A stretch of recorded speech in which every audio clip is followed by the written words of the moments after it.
good evening, and welcome. Tonight's broadcast is Debate Gate, Parents versus Resources, in reference to teen violence and mental health. Tonight's special guest will be Coach D. Durrell. His links are in the chat. If you have not already, please make sure you subscribe to both of those channels. We will be beginning shortly. And for those that are coming in, please make sure you like this video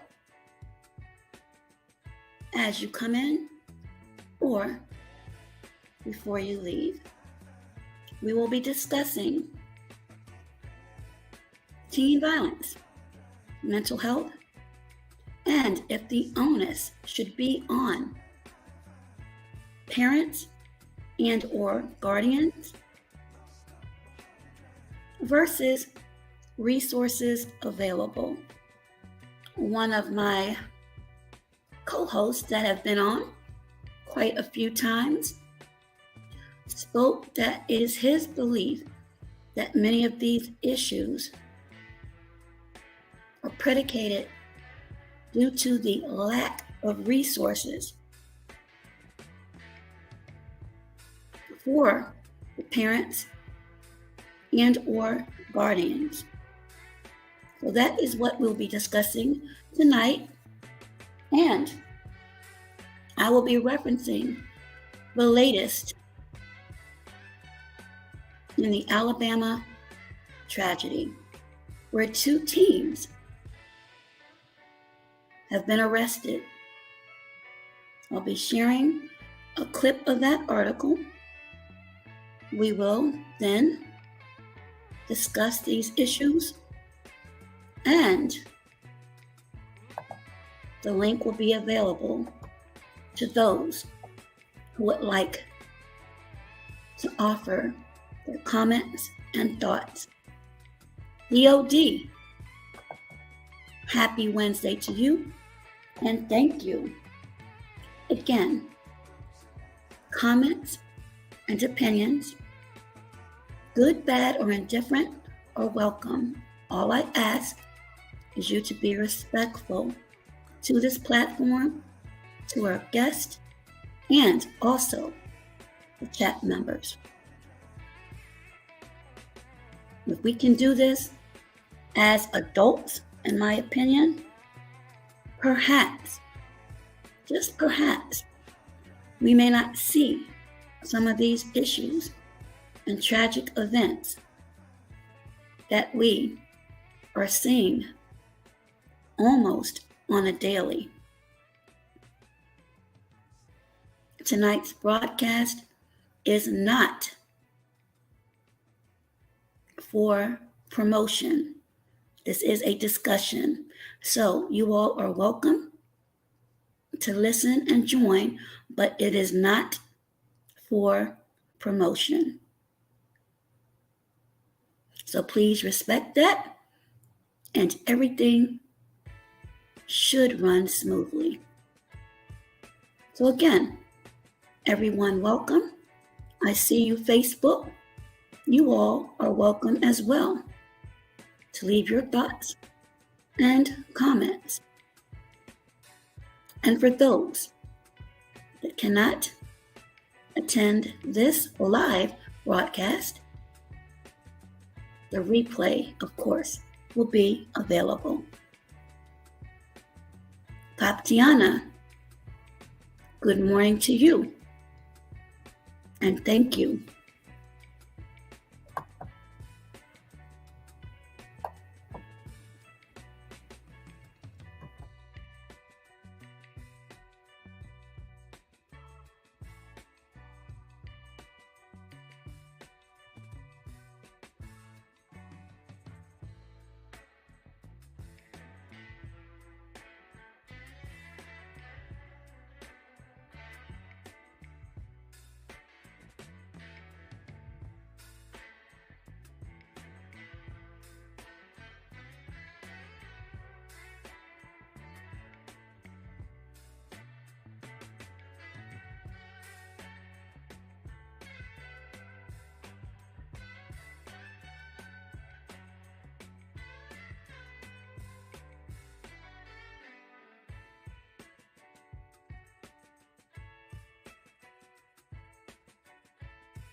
Greetings, Nikki C. Divine Perfection. How are you? And we're just waiting for our special guest, and we will begin. Again, the topic is mental health, teen violence, parents versus resources. Again, tonight's broadcast is going to be about teen violence and mental health, not a promotional screen.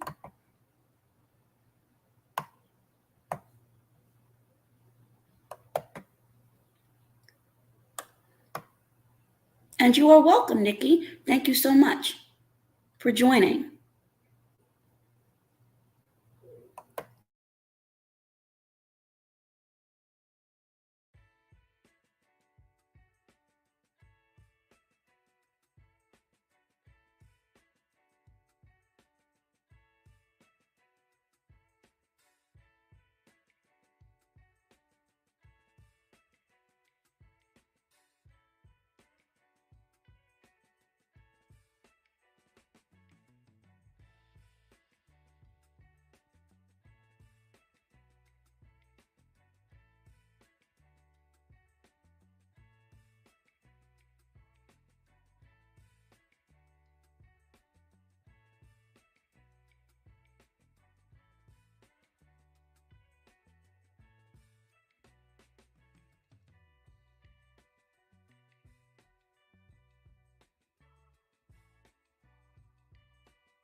Those that are here, again, thank you so much. You should see a poll. If you have not already, please engage and place your thoughts in the poll section. And I'll go back towards the end of the broadcast to see what the votes are.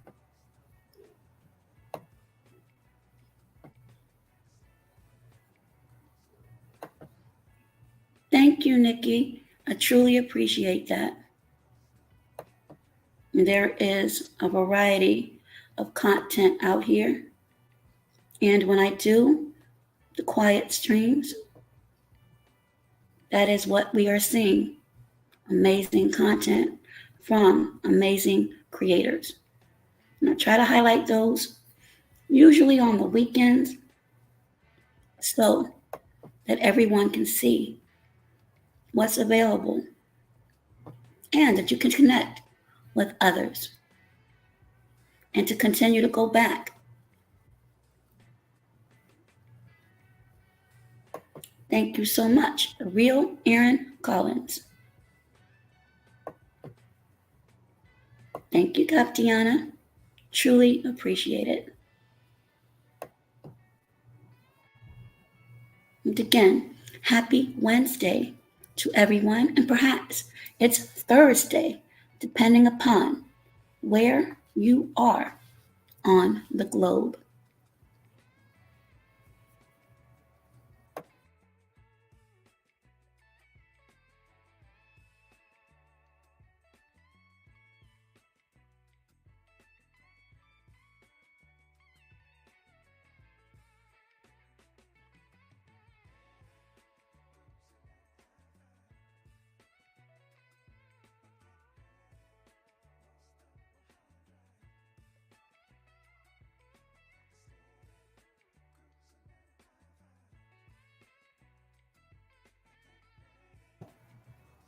Thank you, Kaptiana. Much appreciated. And thank you to all who are supporting others, viewing their content and showing them that you appreciate content that they're putting out.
Everyone make sure that you answer the poll.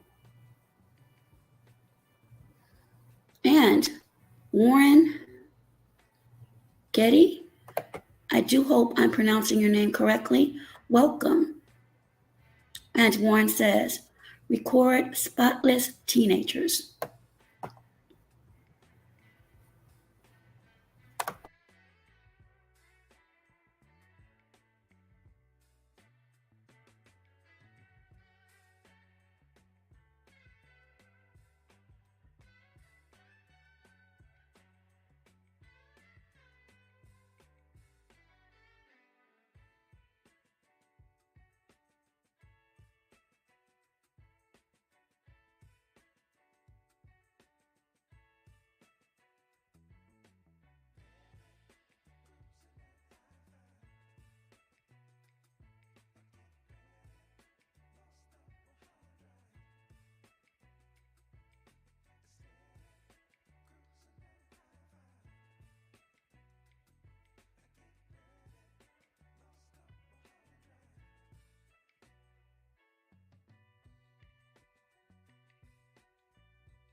Thank you, the real Aaron Collins.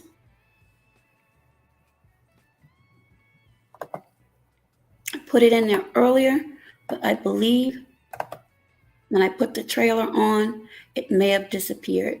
But I just put it in for those who would like to participate in the poll.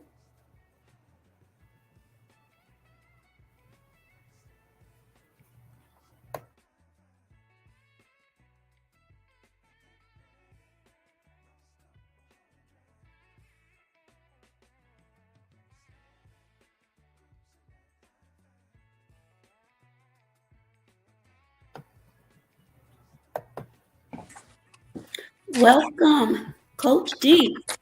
Welcome. Sorry for my tardiness. I got caught up in another panel, and I was remembering that you are actually I'm Central Time and you're Eastern Time, so I feel like we get my butt over here.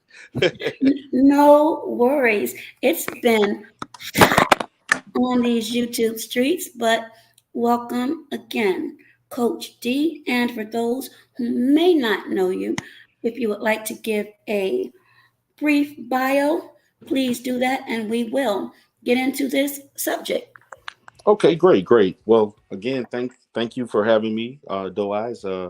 Again, I've been there several times. My name is D. Durrell. I am a licensed clinician, master's level clinician in the state of Texas. I've been licensed now for over 17 years. I have over 23 years of experience in mental health.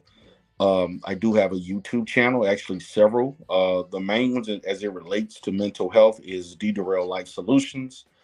And then also some people know me recently as, I've, been doing dating coaching and relationships with my Coach D. Durrell Spears TV channel that specializes in coaching people in our community with dating, relationships, marriages. The goal is to develop healthy long-term relationships in our community. So that's pretty much as far as my YouTube professional, description. And looking forward to talking about the current topic today. Thank you so much. So I would like to begin. Hopefully, I'll be able to do this to share a quick link. So everyone give me a quick moment. And Coach D, thank you so much. And those links are in the chat. I'll go back and put your dating channel as well. But give me one quick moment. And yes, Warren Getty, hopefully I'm saying your name correctly. It takes a village coach. And I will allow the coach to respond to that in one quick moment. But welcome everyone, and please welcome our guest, Coach D. Jarrell. One moment, please, and thank you, everyone.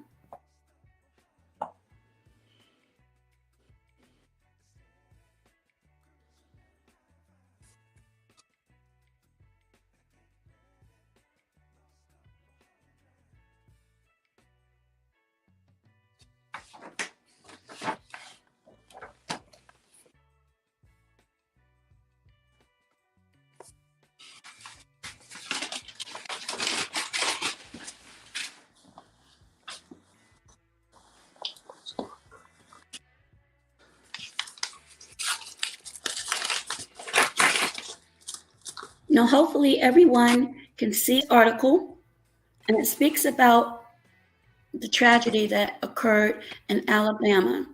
And it also states that two teens, again, two teens, have been charged. The link to that is also in the chat. And I'm hoping that this doesn't freeze up. Normally it will, but the ages of these teens that were arrested, 16 and 17-year-old suspects in Dadesville mass shooting that left 4 deleted and 32 others injured. So, with that, get back here. And I think many of us have heard about that by now. And Coach D, your thoughts on that?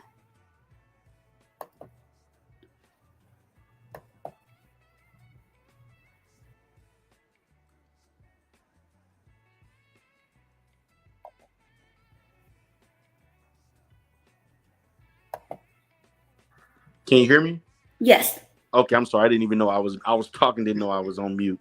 What I wanted to say was that I've had some in-depth past experience in dealing with these type of situations, particularly in the state of Texas, as it relates to mass shootings. I like to preface that one of my early experiences is in, I think, 2016 or 17. In the state of Texas, we had a mass shooting in Santa Fe, Texas. It was somewhere, I would say, about maybe 6, 7 years ago, maybe longer. But during that time, um, I actually had a practice in Santa Fe, Texas, which is in Galveston County, from 2010 to 2012. So I was very familiar with that community. During the time that happened, um, my practice actually relocated in 2013 to a neighboring city uh, that's in the same county, and I actually counseled several families that were affected by the mass shooting that a guy did in Santa Fe, Texas, that actually killed about, I want to say, 10 to 12 people. Um, and so, um, as I look at that experience dealing with the families, I did do my research on the kid, and I actually counseled several kids from another neighboring school that he attended before he went to Santa Fe. That they gave me some descriptives of how he was psychologically and the things he did and what kind of led to him getting involved in this type of act. And so usually when I see situations like this with kids who do this, there's tons of red flags that serve as a precursor to them actually engaging in such a hateful behavior. And so when I look at these two kids, what I'm probably thinking is they probably had some level of mental health issues, at least maybe 2 to 5 years that may have been treated or untreated, that that that presented itself before they engaged in this behavior. Usually, kids like this are not the most social. They're not the most well adjusted in their environment. They may be seen as, may have had some level of bullying, and things of that sort that may have occurred. So when kids go about doing this, they're doing this out of anger. They're doing this out of sometimes feeling helpless or hopeless about the either their family life or social life or even educational environment that they're in. They don't see a a level um, of happiness that comes out of those environments before they engage to do something so desperate. So these two guys that decide to do this, I'm going to say that if you probably look into their background, you're going to probably have some level of family disruption, some level of mental health, some level of socialization issues within the school environment. So when that compiles over time, whether it's treated or untreated, and many times it may be untreated, a kid of such status may think of doing something like this type of act. And there are tons of telltale signs that usually happen, as I've read with this, that people overlook. And so, and what happens with sadly is that when this type of issue happens, people start thinking about and reflecting on these kids' behavior, what they did, who they hung around, what's going on in their life, and there's tons of things that people in real time ignore or don't pay attention to. And so that's why it's an importance of having psychoeducation in schools, so that teachers and the faculty and other professionals, and even the school social worker or counselor may be there, but they're so overwhelmed with administrative stuff that when these types of things present itself, it can be identified and treated. And so many of these acts occur because of a lack of prevention. And so that's kind of what I've seen consistent, particularly me seeing this firsthand, dealing with the mass shootings in Santa Fe, Texas.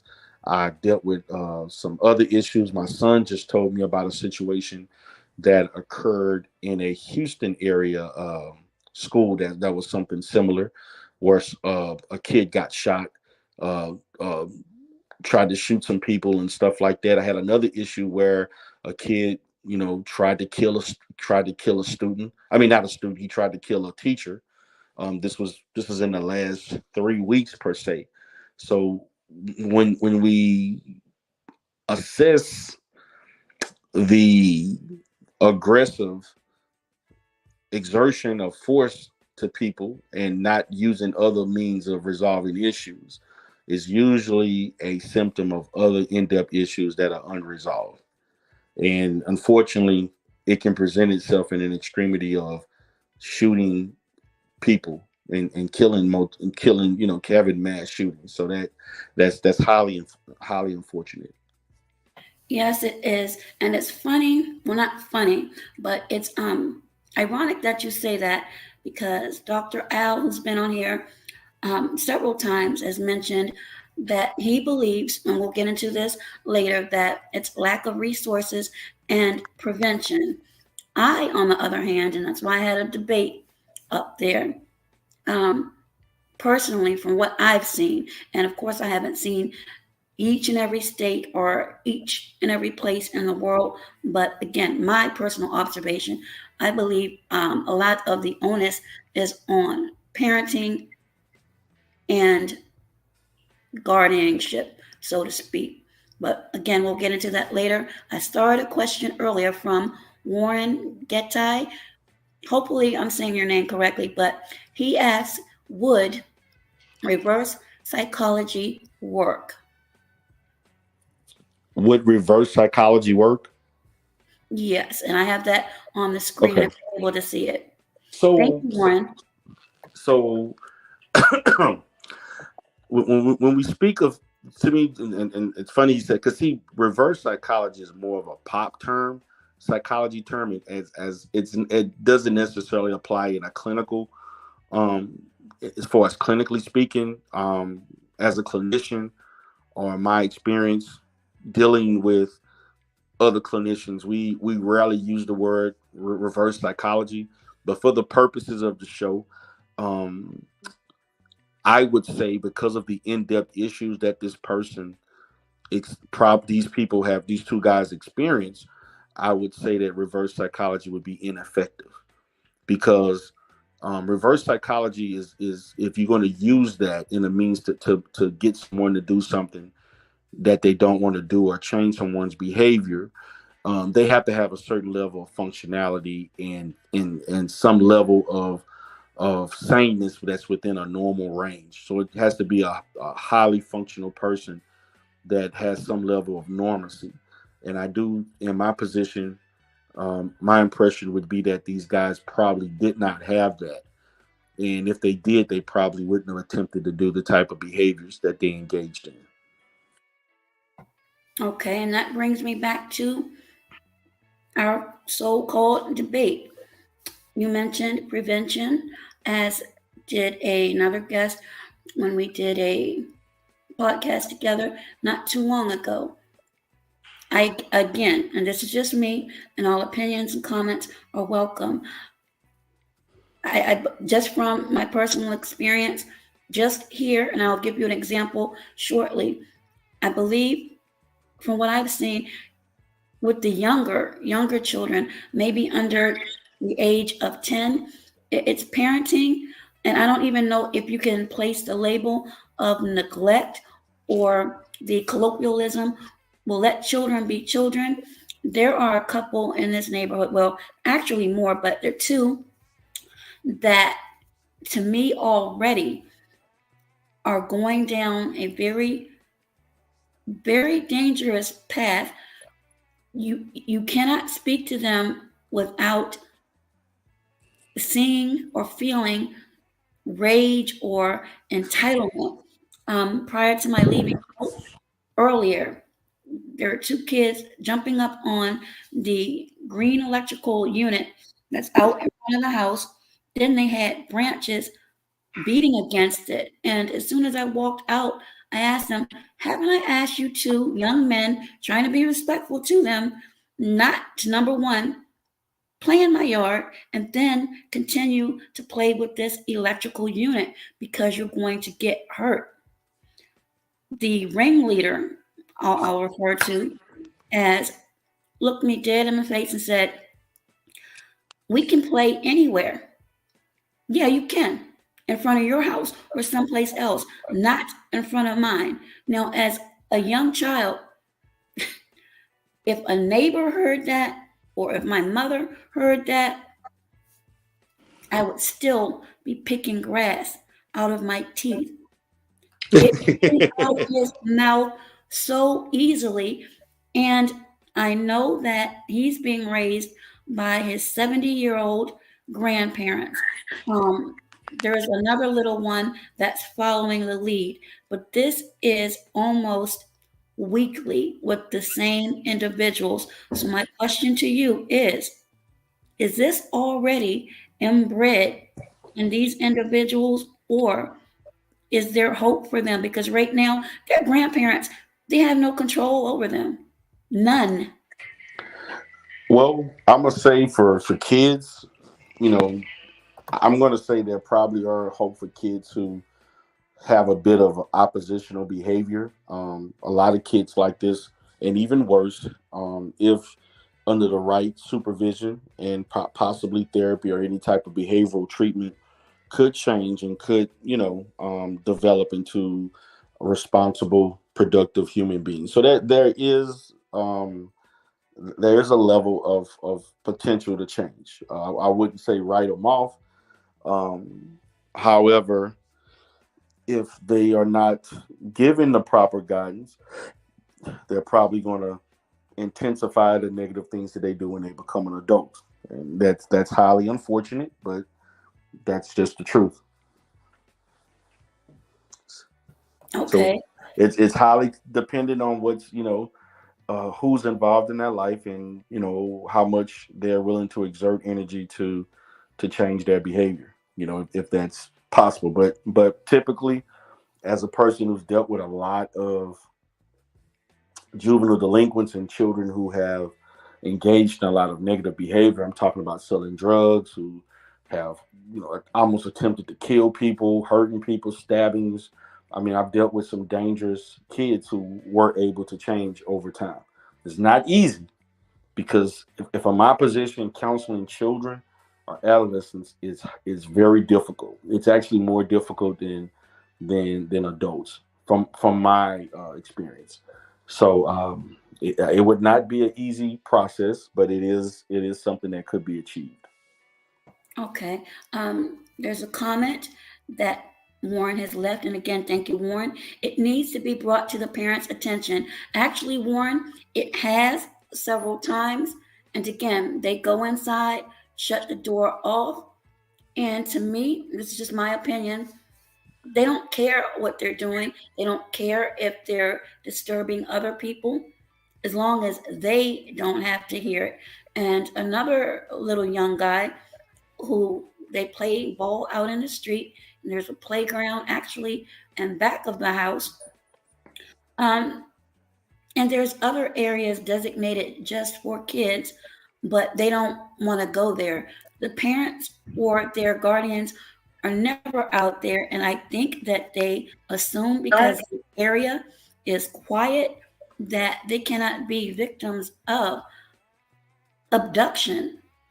And then especially the little teeny ones that are maybe 3 and 4 following behind the older ones who are maybe 10 or under. It's not their responsibility to be watching out for them. And it's extremely sad. So, Warren, yes, it's been brought to the parents' attention. As a matter of fact, the mother of one of the younger ones, she said that she's talked to her son. There's no father in the house, and as soon as you get to the door, you'll be overcome with smoke. So I can understand when I say smoke, I'm talking about cigarette smoke. I believe it's the grandmother that may smoke, but I understand why he needs to get out the house so he can breathe. I mean, I feel sorry for his little lungs. But I'm extremely serious about that, Coach D. But she works, the grandmother works, but he also has a major temper already and extremely hard headed.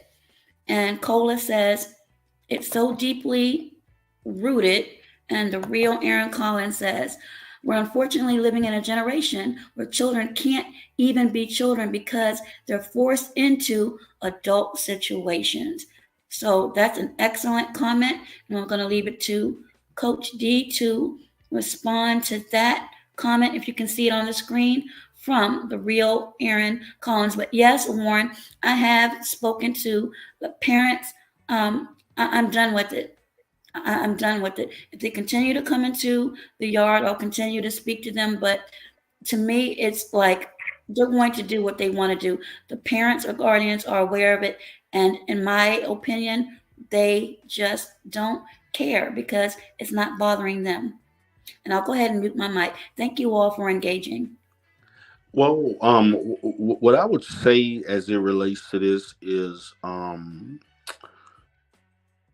when it comes to children not being children, I think that that is a societal issue that involves the fact that uh, we are allowing children to make adult decisions. We have lacked the ability to, um, I would say, you know, we've lacked the ability to exert as an adult a certain level of guidance or uh, uh, you know guidance towards kids or directing them to do the things that they're supposed to do. And the issue is the fact that, when parents and some parents do that, or utilize some type of of aggressiveness and aggressiveness per se, or firmness towards children, it can be highly criticized, by others. And I think that the most important thing that we can do is that when kids are young, when they're early school age, that's where the greatest development of this can happen. Because if kids at those fundamental ages of like 3, 4, 5, 6 don't learn things, then they're going to develop as they get older to do, further negative damage in society. And so I think parents these days want to be friends to kids. They want their kids to like them. They want their kids to, enjoy, like, they want friendships, instead of understanding that the importance of a parent is to foster an environment where the child understand that there's rules, regulations, there are limitations. As a child, you're supposed to function at a certain level and show a certain level of respect to adults. And I think that children have lost that because the parents have lost the wherewithal to reinforce that in their home environments. And in many situations, these kids go to school with these same behaviors. And then we have children and we have teachers who don't want to do this also. So that's why they criminalized kids' behavior. And this is the reason why we have a huge prison to school to prison pipeline, because kids who act out in class are not being disciplined by teachers, they immediately contact law enforcement to do things. Matter of fact, I just had a situation, um, about a week ago, where a teacher, she quit her job, and she did work in a very extreme behavioral environment, but the kid verbally said some unfavorable things to her, and she called the police and filed assault. Now, the kid did say some very harmful things, um, and I know she's a female, and he was like 13. But in my day and going to school, when kids spoke like that, they got suspended. The parents came and got them, and that was it. There was no law enforcement involved.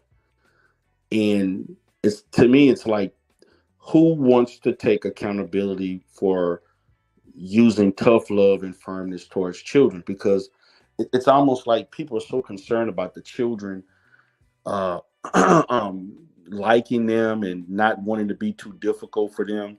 And unfortunately, that's not helping them once they get into life, because life is going to present overwhelming circumstances. And if you don't know how to deal with adversity and failures, you don't know how to work within limitations of your environment, rules, and regulations, you're going to have a difficult time adjusting and functioning in life.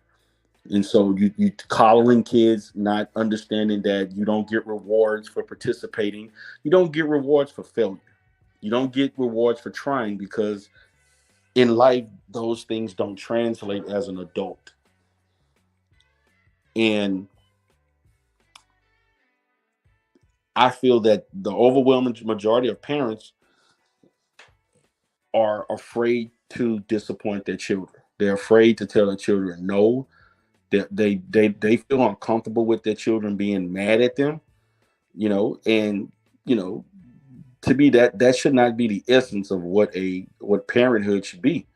Parenthood should be where you love your child so much that you're willing to do whatever uh, interventions are necessary within the confines of the law to make sure that your child grows up to be a productive individual.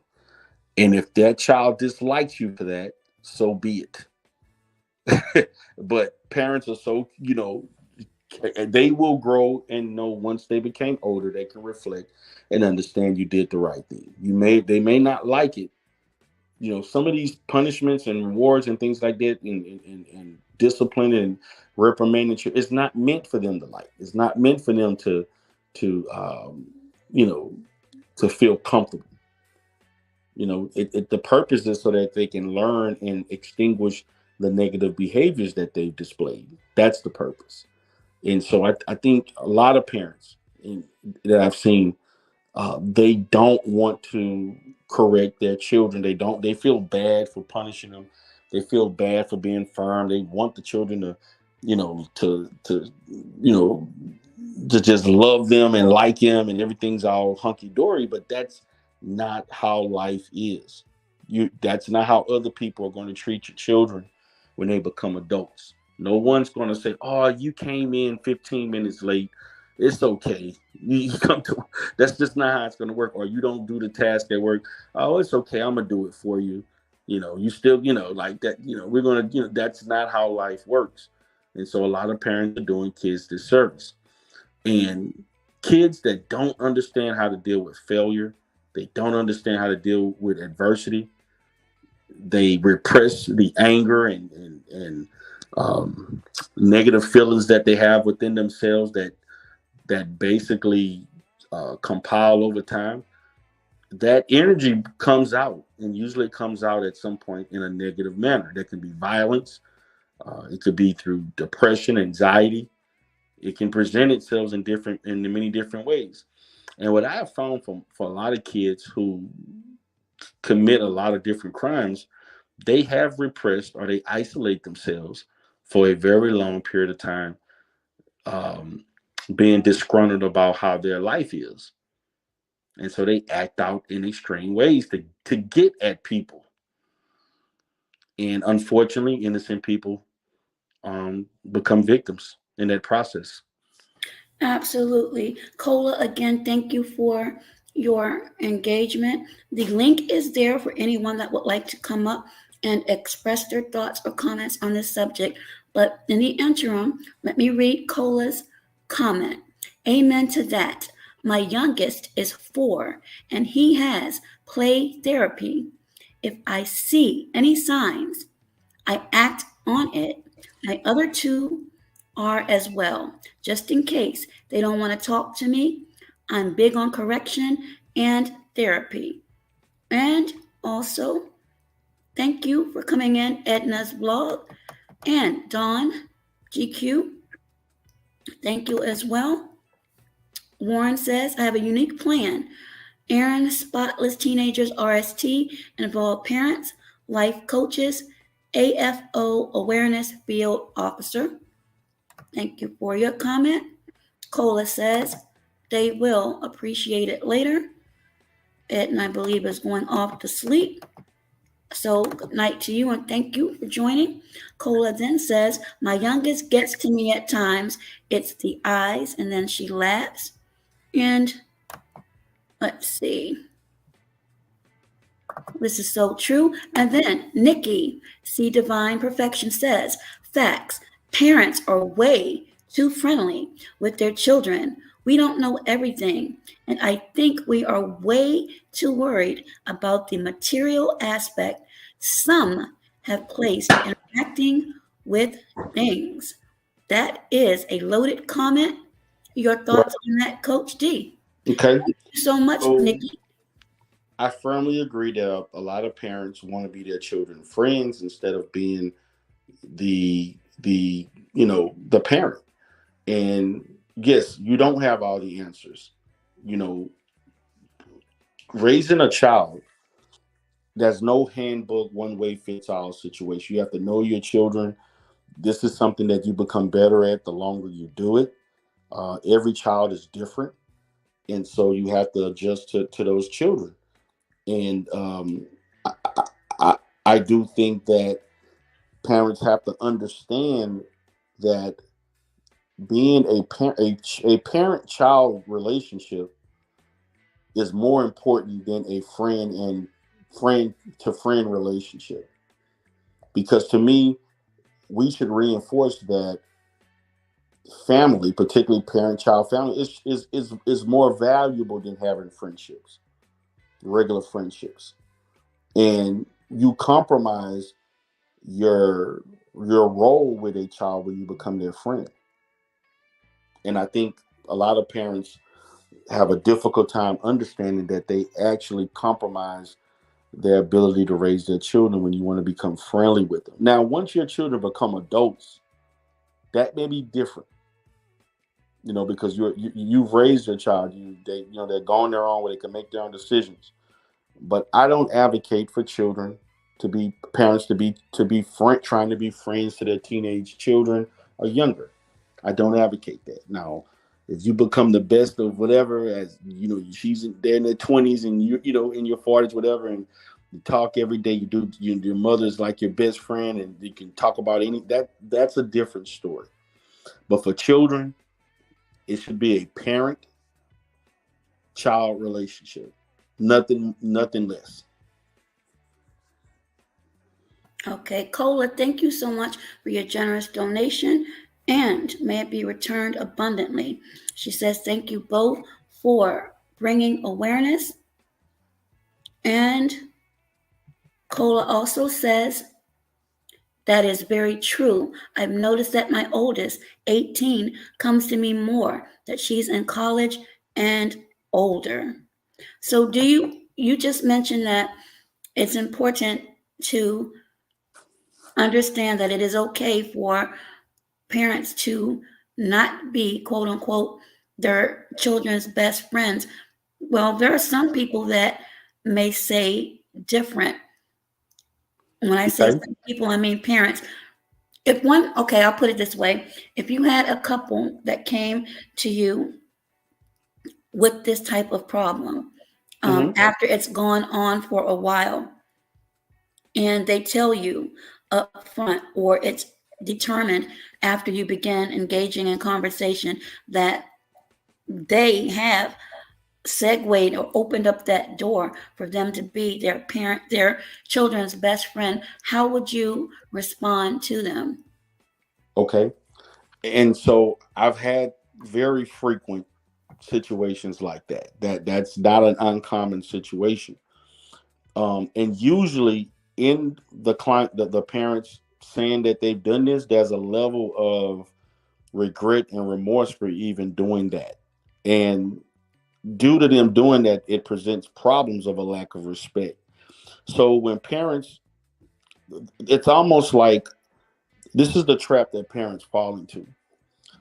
They want to be it's very difficult to gauge um how to get your children to bond with you and to talk to you about things that most kids would be scared or fearful to talk about. And so a lot of parents think, if I come to him or her like him or her like a as a friend on their level, do the things they like, say the things, and so on, they may feel more comfortable with talking to me and expressing themselves and, minimizing secrets and things of that sort, because they think of them, me as more on their level. Unfortunately, what I teach parents is that you can still have that level of openness with you and your child without being their friend. Okay. And so and so what I reinforce to the parent is to be assertive in showing interest and communication, with your children without necessarily, um, I would say, focusing so much on the disciplinary side of being a parent. And what I mean is, it's not that you're not being a disciplinary, is that you're letting your children know that you are concerned about what they're doing. You show interest in them, but at the same time, you don't forget that I am your parent and I am responsible for your well-being. And that can be a balance of you keeping that level of respect as a parent and also being on their level to allow them to be open enough to talk to you. And so one of the things that um I help a lot of parents with is when your children want to tell you important things. And um, I think that in some situations, if you know that they did something or they're doing something wrong, it doesn't always have to be where you're giving them a punishment or some level of, negative, uh, you know, any type of negative results of what from something that they've done. Meaning, let's say your kid snuck out the house or something like that, and they saw, another kid being harassed or sexually assaulted or something like that, and they're uncomfortable about it. They want to talk to somebody. They don't know what to say, and your kids want to talk to you about what happened, but they fear that you're going to be upset because they broke a rule. I do think there's a fine line in understanding the context.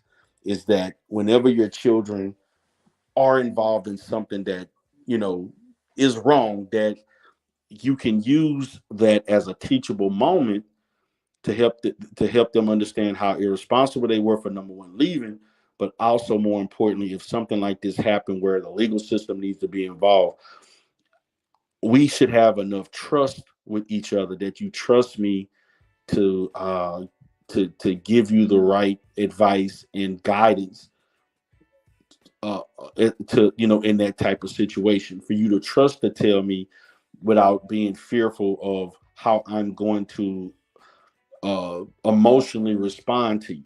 And I think a lot of kids, they are scared of the emotional response that their child is that their parent will give them when they need to talk about these serious issues. And a lot of parents fall into this trap of, well, if I become their friend and I just be friendly with them and everything's cool and copacetic, and the kid is not going to expect me to act in such a way.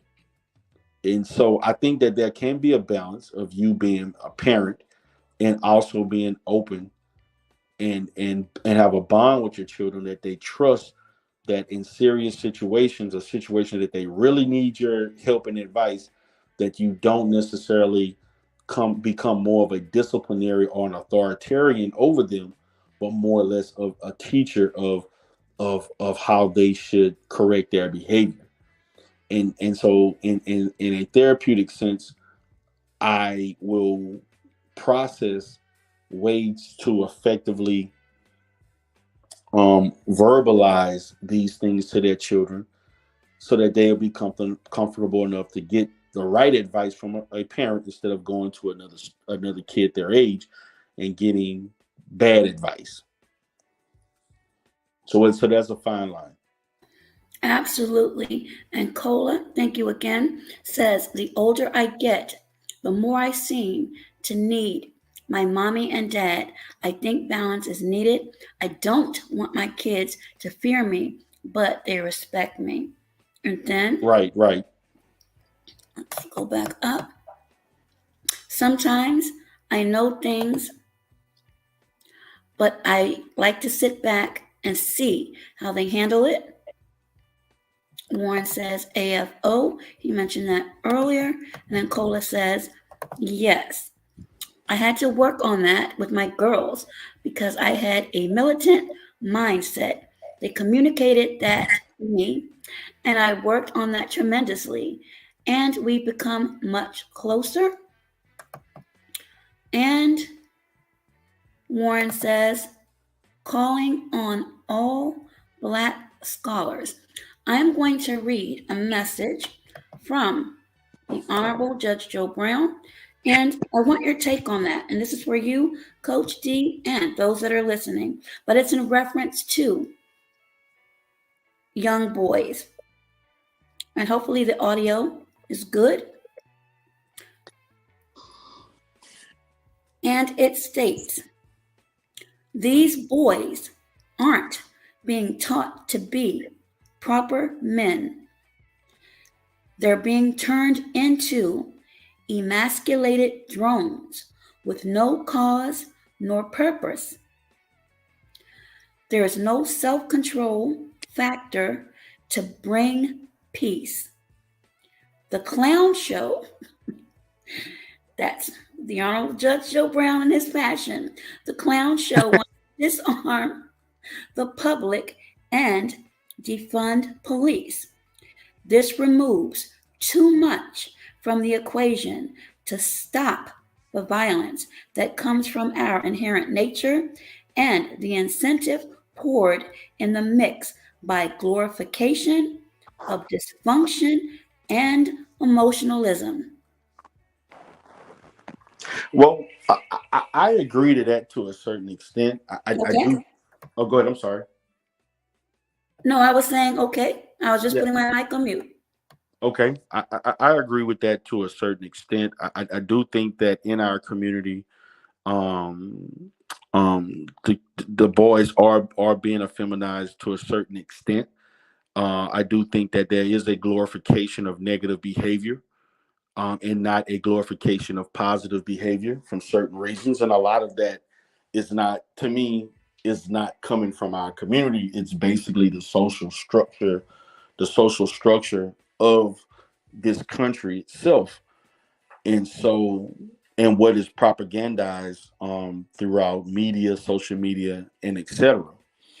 Um, in that, we must understand that there is a percentage of boys that are not being having that experience. They are taught to be uh, proper, to be grow up as proper men. They are taught to do the right thing, make decisions, to have self control, not focus on just irresponsible emotionality towards things.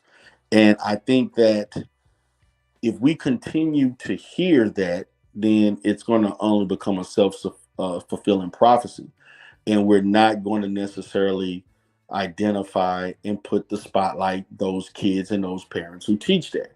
And when we speak in that in general, our community does have a high level of that, but I do think that it also has a healthy level of boys that are not uh, going to be or going to develop in that manner. And I think that if we want to fight that type of propaganda or stereotype of black boys or young males, we have to show a variety of other images and other young men who are doing great things. And that's the issue. There's no balance. You, for every 100 negative things you may see young black men doing, you probably may see one or two things of them doing positive. And I think that we as a community are doing a bad job of of I would say celebrating the young men who are doing a good job. And we cannot pretend as if that does not exist, because it does exist. And I think it exists at a higher level than we know or don't know. It's just the fact that there seems to not be a priority to put that in front of the community, to show that. And I see a lot of communities online and so on talk about the the issues of the black male image. Well, the reason why there's issues with the black male image is because we as black men or the black community are not highlighting enough of our positive images, and we can't look for other people to do that for us. So if you rely other people to show the black image, they're going to show the image that they perceive, not based on the truth. And so when you glamorize, as he used the term glamorization of different things, but then I think that it's important to fight that. We need to glamorize highly intelligent, respectful young men, kids who are doing great things, who are inventing things, who are a great example and model for other kids. Because those kids that are doing that are going to become productive and highly efficient adult males that go overlooked. They're overlooked because the community is not valuing them. And the only way we can value it is if we have to do that. We cannot count on other people to do that. That's not their job. They spend their time valuing their own kids, their own boys, not ours. So if you continue to buy music, look at videos, and other sites and other different products that you pretty much utilize those images to make money, and then you don't provide another image, then there's no economic reason to do so. We have to create an economic way in which we can celebrate and advertise kids who do those things, so that when kids see these images, they they feel inspired to be the next tech genius instead of being the next rapper. To be the next software engineer instead of being a studio and sound engineer or being a beat maker or a producer. And so that's on us. That is on us to develop. We cannot depend or look for other people to do that. And so if we want to eradicate that image, then we're going to have to stop supporting and enriching those who do. And we're not. And so that is not the responsibility of others. That's the responsibility of us. That's the reason why I spoke of it being. I agree with that to a certain extent. Okay, no problem. I see Outlaw Light Easy. I'm not sure who you are, so please type in the chat. What's up, brother? Do you NT, know what's up? Outlaw Easy? Good Deidre? evening. Yeah, I know Outlaw. Oh, okay. Sorry about that. Come on up. And Aunt T, Good welcome. What's evening, up, everyone. NT? What's going on?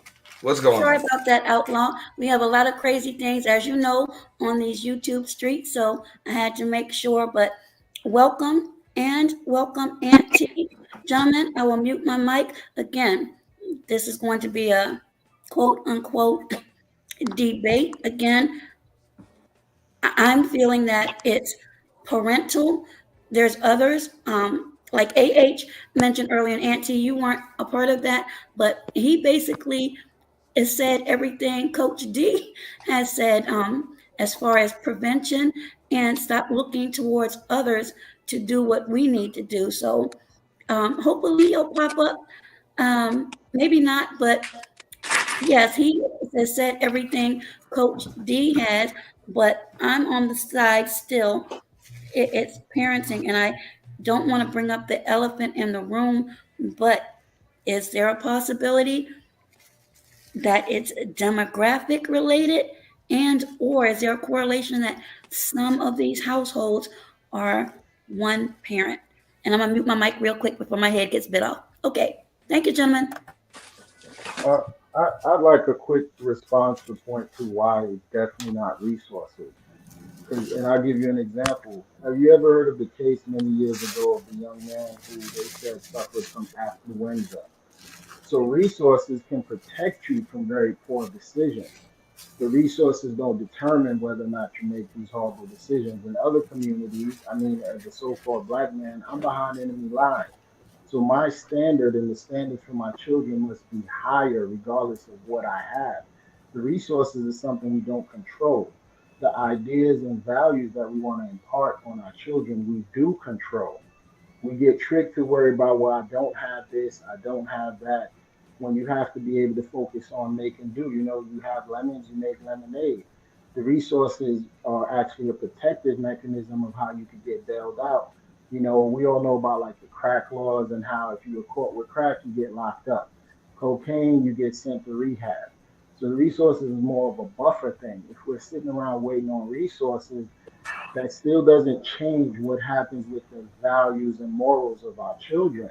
You understand? If you hand them whatever they don't have, but they have crappy resources, our children end up looking like some of these other children who come from means and they still make horrific decisions and they show themselves to have very low values or whatever have you. So that's why I would say the resources conversation is sort of a red herring to trick us to not focus on what we have in control and to sort of go along with what D is saying. We can control our image. In the first place, I say we need to start is beyond the media.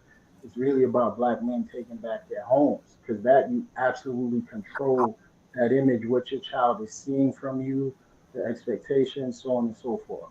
I'm you. Okay. Yeah. If I can just jump in, real quick. I don't know. I just got here, so I don't know what the format was. I don't know if those two were supposed to go back and forth, or can I jump in? Absolutely. Welcome. And Okay. welcome the real Aaron Collins. Give me a second here. Yeah. All right. So my issue is this. Well, I would respectfully disagree, not totally disagree, because he's not wrong on what Outlaw just said. I didn't really hear much of what D. Durrell said earlier, but I think just nowadays things are different. Like people are kind of looking at things from a traditional standpoint, um, as far as two parent households are concerned, which that that was probably a lot more positive a long time ago when a two parent household pretty much meant one person worked, one person stayed home. So it was always somebody home. When the kids came home from school or on the weekends, whatever, there was always a parent home. There was always some kind of supervision. There was always some kind of parental influence. Nowadays, we all know that's the norm. To run a household, you need two incomes. That just is what it is. So for the most part, both parents are going to work, whether there's two parents in the household or not. So that whole two parent household thing, not to say it's not important, because it's definitely important to teach your children some kind of family structure, order, discipline, and things like that. But it doesn't hold as much weight as it did a long time ago, in a different day and age. That's one thing that I have to say as far as that's concerned. Now, as far as resources are concerned, I would agree with Outlaw on that too. Resources aren't going to fix it for the most part. Family resources aren't really going to speak to much of your parenting skills, but what they do is they give your children the ability to be able to make more than one mistake without it ruining their lives. For the most part, which as human beings, we all gonna make mistakes anyway. So I've just noticed when if we're going to be talking about the black community as a whole, for the most part, our kids messed up once or twice. It changes the entire, makeup and layout of their lives for the next 15, 20, 25 years. And when other demographics, they make a mistake, 3-4 months, if that. You know what I'm saying? Some of the worst mistakes you can think of. You know what I'm saying? And they're able to just keep it moving. They send their kids away. They clean stuff up. They hire an attorney, whatever the hell they got to do. Just cover it up, all types of things. So I think things are different. So I'm going to kind of agree, but respectfully disagree, because I didn't hear anything he said that was wrong. I just think it's a little more to it. I'll go ahead. Okay, no problem. Outlaw, can you paraphrase what you said before Aunt T came in, please? Yes, what I was saying, regardless of the resources aspect, is something that you may or may not have control of. Whether or not you have salute to the host and all the esteemed gentlemen on the panel. You all hear me okay? Yeah, I can hear you. Yeah, I think he might be on the Outlaw was speaking, so give him a quick moment. The real right. Aaron Collins. Yes. Anyway, the topic is I'm really. Go ahead. I think he's on a slight delay. I think he's on a little delay. Okay. If he's got on earbuds, it might be a delay. Yeah. To boil down what I was saying, and this is where we have to be careful with tradition, right?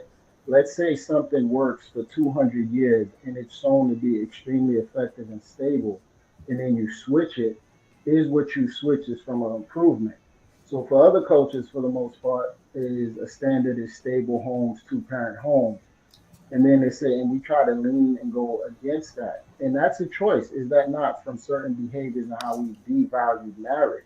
With the resources pieces, regardless of what you have or don't have, and knowing how the system is going to treat you, that's why I lean more towards like you have to be more accountable for yourself, and we have to be teaching this that there's a higher standard, being that you're not going to get a fair shake in the criminal justice system. You're not going to get a fair shake no matter what. The resources, of course, it will be great, but what I'm saying is if you don't have it, that's exactly why we must be more and more astute with how we're navigating the laws, so on and so forth. I'll show, as right before I mute, I'll give you one quick example. There are plenty of examples. There's a recent case here in Texas where two parents, mom and dad, had a home birth. They pulled a black family. They pulled the child out of the home, and it's still been 2 weeks, and they haven't got the child back in the home, and the paperwork wasn't even correct.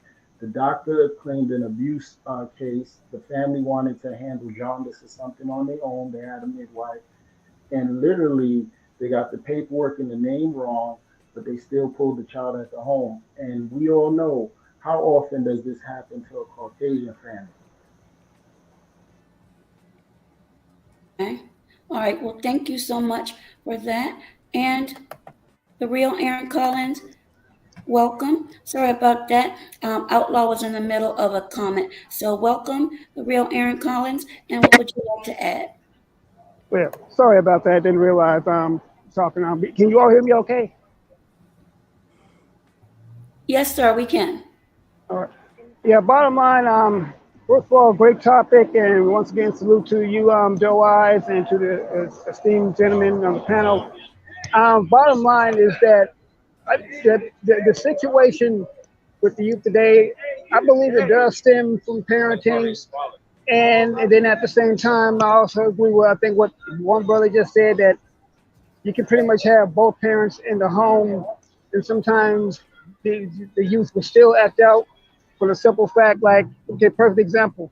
If you give them too much of something, if you give them what everything they want, all kind of parameters or discipline, that can also lead to undesirable behavior, such as what we saw in my hometown, Chicago, over the weekend, and also with these shootings. But for the most part, when you don't have a two-parent household, that's pretty much a sure recipe for disaster there. And with the lack of resources, I believe we're talking about the black community. So we already know that a lot of times black community is not enough. I'm not saying that I made excuses for bad behavior, but a lot of times we can kind of look to that. We can kind of look to that as well as a reason for a lot of things that's happening. But once again, I believe parenting does play a central role with the or the lack thereof of it to be a central role. I think Doe said earlier that a lot of these homes, like that particular youth, excuse me, someone has some background going on. Is that you, the real Aaron that's Collins? me. And Yeah, I'm actually walking right now. I'm outside walking, and sorry about that. Okay, no problem. Aunt T, thank you for your donation. May it be returned abundantly. Go ahead, sir. I believe this when you have grandparents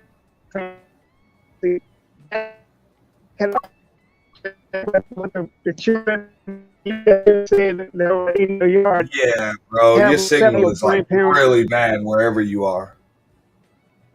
Yeah, sorry about that. It's working really heavy.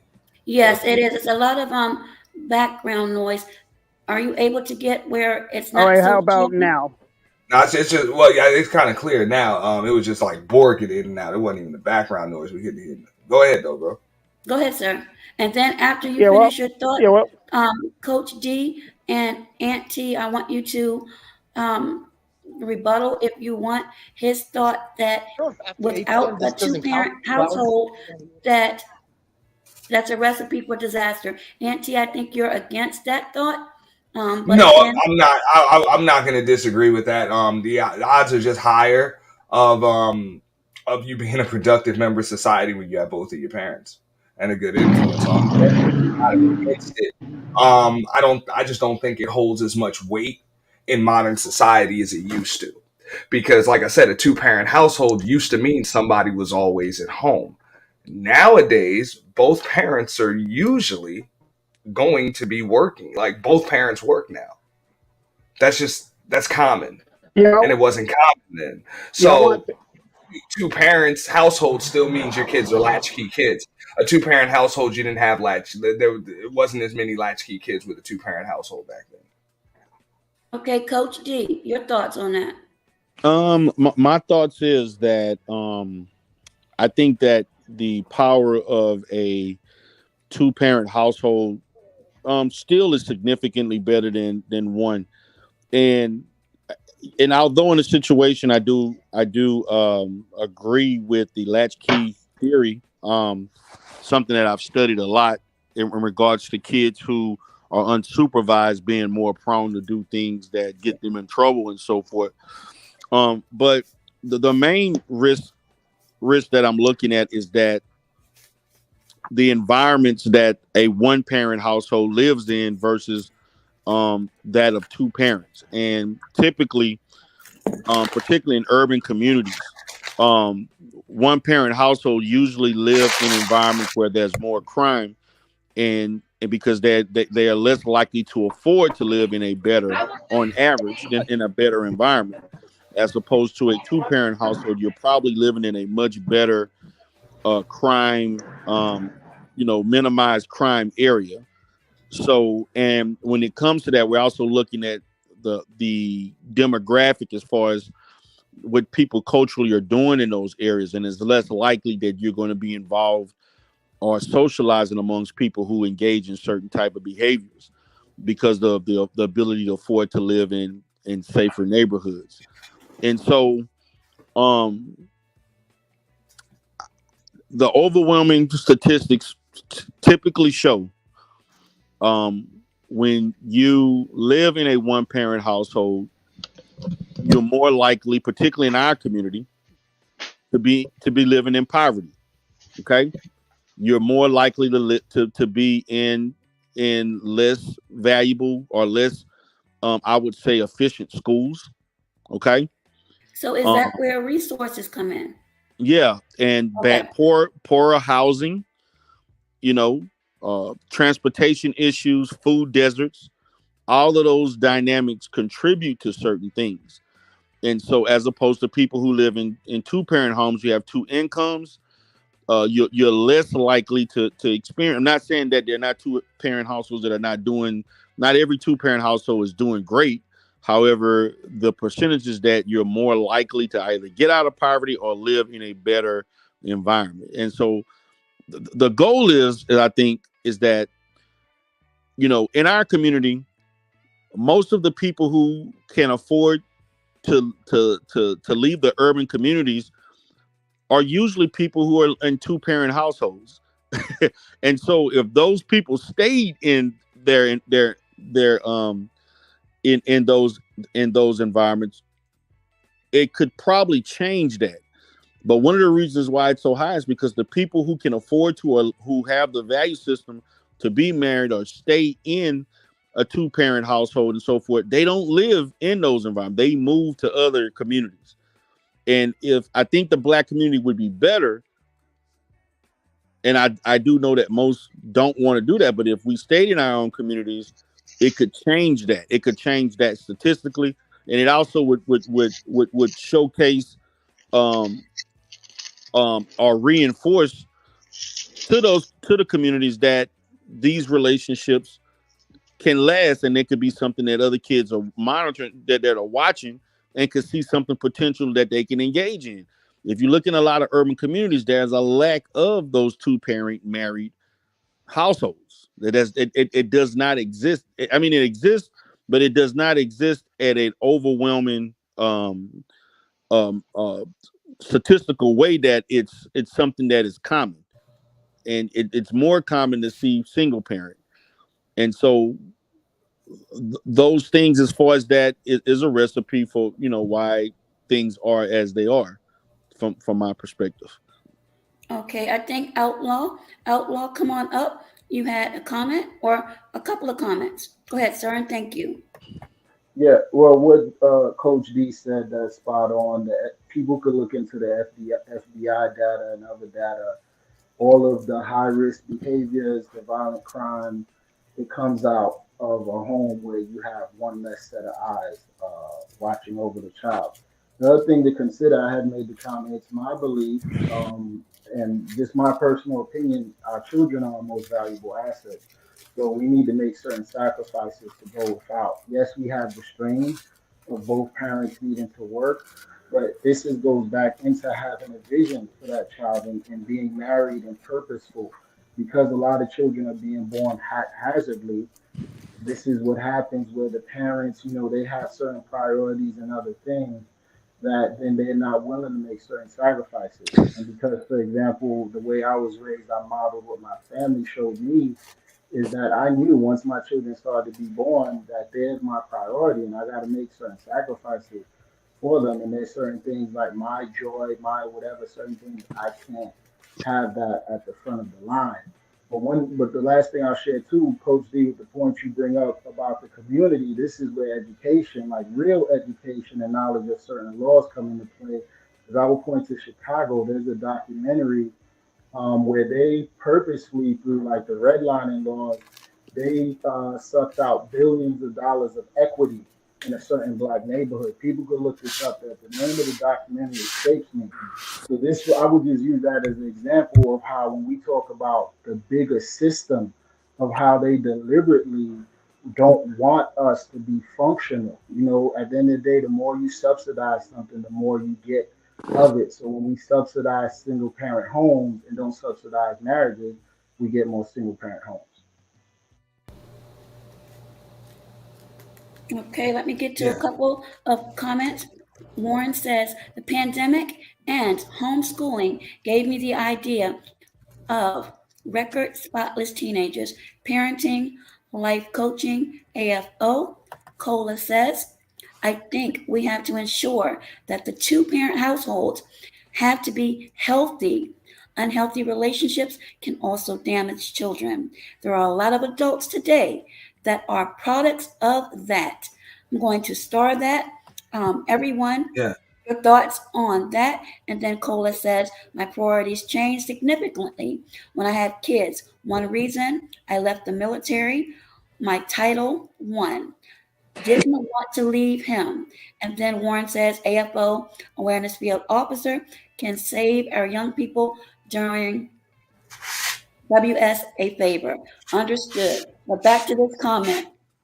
Yeah, I if I can jump in on that real quick, yes, and sir. I'll jump I'm in. glad I'm glad that you left that comment up there right now, right there, because that's exactly what I was going to speak to, and I'm not going to disagree with anything that D. Durrell or Outlaw said, because D. Durrell was right on the money. I was pretty much saying that. Of course, a two parent household, just the odds and percentages just say that you're just going to be in.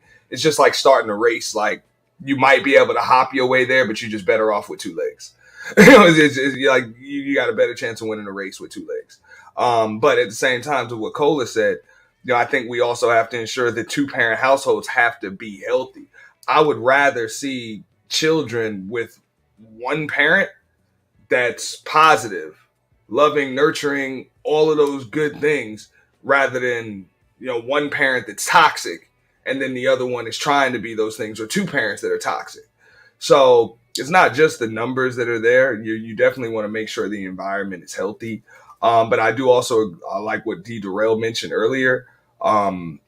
It's the just the aspect of community, because a lot of people get all of that money and they leave the hood. They leave the neighborhood, they leave the community, but because of that, they don't really add to it. That's why a lot of these communities are stricken with crime, poverty, all types of things, because the talented 10th just kind of get up and go. So as far as a two parent household, I think you just naturally are going to be better off.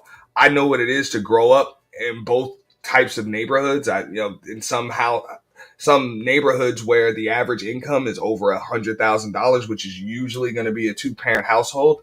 there are going to be baseball fields. There are going to be after school activities. There are going to be just different things for kids to do and families to do and get into.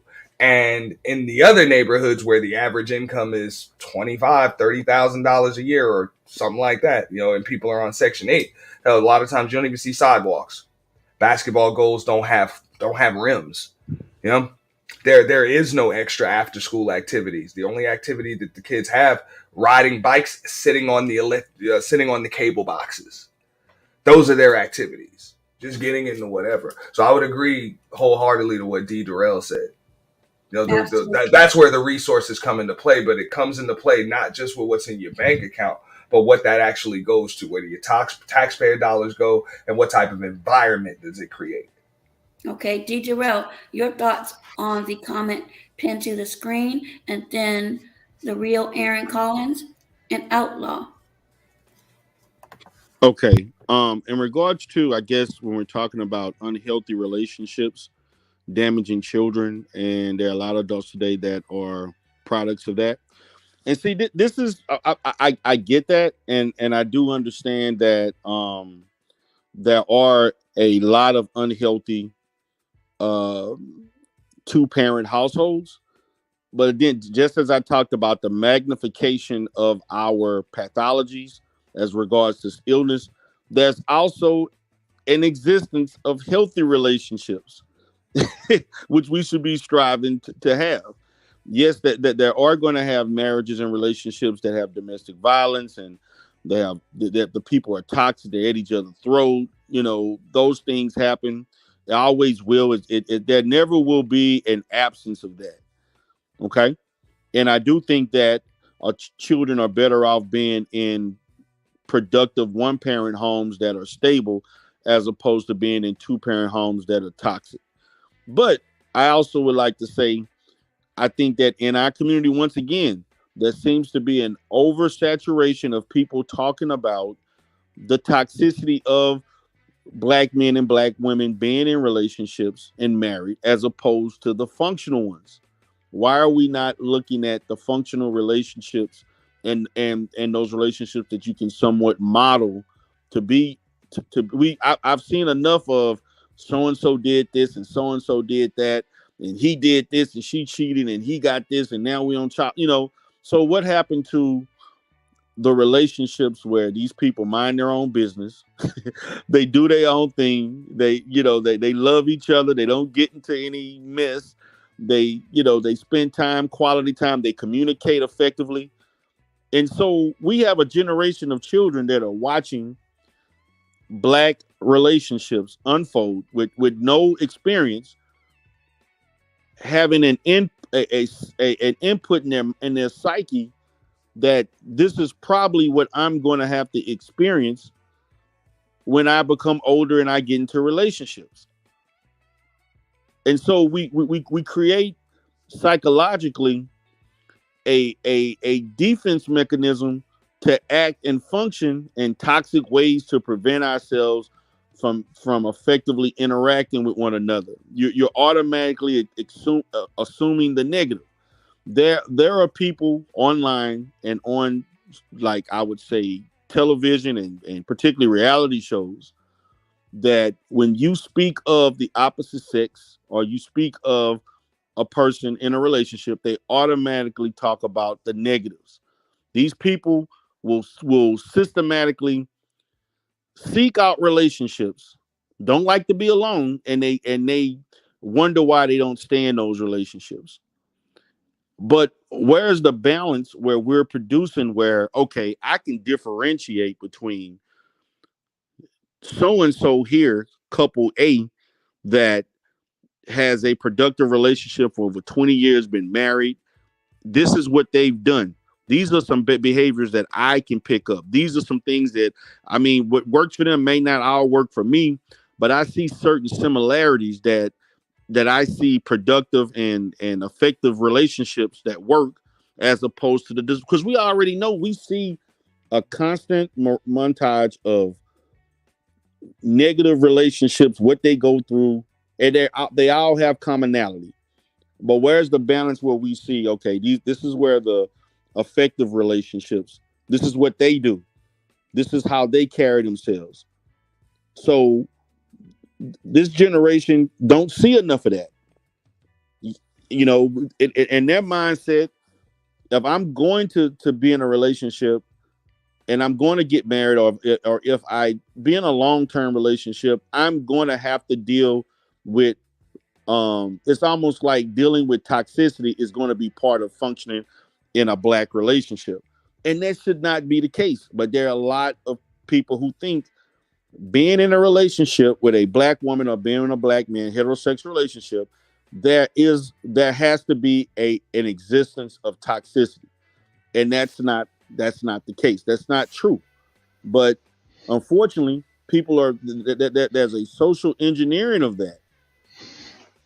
And when you come with that mindset, you create a self-defeating environment where even if that person is right for you, but because you have this level of anxiety towards what's going to happen, you present yourself in a destructive manner that causes the relationship in itself not to work. So it's almost like we gotta fuss, we gotta fight, we gotta call each other names, we gotta, and that does not have to be the black experience in relationships. There Okay. should be balance. Okay. Outlaw, your thoughts, and then after Outlaw, the real Aaron Collins. Thank you, Coach G. And this is for the comment that's on the Yes, screen. I think that's a great comment. Is I would ask the question, because unfortunately, if you come from generations of dysfunction, what you deem to be healthy isn't healthy. Like coming up from 3 generations of a household where yelling all of the time is fine and hitting all of the time is fine. I used to work in social work in a high school, and that's one of the things I used to have to teach my students about how to navigate even social interaction. And again, one of the things that I do think is foundational, universally, that would be healthy is like I have a son, I have 2 sons and a daughter. I'm raising my sons to be husbands from yay high. My daughter is somebody's future wife. And so it goes back to those values and the partner that make it functional.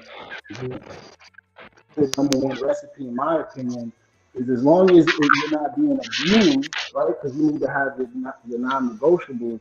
But healthy relationships involve lots of sacrifice, lots of dying to. Okay. The real Aaron Collins, your thoughts. Yeah, I could barely read. What did the comment say? The comment says, I think we also have to ensure that the two parent households have to be healthy. Unhealthy relationships can damage children. There's a lot of adults today that are products of that. Okay, I think I could respond to that one. So a lot of times that like some of these relationships, you have to be watchful of who you bring around your children. Like sometimes that you could be with a person that could be toxic, and that could rub off on the children, provided that you get with someone that has children. And a lot of times that is not necessarily a good thing.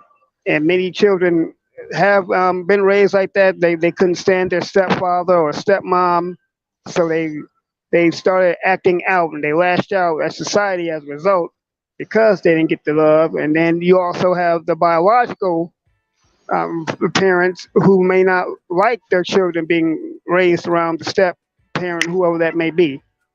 I believe I think it was either Outlaw or I forget who, either Outlaw or someone else that said about relationships that we too much focus on the toxicity in black relationships. Right. I would have to agree for the simple fact is that in this society known as America, they're always focusing on the negative aspects of being black to begin with, including our relationships. I mean, think about it. You see it in Hollywood all the time. Anytime they show a black household, it's always a household where one parent is on drugs, the children are wards of the state, and the father is just playing out of the picture. And they show that too much. Now, I get it. It's a reflection of the society that we live in, But that's the whole purpose of us of going to the show so we can escape that sort of reality. And then they show the Huxtables as a functioning black family, and they say that's not realistic. Well, I do believe that it is realistic because we do have functional black households. We do have functional black husband and wife unions with decent children. But it's true. They only show they show that like the 80% of our negative versus their 20% of positive or whatever that percentage is. But they choose to show that. But at this, but while I'm saying them, we need to be the ones in charge of our imagery. We need to be the ones who show the images of ourselves. How come we're not doing it? I know I spoke a lot about what they're doing, and I just had to realize what I was saying.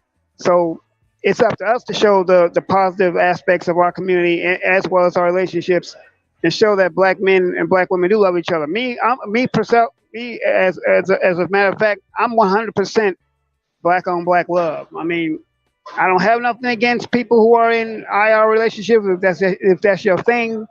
But me, I'm promoting black love 100% all day, every day, because it does exist, and they don't always live in upscale neighborhoods. You got black love that's in some of the most basic of our neighborhoods too. So Right. so I just want to put that out there. Okay, quick Thanks. elephant in the room. Your thoughts on this? And thank you for those that have joined. Big Dog Billy, the link is there if you have anything you would like to offer. Quick question or your thoughts on this. Coach D said earlier about moving out of what some may deem as less desirable um, as far as resources are concerned. When those do that, and I want to believe that some of us at one point or time in our adult lives have heard, oh, well, you've sold out, or you're a coon or Sambo. How do you all feel about that? Well, my position is that until we as a people um, learn to use our resources to build more healthier environments and communities, this is going to continue to happen. Um, those who choose to move out, we also got to look at the level of trauma that some people experience growing up in these neighborhoods. And this is the reason why those that can afford to get out move, because let's be honest, it's not safe.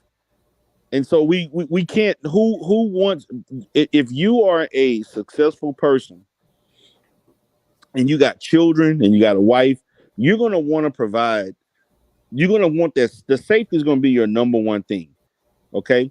And so if you're truly thinking about the safety of your wife, the safety of your children, or yourself, you're not going to keep your family in those neighborhoods that are not safe. Now, am I saying um, that we should not value our community, try to rebuild the community? That's not what I'm saying. What I'm stating is that until people of means um, are able to um, allocate money and live within the close proximity of each other, this issue is going to always happen. Most people who can afford to leave out don't trap, they don't let's say move in the same neighborhoods. They spread themselves out to live in the best non-black neighborhood that they can find. I get that. I did that. I mean, the neighborhood I live in is mainly Asian. It's kind of, probably 10% black, mostly Asian and Hispanic, and you got a few whites. Okay. Um, but if you can afford to have better, you're gonna get better. That's just the bottom line. But if there was a enclave that had, functional, productive Black communities, I would have lived in those communities.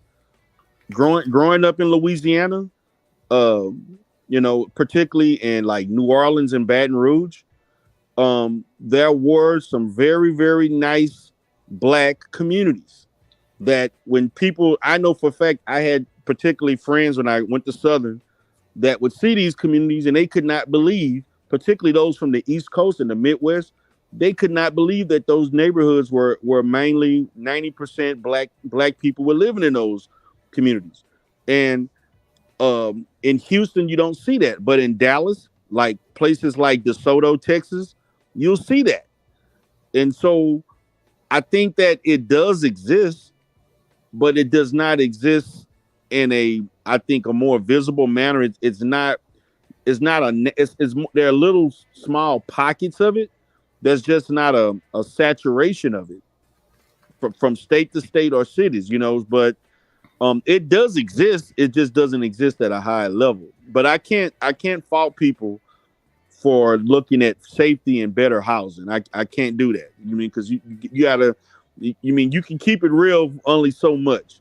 And and I do think that in our community, it doesn't mean that you're selling out. It doesn't mean that you don't love your community. Is that you have to do what's best for your family first, and I can't tell a man not to do that. So, but I do think as a people overall, if we want to change that, we have to economically change.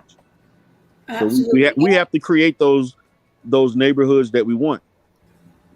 Absolutely. Aunt T, your thoughts Nah, on that? I love the way he ended it because that's exactly how I was just about to start. I'm like, it's just like building the foundation for a house. A lot of people would think that starts with concrete. It starts with what's underneath the concrete. That's the earth. So that's really where it's got to start. And sometimes you got to turn that soil over a few times before it's even set to be able to build on. You got to be able to have some skin in the game. So some of us are just going to have to realize that we're not the ones to take that risk. You got children, they're turning a certain age, they're not getting any younger, they're in a certain situation, you got to get them out of there. You got to do what you got to do right now. But there are others of us that are like, we kind of owe it to ourselves and everybody else to build the community back up. But at the same time, you got to have some skin in the game. I try to just explain that to people because people try to say a lot of things to me about what the community should be doing. These people have no job, no home. You know what I'm saying? Like Right. I'm being honest. Like you live with your parents. You know what I'm saying? You're going through Indeed, all of that other stuff, trying to no car, no nothing, no kids. And I'm like, yo, you don't have any skin in the game. You know what I'm saying? This dude over here owns 4 multifamily homes, has 3 businesses, employs 40 people, and has a full staff on deck at the house he lives in. Okay? Right. Landscapers, maids, nannies, all of that. He's got skin in the game. There is a community that everything that their lives are riding on the decisions this guy makes on a day-to-day basis. Facts. You know what I'm saying? He makes one of those mistakes that you like whatever. You went to jail 38 times in the last 10 years. He makes Facts. one of those mistakes like that, it's over. So that's what I'm saying. Like, people just need to understand, like, it's easy to say all of that. This is what the community should be doing, but I'm like, until you have some skin in the game, you might want to just kind of take your lessons from those that do. Facts. Right now, because they have the most at risk. And I think we just need to understand that, like, first and foremost. Once we realize that, like, those with the most at risk should really be the ones that have the most to say. That's just my opinion. I think we'll be in better shape. But it does start with just how D. Durrell ended it. We got to be able to build a better community. Yeah, we got to be able to do it. Okay, quick question. As far as this Alabama tragedy, this is a population of a little over 3,000. And according to the reports, there were 3 people that were arrested. And sadly, as I'm reading, 2 are brothers.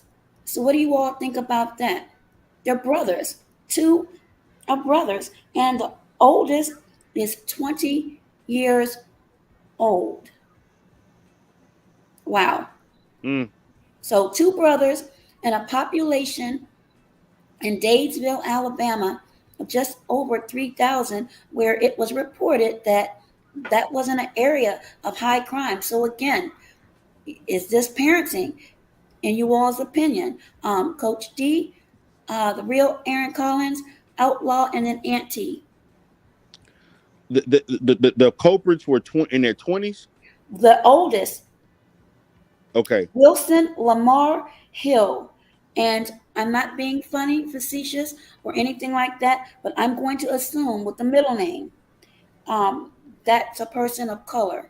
I could be wrong, but that's what I'm going to assume for now. Right. Well, 20 years old, most yes, school shootings are overwhelmingly done by white males, but absolutely. So I have to but check on that. yeah. But what I'm going to say is that um, I can't, in good faith, hold. I thought I thought they were actually in school, but these were grown men, so I have to give them more responsibility than the parent. You know what I'm saying? And particularly with this being that they are adults. I do think their upbringing could have had an effect on why they, develop into men who would do this. But I would have to give the onus to this man as an adult for being reckless and engaging in this heinous crime. Of course, the community and of course your parents do have an influence, but as a grown man, you should be able to make better decisions. You can't, you gotta, blame yourself. You can't point the finger, look around at everybody else as a grown man. Okay, the real Aaron Collins, outlaw and an auntie. Thank you, Coach D. You're welcome. Yeah, piggybacking off what Coach D said, yeah, I didn't know they were in their 20s and 18 too. So yeah, they would definitely have to be taking responsibility because these are full grown adults. They're not children, and if they went there purposely to shoot up a place, then it's like they want to do adult things, but be treated as children, and that's not how it works. Because if I'm not mistaken, I believe there was a loss of life in the situation. So yeah, they're gonna have to take the L on this one. They're gonna have to eat all this too. They're gonna have to be responsible. I believe that's the problem is with society, and I'm not gonna necessarily say the parents because I think I just heard you guys say that this was in an area that's not really known for high crime. So maybe I could say that this was either possibly, from the way it looks, sounds like they were trying to get revenge, or maybe they were just spinning out frustration of not being picked for something. Either way, and I'm not coddling or justifying what happened in any form or fashion, but they would have to definitely be responsible as grown men because in the eyes of the state, they are grown men, and in the eyes of the penal system, they are grown men. See, this is the thing that upsets me, and I've seen so many different court shows when the judge passes the sentence, the whoever is being in court being sentenced, they want to throw themselves on the floor at the mercy and throw snot against the wall and crying and stuff like that. But yet you weren't crying when you committed the crime. You weren't crying when you pulled that trigger and took a life. So I don't want to hear your tears now. So that's pretty much how I feel in that situation. Okay, yes, four were lost. Their ages 17, 19, 23, and 18. And the 16 or 17-year-old, wait a minute, let me make sure this is correct. Um, One of the ones that were lost, it was actually her sweet 16th birthday. And this happened inside of a dance studio in Datesville. So again, um, the teens that were arrested were 16 and 17. And then there was another 20 years old. So the 16 and 17-year-old, those are the brothers. And then there was a 20-year-old, Wilson Lamar Hill Jr. of Auburn. He was charged with 4 counts of reckless taking of lives. I'll use that, said the Alabama Law Enforcement Agency. So, your thoughts on that? Outlaw and then Aunt T. This is Yeah, horrible. one of the things that stands out to me without knowing, further than what you have with the ages, like what these brothers are saying, this goes back to what I said before about high value. If these gentlemen had high value for their lives and a vision, and I'm not going to blame the parents because, yeah, given the age, that should have been instilled. Clearly, there was a different set of values instilled into them where this sort of violence in response to whatever their motivation to do this behavior, that's what served as priority to guide them. Because if you had all of these visions of things you want to do in your life, obviously I'll reference almost like the movie Boys in the Hood, where the one young man, I forgot his name, the one who had a functional dad in the home, when they were gonna go do the drive by, he got out of the car. He said at some point, he said, let me out. He went home and he got to move on with his life, went to college. The rest of the young men died. And that was all keyed in because of the value that was instilled into him. And so I think it's safe to make that assumption, regardless proper upbringing or not. These young men did not value their lives. They valued violence, which our more dominant culture tries to push on us. These guys, when I used to work in the high school, my students would call them crash dummies. They literally, you just throw your life away at the slightest disrespect or for whatever reason. And of course, it's terrible because they're going to try to turn around and use this for the community as a whole, as we well know. So, but like I said, these guys could care less about having a real vision of being something functional with themselves, and so that's why they were able to take other people's lives. Okay, Aunt T. Sorry. I mean that's it's just a lot. That's a whole lot, and I mean I really don't even want to think. I gotta just agree with what the fella said.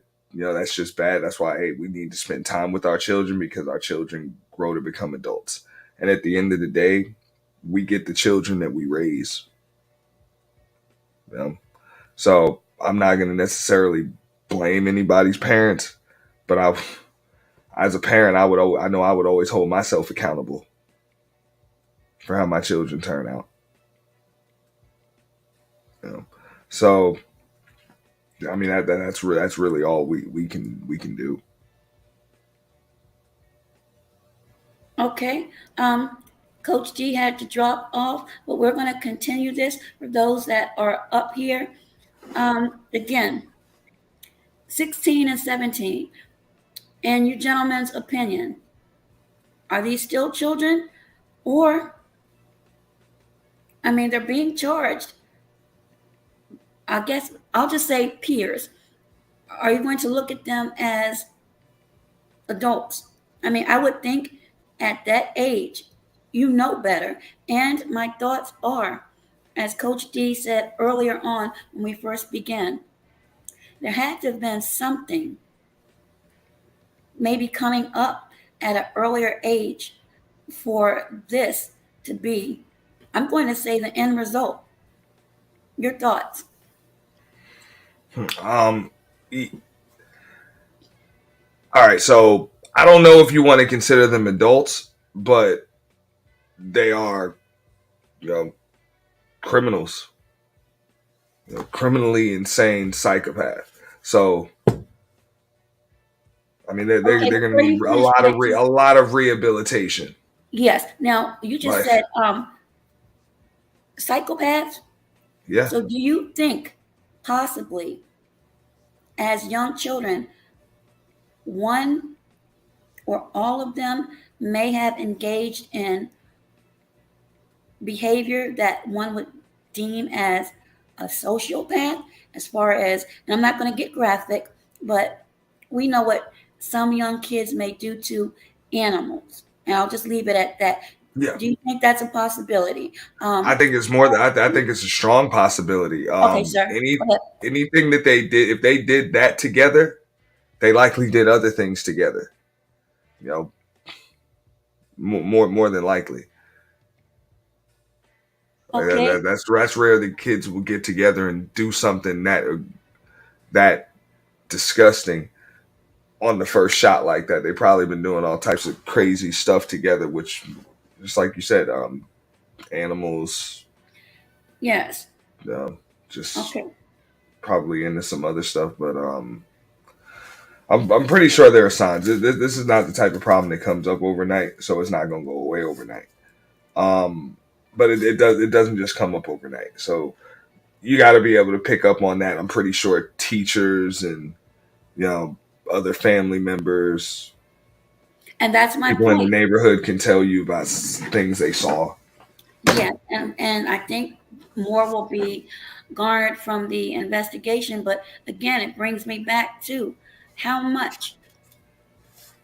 And I know you mentioned earlier about not wanting to point fingers, but I guess because I'm older than all of you, I'm sure, just the way I was brought up, and what I see right now with some of these young kids, and to me, it's neglect by allowing some of this. How much really should be blamed on parents?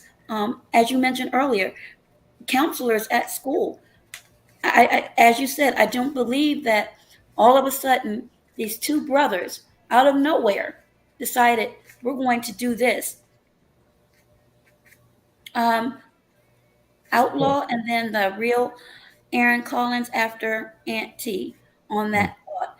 And I don't mean to be a stickler, but I guess again, this is coming from how I grew up and what I see personally now with these kids. And when you try to speak to them in a kind way, they automatically bark at you like they're entitled.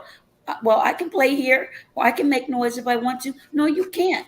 Do it in front of your home. But see, the parents shoo them away and they have no idea what they're doing. When I came up, it wasn't like that. If my mother wasn't there and I'm showing my hind parts, a neighbor would get me and then I'd get it again. Yeah.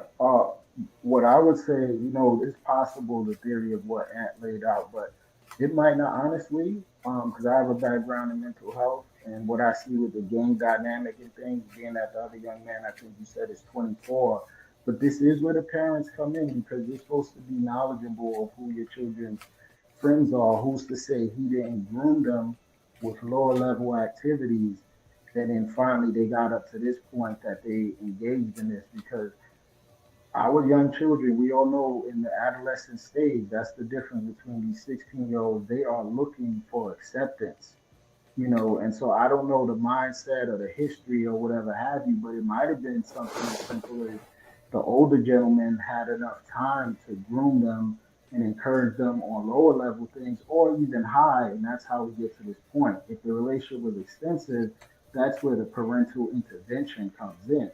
Now, if these young men were grown, were raised with all of the proper values, which is something I've seen in my personal life and even my professional life, some people still just choose to go astray. That like they want that mischief, they love the chaos. It's something innate. I'd say that's obviously the exception, not the rule, because the statistics show that. But it could be, when the story comes out more, that's what I'd be interested in knowing. What was that dynamic with the younger crowd, knowing that how their brain isn't as fully formed and much easier to manipulate. That's why the army wants you to recruit you as well when you're young. They don't want you when you're much older as you start to value your life more and have more experience. They want you when you're young, full of testosterone, ready to go. Okay, you just mentioned something about the military, correct? You're kind of low, outlaw, but I believe the end part you mentioned something about the military. Is that what you said? Yes, that's correct. Okay, well, you do realize that the individual that was charged and arrested with allegedly, and I'm just saying that to be prudent and responsible, of leaking classified documents was just 21 and in the Air National Guard. And Yeah, he was actually on social media. So again, 21, the oldest one in this incident we are speaking about, 20. I'm sorry. I've got to stick to my guns. parental or some type of guardianship, even if it's within the schools or neighborhoods. That's just my opinion. Resources, okay, well, if we want to talk about resources, are we talking about, and Warren said earlier, what about grants? I'm sure they're there, but again, my mom always used to say, charity begins at home. You gentlemen, your thoughts on that? Um, so I mean, I would agree. You hold the parents accountable, but you can only hold them accountable, or at least responsible to a certain degree. At the end of the day, if it's not the parent that commits the crime, parents shouldn't necessarily do the time. I'm just saying it's a lot of rehabilitation, even though in some cases they're children, they're young adults. When you take lives, I mean, there are consequences to it. As far as the parents go, I mean, I know how bad I would feel for the rest of my life. Like, you put me under the jail, whatever. I don't think I'll ever really get over that. Having to look at my child through Absolutely, but bulletproof glass and video calls and stuff like that. Like, absolutely, absolutely. But again, 16 and 17, 17, I graduated high school. So my question and thoughts are, and I'm sure it will all come out, are you saying, or are you wanting people to believe that nowhere from the age of, I'm just going to throw out 5 to 10, there were no signs exhibited at all? Or is that something that you think we need to wait until more information comes out? Because as Cola said earlier, and I believe Aunt T as well said, you just don't up and decide this. You had to have planned it. You had yeah, to have had conversation. you definitely don't get help out of the blue to Uh, do it. you know, you don't usually get company. no, absolutely It's out not. of nowhere. The real Aaron Collins, your thoughts? Yeah. So the question. The question you were asking, should they be? Are they still considered minors or children? Well, like I was saying earlier, that if they decided they made the decision to go, let's go and delete people with a gun. They made an adult's decision, and like I was stating before, if they're big and bad enough to make these decisions, then they should be big and bad enough to deal with the consequences of said decision. You see, I think that's the problem. Also today, with now this is probably where I would come in, where the parenting could be bad. Say the parent didn't have anything to do with the youth involved all this time until they committed the crime. Now all of a sudden they want to be like, oh, that's my baby right there. He's too young. But see, when you had the opportunity to spend time with him, you always told him, hey, go play Madden or something like that. You didn't want to have time, so they went up there and committed this crime, this heinous act. And again, I'm not justifying it, but they went out here and committed this crime, and now they're about to stand before a real court with a real judge and get a real sentence and deal with some real consequences. Now all of a sudden, that's your baby. I'm not. I can't get with it. So as far as them being children, or 16 and 17 is not exactly a child. It's not a full-grown adult. No, They but were. real quickly, in the state of Alabama, they will be tried as adults if they're charged with the M word in Alabama, and it's a requirement for anyone 16 or older. So it's suggested that the two teens will be tried as adults. So teenagers being tried as adults. So let's think about that dynamic. That's I mean, that's Alabama's law. I mean, it is what it is. I mean, it might be harsh, but once again, so was the crime. I mean, they deleted people, so we can't be handling this with kid gloves. They committed made adult decisions. They have to deal with adult consequences. Okay, Outlaw, your thoughts. And before you get Yeah, there, Cola, thank you again. Parenting isn't taken seriously anymore. Kids are having kids. Parenting wanting to act and, well, wanting to be and act young. And you can't trust most people to care for your kids. Now, I absolutely agree with that. Panel, your thoughts on that before we go further. Thank you, Cola. yeah. I think I agree with Cole's comment, and it goes right back to why it has to be an ongoing foundational generational thing. We have de-emphasized functional families, two-parent households, healthy relationships, and that's the one thing that I've learned. I think I got cut off in a relationship, in a marriage. Yeah, it's tough, and learning how to self-sacrifice, give up certain things. Don't allow yourself to be a doormat and be abused or whatever have you. But one of the ways to really have good relationships, whether with your children or as an adult, for example, as I said, we have to be willing to give up and sacrifice certain things. And this culture pushes us to be individuals and isolated from each other, And the one thing I want to get back to the other thing with the young man, I have to sort of agree. People were not just injured, people now have passed on. They have to suffer the consequences. The way to avoid that, it starts from the very beginning. What were they taught or not taught? And if they was taught the right thing and they chose to go astray, they suffer the consequences.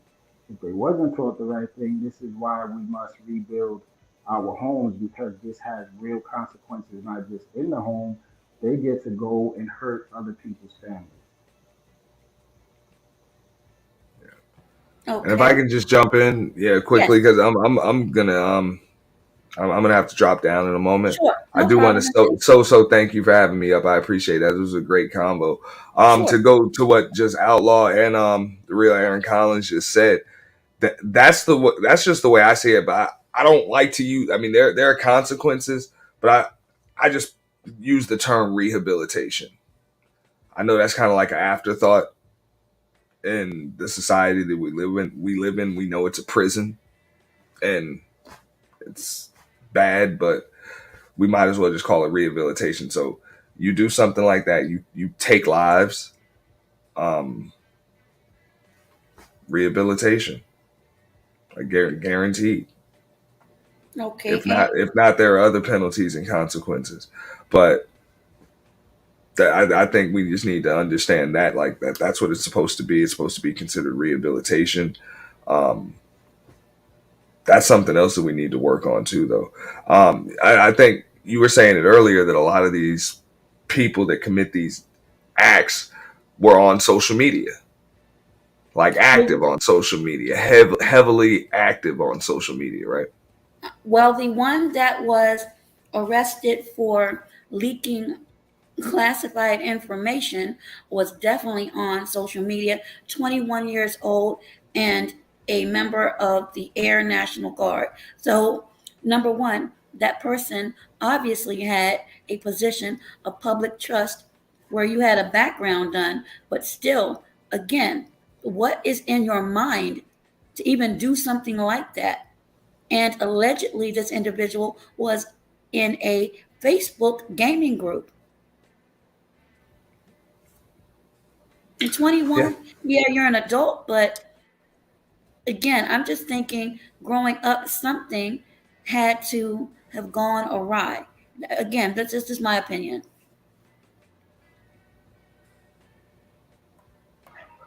Can anyone tackle that one? Yeah, Is that I something? can.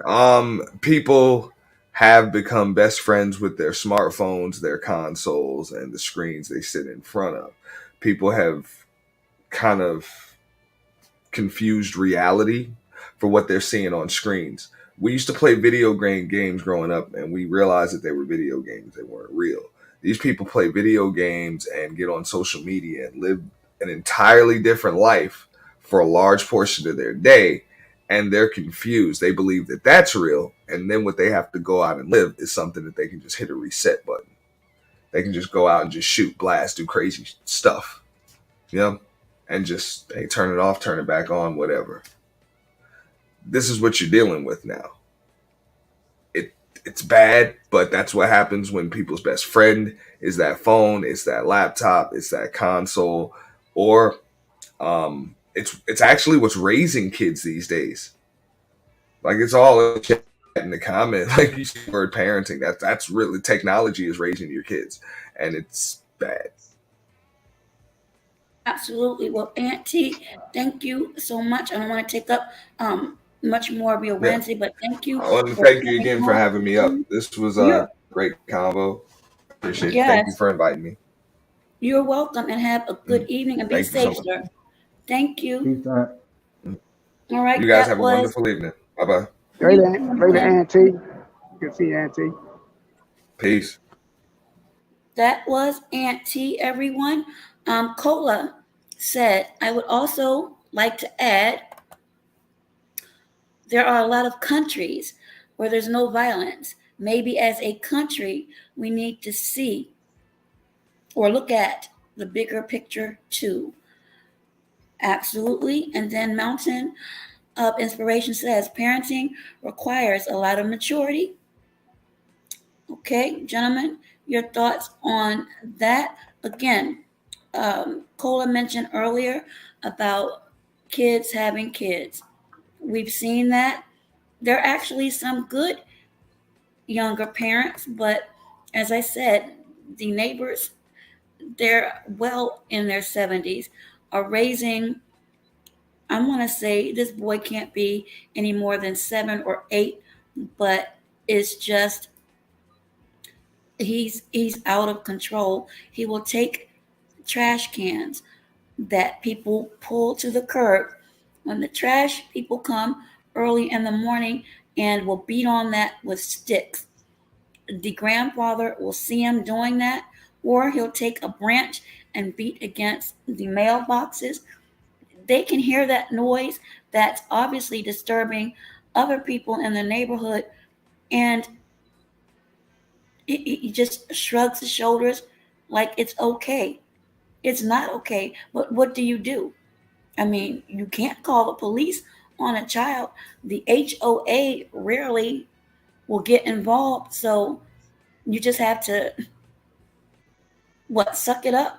And then again, if you say something to them, even in the most mildest way, you're met with resistance. Yeah, this is back to, like I said, we have a culture where the parents have been stripped of their ability to discipline, and we're also discouraged.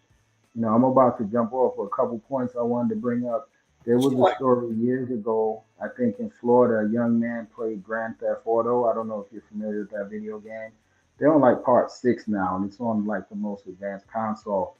But basically, he played for like 18 hours straight, literally ran out of his home, carjacked someone, his parents had a pistol in the home or whatever. I mean, he literally reenacted what happened with the game. Like he went into, I guess, a state of psychosis. So if you want to talk about a violent culture, we consume lots of violence. The concept of drill music, where black males are killing other black males. I've always said to my students when I used to work in high school, I bet you this music wouldn't be allowed to be mainstream, played on the radio, and you know about it if they were talking about killing people of other communities of prominence. So it's well baked into a lot of the dysfunction, especially on our community. Going back to what Coach D said, and what I believe Ant said, the very worst things are what gets amplified the most, and we really have to squash that to the best of our ability because we know that's not who we are. But what happens is it really gets mimicked like crazy. The more the children see this, the more that it starts to perpetuate itself. And last point I'll share, I don't know if people know, I'm from New York City. I moved to Texas. Look into the local stories about drill music in the Bronx. They literally have an ongoing war where young people have been killing each other for like the last year. And they actually rap about it. And the prosecution are using their lyrics because they engage in these crimes, and what they talk about in the so-called music, they're actually engaged in, and the prosecution are using this to convict these young men. So yeah, we have to tear the carpet up and start over ultimately and reject a lot of things if we're going to get a handle on this, because other communities are not suffering nowhere near to the extent our community is. And it'd be my contention is because we do way too much embracing of the most worst things. Y'all have a good night.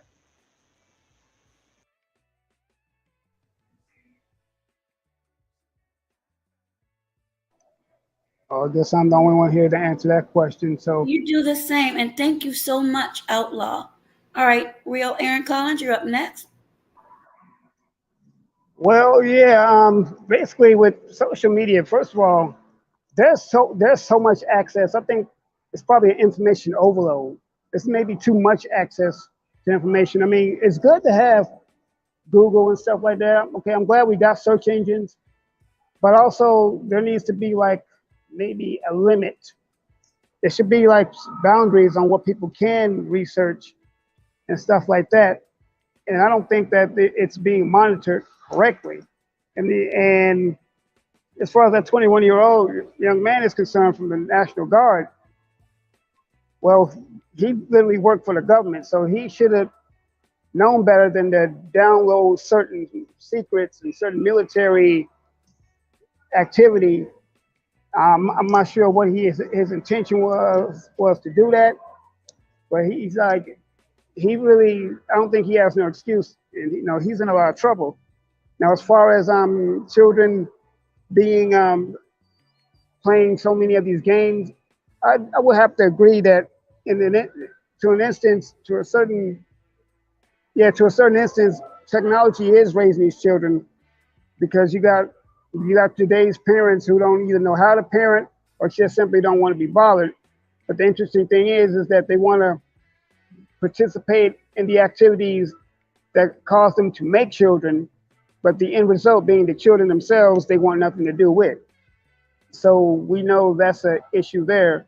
So they give the kid a Madden or Grand Theft Auto and tell them, here, play this as to preoccupy them. But one thing they're forgetting that the children still need human interaction, particularly from the parents themselves. Absolutely. So, piggybacking off of that, Cola, and again, thank you, Cola, says, one reason I do not like my son on YouTube or other apps, the YouTube Kid channel, too. Oh my goodness, has violence and cursing, adults making money off of it. I did not know that, Cola. And Warren says, and P2P, pipeline to prison. Cola says, espionage. Well, I'm not sure what the charges are as of yet, but the individual, 21 years old, was arrested earlier this week. I did a live on that, and I said that soon as I heard that the FBI and DOD was pretty close to tracking the individual because of the digital footprints. And I keep trying to explain to people, digital footprints isn't just something that I've made up or anyone else that uses that phrase. You can get things scrubbed, but when you're dealing with government documents or just about anything that's said, you're being watched. I mean, Papa Duck has said this so many times, especially on this platform about AI and technology. And I'll repeat it again. We already know that there's facial recognition. Okay. We already know that there's voice recognition. We already know that there's gait recognition, and that's they can tell by the way that you walk, GAIT. Also scent, the way that you smell. I mean, you can't hide, basically. So to me, that Kind of was a scary. no brainer. It's kind of scary with the technology right now. Matter of fact, if I'm not mistaken, a few days ago, I think Elon Musk just did an interview with Tucker Carlson where he was talking about AI and how it's almost like a replacement for actual human beings. So imagine that. We're like living in a real life Terminator. Like if you understand the concept of Terminator, how well the machines took over, they became self-aware, and then eliminate all humanity. That's almost what it seems like today. Okay, Cola said SpongeBob and Peppa Pig. Okay, I'm just going to say firing at one another. Oh my goodness. I oh, I didn't know that. And again, technology, I believe, can be a good thing, but in the hands of the wrong people with issues. And as Coach D said earlier, maybe being bullied or feeling like mm, how can I put this gingerly? Maybe feeling not part of a group may have added or been a subsequent result of what we've seen happen. But this isn't the only incident.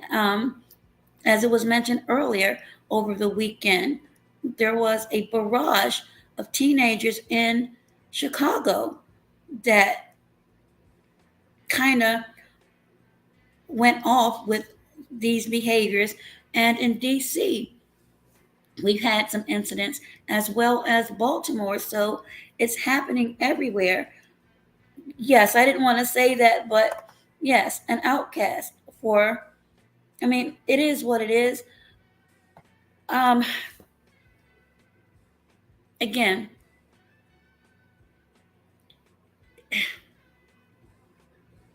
where Aunt T mentioned about rehabilitation, but is that something where you had to go backwards?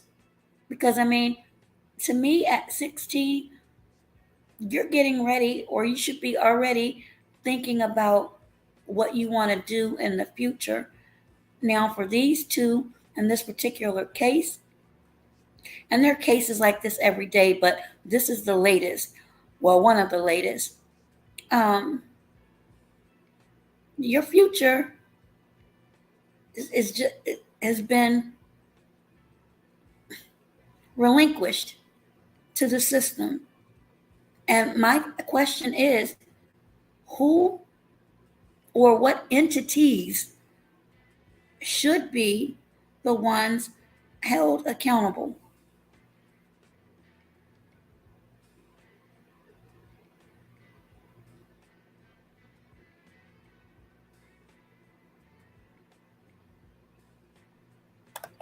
Was that a question you were asking, Dwight? I mean, it was a thought and a question, yes. So you're asking what entities should be held accountable? Well, that's a good question. I mean, if they're at a certain age of accountability, I think the individual should be held accountable. But see, at some point, you got to stop blaming the parents. I mean, if the parents did half a decent job and they did everything they could to make sure that this person that was in their responsibility grew up to be decent, and if they themselves decided to sway away from the teachings, well, we can't really blame the parents at this point, because hey, if I raised you to do everything you're supposed to do as the best of my ability, the best that I can, and you decide on your own free will, or you know what, I'm not under you anymore, so I'm going to do what I want to do. Well, then that would be on you. So in that case, I would have to say that you have are responsible. I'll say that the person themselves is responsible. That's provided parents raised them in the first place. Well, you actually have a point, because I actually know of a situation this happened several years ago where the parent, even though the father was not in the household, the children were all well taken care of. The mother was gainfully employed. However, one of the youngest of the sons, even though they were spoiled rotten, decided they wanted to get into the pharmaceutical, if you will, trade. Um, and it ended up being gang related incidents, and he passed away in her arms. And to me, she did a heck of a job raising all three of her sons, but somehow or another, that life, and again, where's the accountability? I'm not going to say it was her fault, because in my eyes, she did a heck of a job without a father being in there. But for some reason, outside of the house, the youngest young man, I guess, saw, and I hate to say it, that lifestyle being glamorized. And when she found out about it, she said, "You have to leave this house. I don't want that activity in my home." So she got an apartment for all three of them. But sadly, that was the end result. Cola says, "You have," wait a minute. Warren says, "Our culture needs fresh ideas." And Cola says, "You have legal age law, then you have brain development." And that's the point I was getting to. Again, at what age? I mean, I still just can't believe at 16 and 17, you don't know any better. I can't believe at 16 and 17, your brothers that maybe, and I hate to put it on anyone else, maybe something that you saw on TV or social media, as Coach D said earlier about some of these reality shows, could that have been an influence or motivator that led to this incident? And again, without more information on the backgrounds of these individuals, it's really hard for me to say, but just logically thinking, something had to occur again. And I'm just looking at the location, the population of maybe a little over 3,000, and it being reported, don't hold me to it, just according to reports, um, not very much crime. So again, what possibly could have gone through the minds at that time? And to me, it had to have been known that this party, a Sweet 16 party, was going to be held at a certain venue. I can't wrap my mind around it. I can't. And there has to be accountability. And the question is it on the ages 16 and 17? And then there was an older one, as I mentioned, 20, but the two brothers. That's what I'm curious about. So, your thought on that? Because we see young people, I mean, under the age of 25, just involved with so much. And music. I heard that was brought up earlier about some of the drill music. And I don't want to place that on a particular art or genre, but should it be examined? Your thoughts on that, the real Aaron Collins, and anyone else that's in the chat?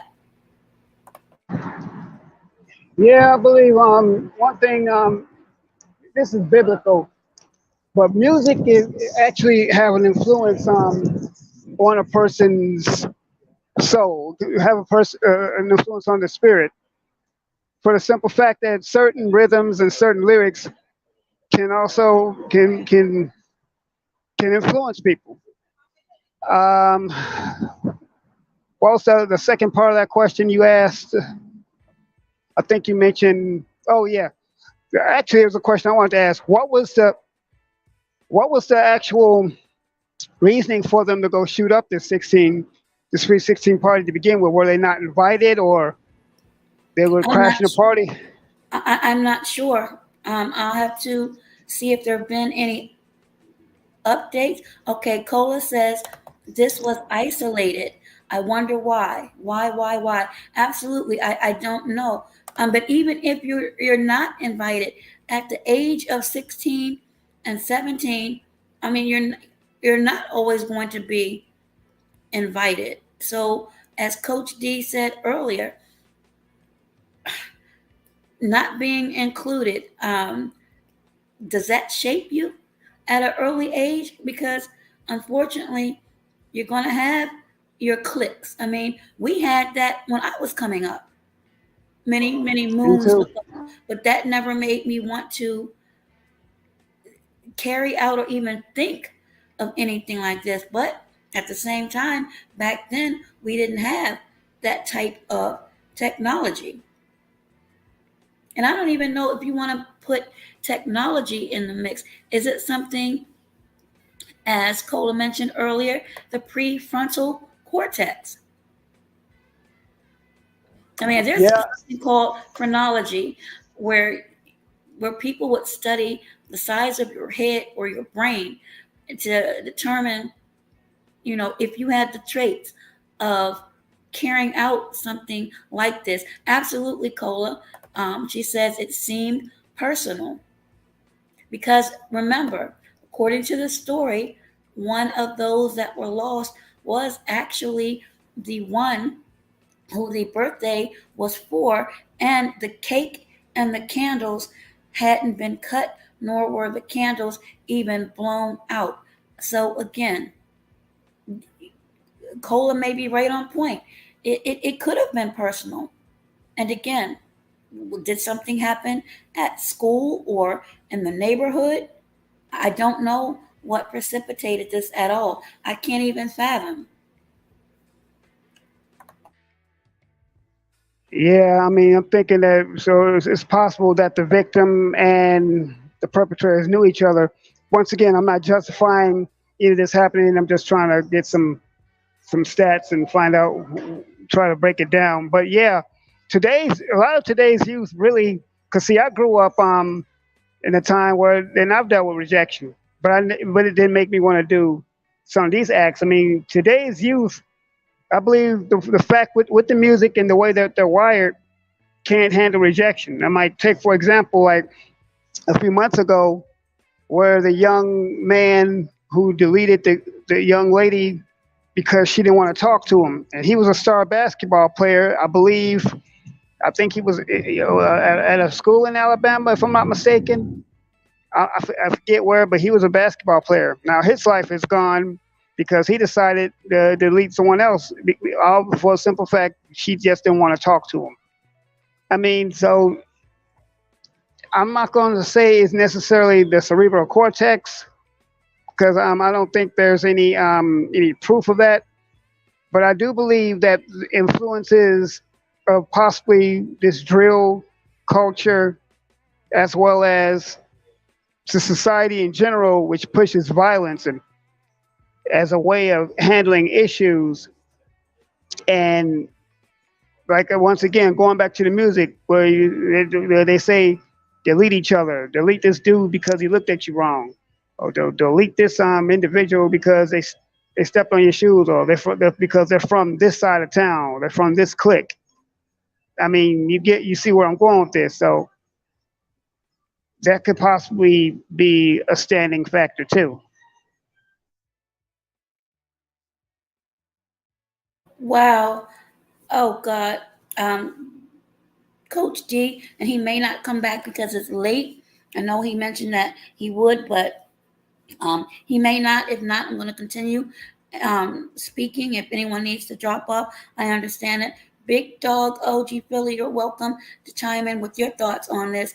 But as I mentioned earlier, and I didn't want to be premature in my statement, but um, sadly, I was correct. The 20-year-old Wilson Lamar Hill is a man of color. And as Coach D said earlier, usually with these type of incidents, they're not. So your thoughts on that? And One moment, please. Thank you again, Cola. Cola says the prefrontal cortex contributes to a wide variety of executive functions, focusing one's attention, predicting the consequences of one's actions, impulse control, managing emotional reactions. Thank you for that breakdown, Cola, because I did not know that. I'm going to have to research that. But yes, there is a picture up now. As a matter of fact, if you all give me a quick moment, I'm going to put that in the chat. And I am curious to know what you all think about this because, again,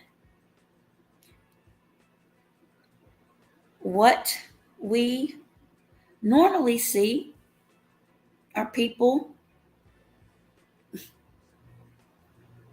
I'm just going to say devoid of color, that will commit or historically has committed these type of incidents, but not in this case. I'm not sure of the brothers, but the 20-year-old, and I just put it in the chat, and if you click on the link, you will see the 20-year-old. And you can, again, look into his eyes.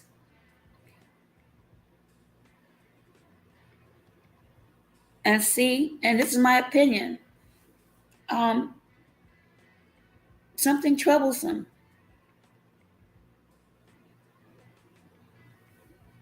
Have you been able to see that? Or you can't see that right now,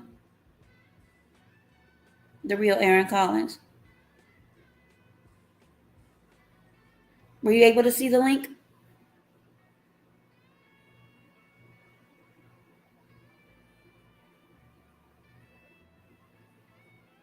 Okay. He has his mic on mute, but one of the victims passed away trying to save his sister. Wow.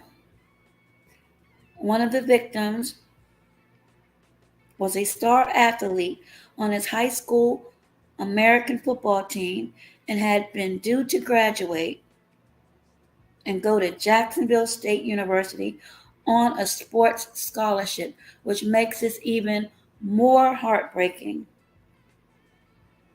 And it also says there were about 50 people at the party, which was held at a local dance studio. Wow.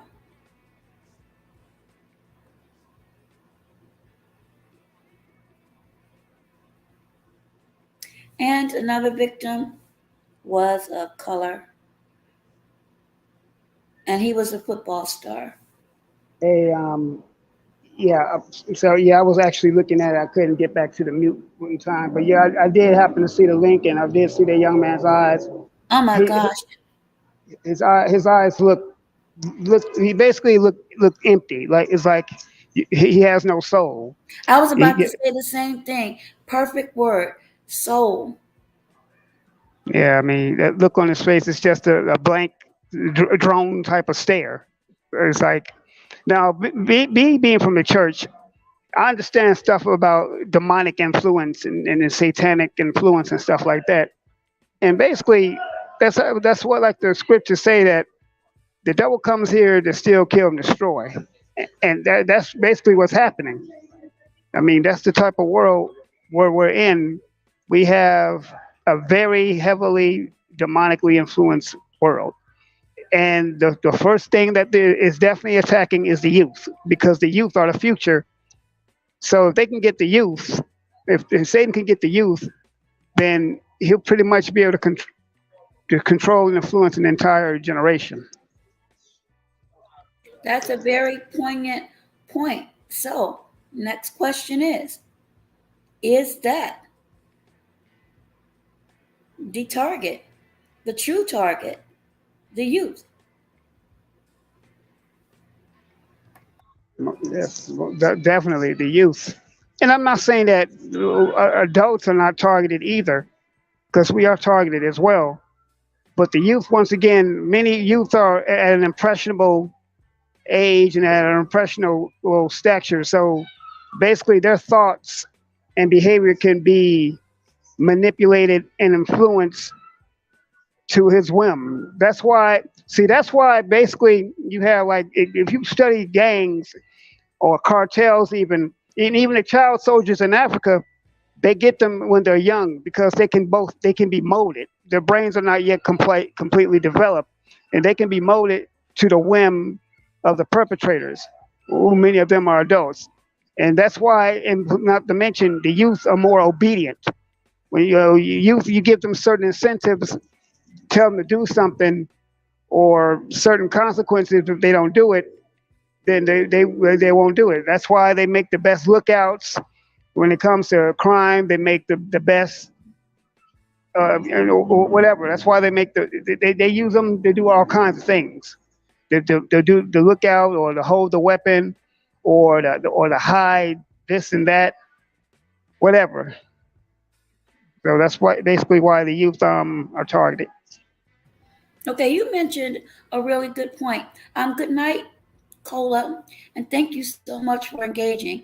Chaos Rain, how are you? We're speaking about teen violence, mental health. We're speaking about the Alabama case where 3 were charged.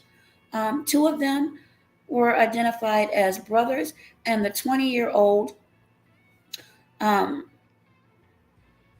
is a adult of color. And we're speaking about right now the influence and targeting of our children. So that's where we are right now. So that brings me to this thought: the targets and how they're doing it through music, technology, games. A lot of people think of it as spiritual warfare and frequency. Your thoughts on that? Because, as you said, in other countries, they will, I don't want to use the word groom, but I think that's a good adjective to use while you're young. Just like those, I have to be extremely careful, but I'll just put it this way: there are groups, I'll put it that way, there are groups that do start their young off at a really early age with particular thought processes, mindsets, belief systems. They teach them certain behaviors, and they grow up with those mindsets and behaviors, and they're equipped to do just about anything, even if it's being a martyr at the end of the day. And I see this happening a lot here in the US in certain areas. You may not see a lot of it,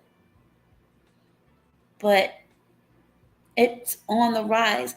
And I mentioned earlier, one of my fears is, at least in this area, every year when the weather changes and it gets warm, we hear of more and more of these stories. And as Coach D mentioned earlier, usually in cases like this, um, certain groups are, there's a correlation with them and certain crimes, but you cannot always say that, because if you remember, the snipers or the Beltway snipers. I did a live on that. It's been a while, but everyone in this area, the DMV, they were on the lookout for Caucasian males with a military background and a white box truck. Well, at the end of the day, John Muhammad and Lee Boyd Malvo, two African American males that were responsible for those 20 plus days of terror where people were being deleted at gas stations, retail locations, or even at a bus stop. So, profiling, I understand that, but profiling sometimes goes left. And in that case, it went left. So, again, I'm just curious to see what comes out, if anything was actually on social media. And with everybody that's on social media looking and monitoring why this never came up with a population, and that's the key for me, with the population being so small, no one said anything or no one observed anything odd.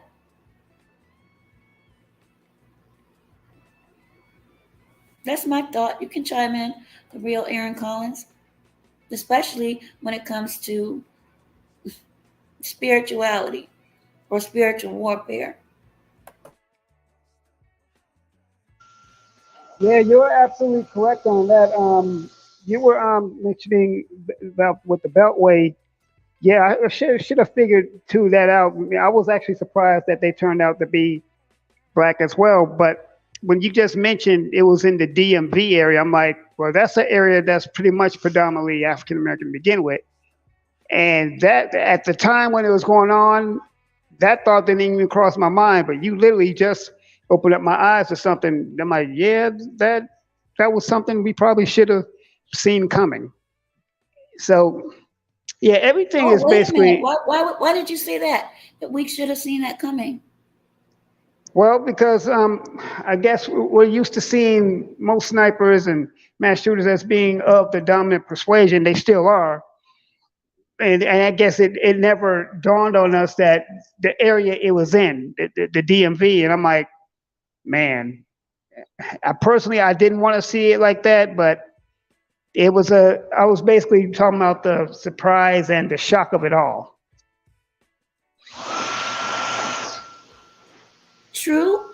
And the sad part, and one of the common denominators in that and the 21-year-old and the Baltimore incident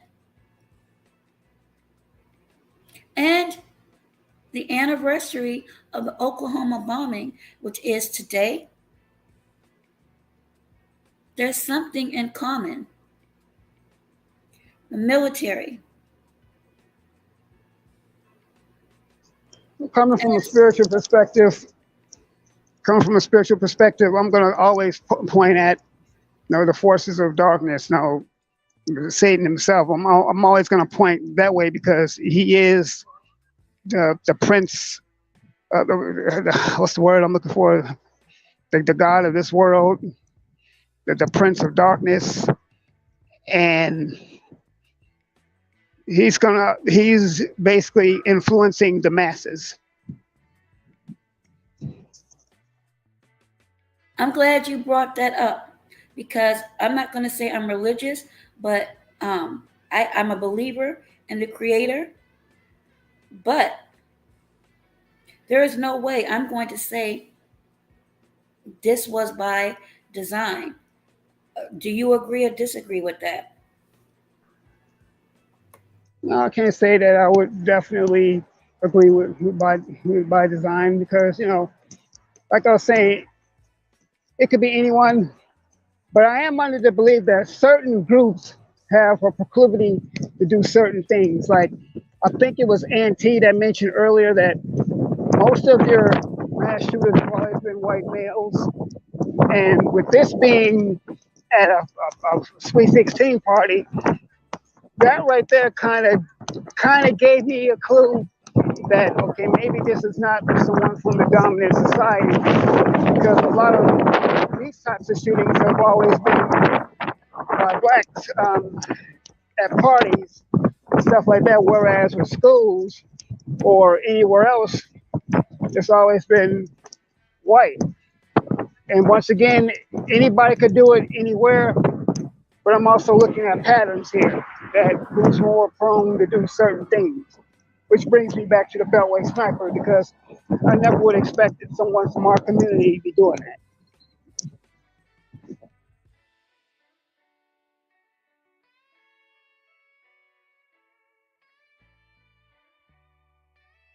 Okay.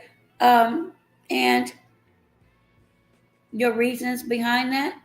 Because you do know there is a large percentage of crime against our own, day in and day out. Yeah, I will certainly definitely have to agree with you on that. What is it? What and one thing I would also have to definitely say that I get it. We do live in a racially charged world, but a lot of the stuff that I'm seeing happening is basically us against us. And I'm not dismissing the fact that we do still have racism. Just look at the situation with this the 16-year-old Ralph Yarrow, and I'm glad he survived that. But we also need to continue to look at what's going on within our own communities as well. See, I actually brought this up before. I said that we can talk about all kinds of racial acts and things like that, but what about when these gang members or something shoots an innocent child or anything like that? Why doesn't anyone talk about that? Why doesn't anyone want to bring that up? And can you believe that they got on my case for just bringing it up? Who got on your case? Other black people on Facebook they say, "Oh, you turning against your own people and stuff," simply because I just brought up how come we don't have the same amount of energy and smoke toward when one of us does it versus when they do it. Absolutely. And I'm going to share this for those that are here or that'll catch the replay. So give me a quick moment.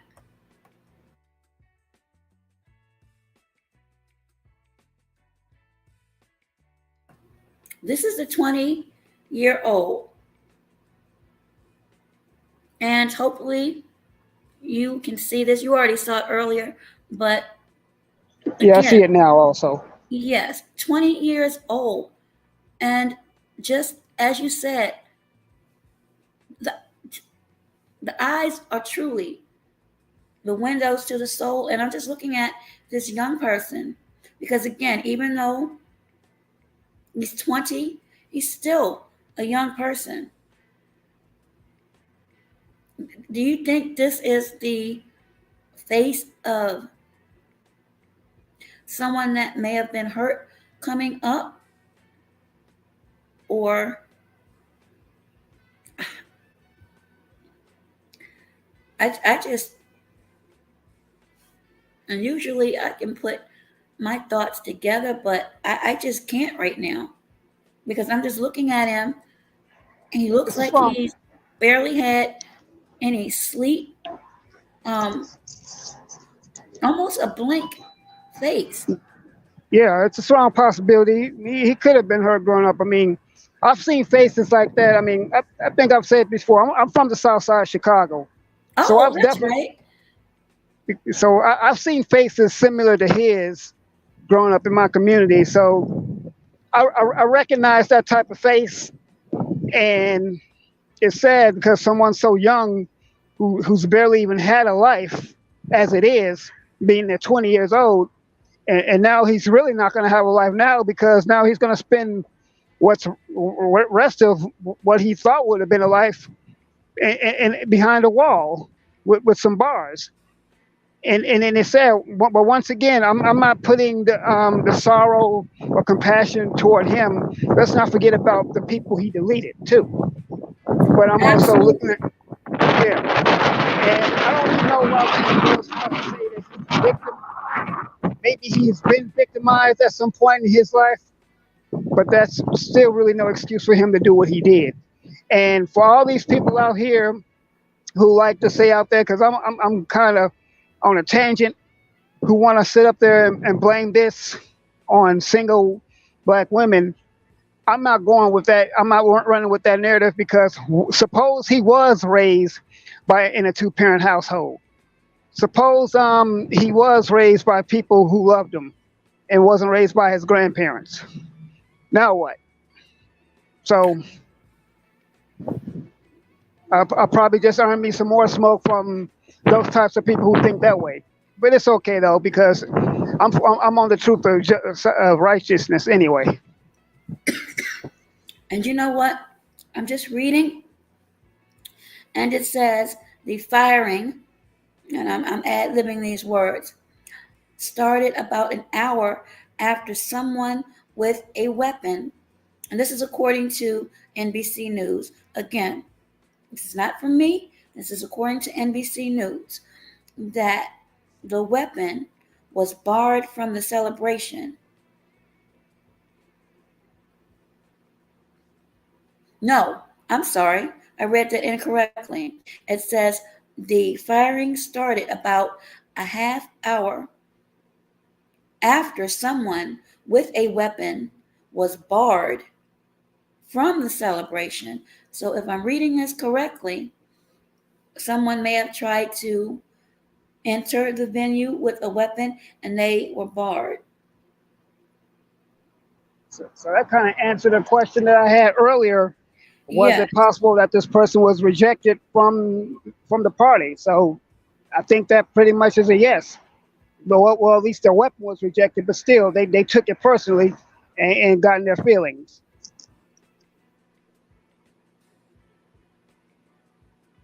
but okay, I understand that, but still, you're bringing or attempting allegedly to bring a weapon to a sweet 16 party with over or approximately 50 people there. So, what was your intent? And Warren said, wasn't invited. So, again, was this planned? Okay, or was the quote unquote crashing of a party planned? And if it went left, then what happened was actually a part of the plan too? Or did this person just allegedly have this weapon just because? And where did you get this weapon? Well, with Alabama being in the South, I know about gun laws in the South. I also lived in Texas for a little bit. The Okay. South in the South, weapons are pretty much fairly easy to come by anyway. Whether that's off the black market or legally, you can pretty much carry weapons in the South. And Alabama's like in the heart of the South.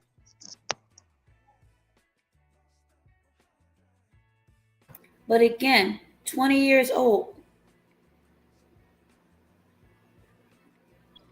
They can actually get weapons at 18. See, you can get a weapon at 18 years of age. Well, at least in Texas, I know you can. It might be that way in Alabama, but you just have to be 21 to be able to drink. But you can get a weapon at 18.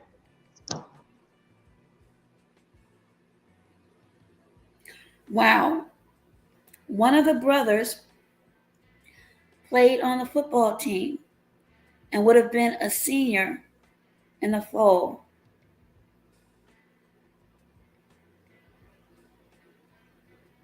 So, in your opinion, coming from an area of spirituality, Do you think that the perpetrators were in some way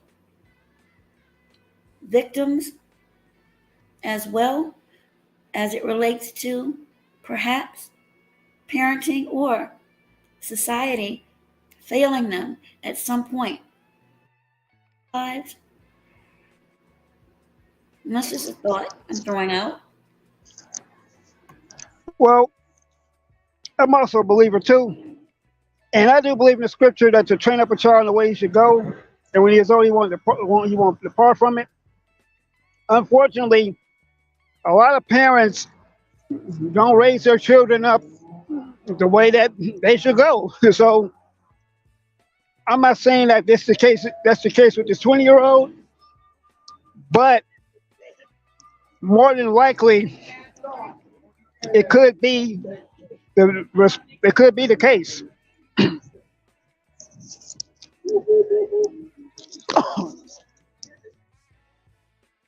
Okay.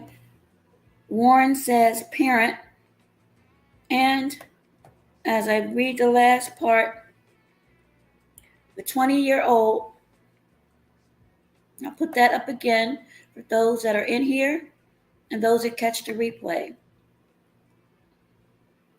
This is the 20-year-old Wilson Lamar Hill. His father said in a phone interview, according to NBC News, that the family is hiring an attorney. Further said that Hill, his son, is not a bad person. And I quote, "I don't know how he got caught up with this. I'm just praying for him and all of the victims. I'm praying for the victims and my son." Well, your thoughts Well, on that?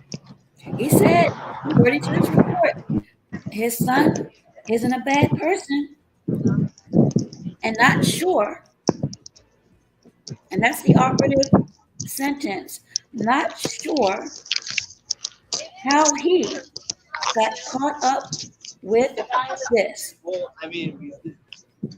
well, all we can do now is, I guess, just take the father's word for it.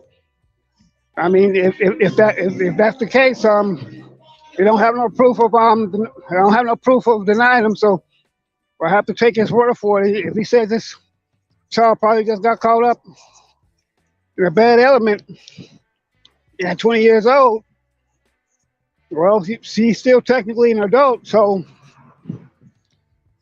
if he got caught up with some bad influences, then I mean, it is what it is. He has to deal with he has to deal with the consequences of his actions. Okay, It sounds like his father probably did try to raise him right. All I can do is just take his word for it. Well, Warren says he couldn't have been in his life, meaning Warren is saying that he doesn't believe the father was in his life. So let's open that can of worms. Do you think he was actively in his life up until this horrible incident, or no? Honestly, I really don't know. I can't really answer that question. I don't know his dynamics. Yeah, I don't think I'm at liberty to really answer that question. All I can do is just go about. Now, I will say this much: the father did seem to give the same cliche answer that a lot of people whose children have committed crimes have said. Absolutely. So I will say that much. So, he's a good kid, and I have heard that before.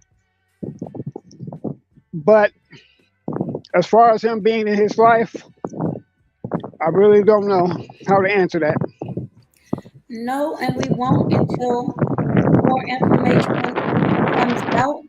But to me, just looking at his eyes, And I could be off. I am a lot of times. It just looks like there's hurt there or something that, to me, a 20-year-old at such a young age shouldn't be feeling. Or is it? I don't know.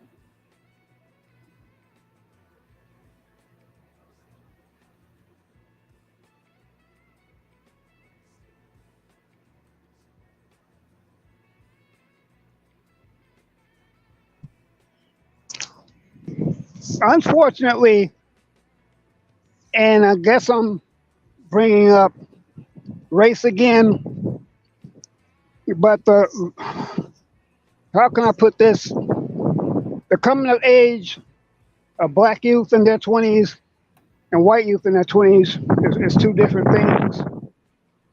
We know that the average white household has both parents and they have the benefits of society and all the trappings, whereas black youth come up in their 20s have to contend with being not just victims in the system, but victims of one another in our own community. So it's a lot going up. They're not a lot to contend with. Once again, I'm not making excuses or justifying the behaviors of this young man. Right, because we don't have all of the facts. I just know that this is extremely heartbreaking for everyone, you know, directly and indirectly. This was the latest, and according to stats, this year, just for time being, on an average, it has been said, according to the gun archive, 1.5 of these mass incidents per day. And it's just April 20th.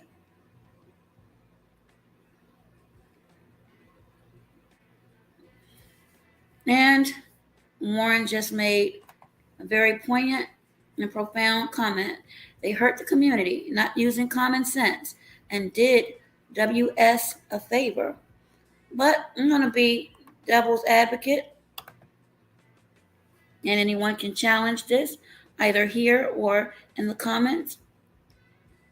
When are we going to stop pointing our finger or comments that it's WS? When are we going to start looking or holding ourselves accountable?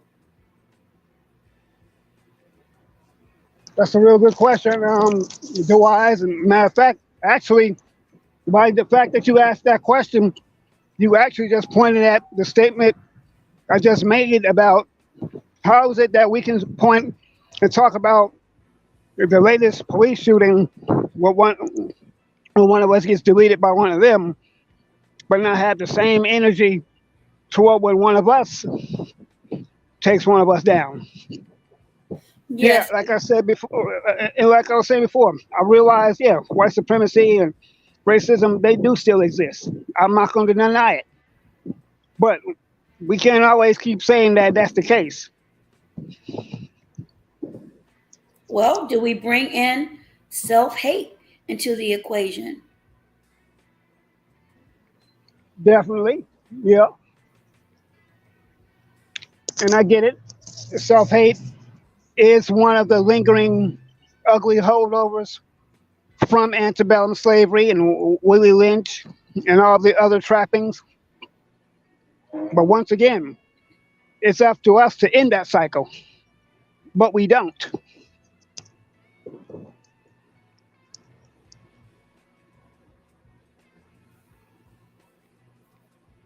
Okay, I was waiting to see if Warren was going to leave another comment.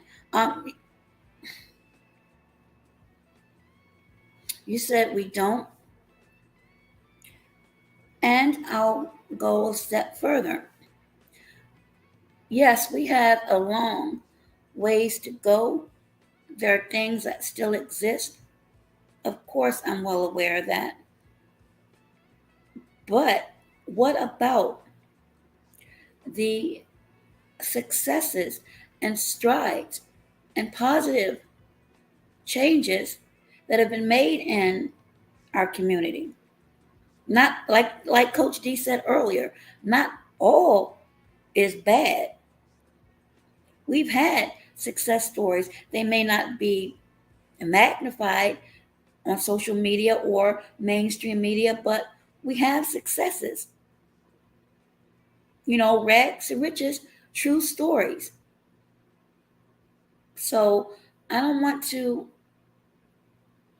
fall into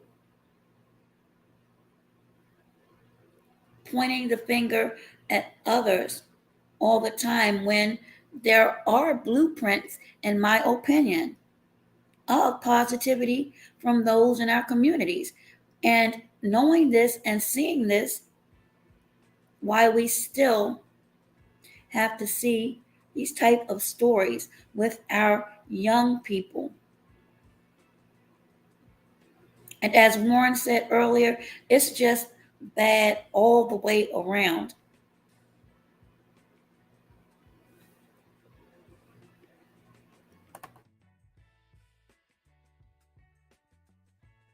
Yeah, but what was that? There's an expression that says this: garbage in, garbage out. And if that's what you continue to keep consuming all day, that's exactly what's going to come out of you.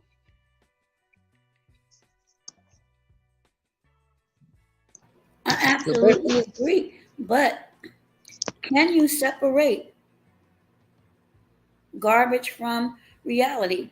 Let's talk about briefly quote unquote music.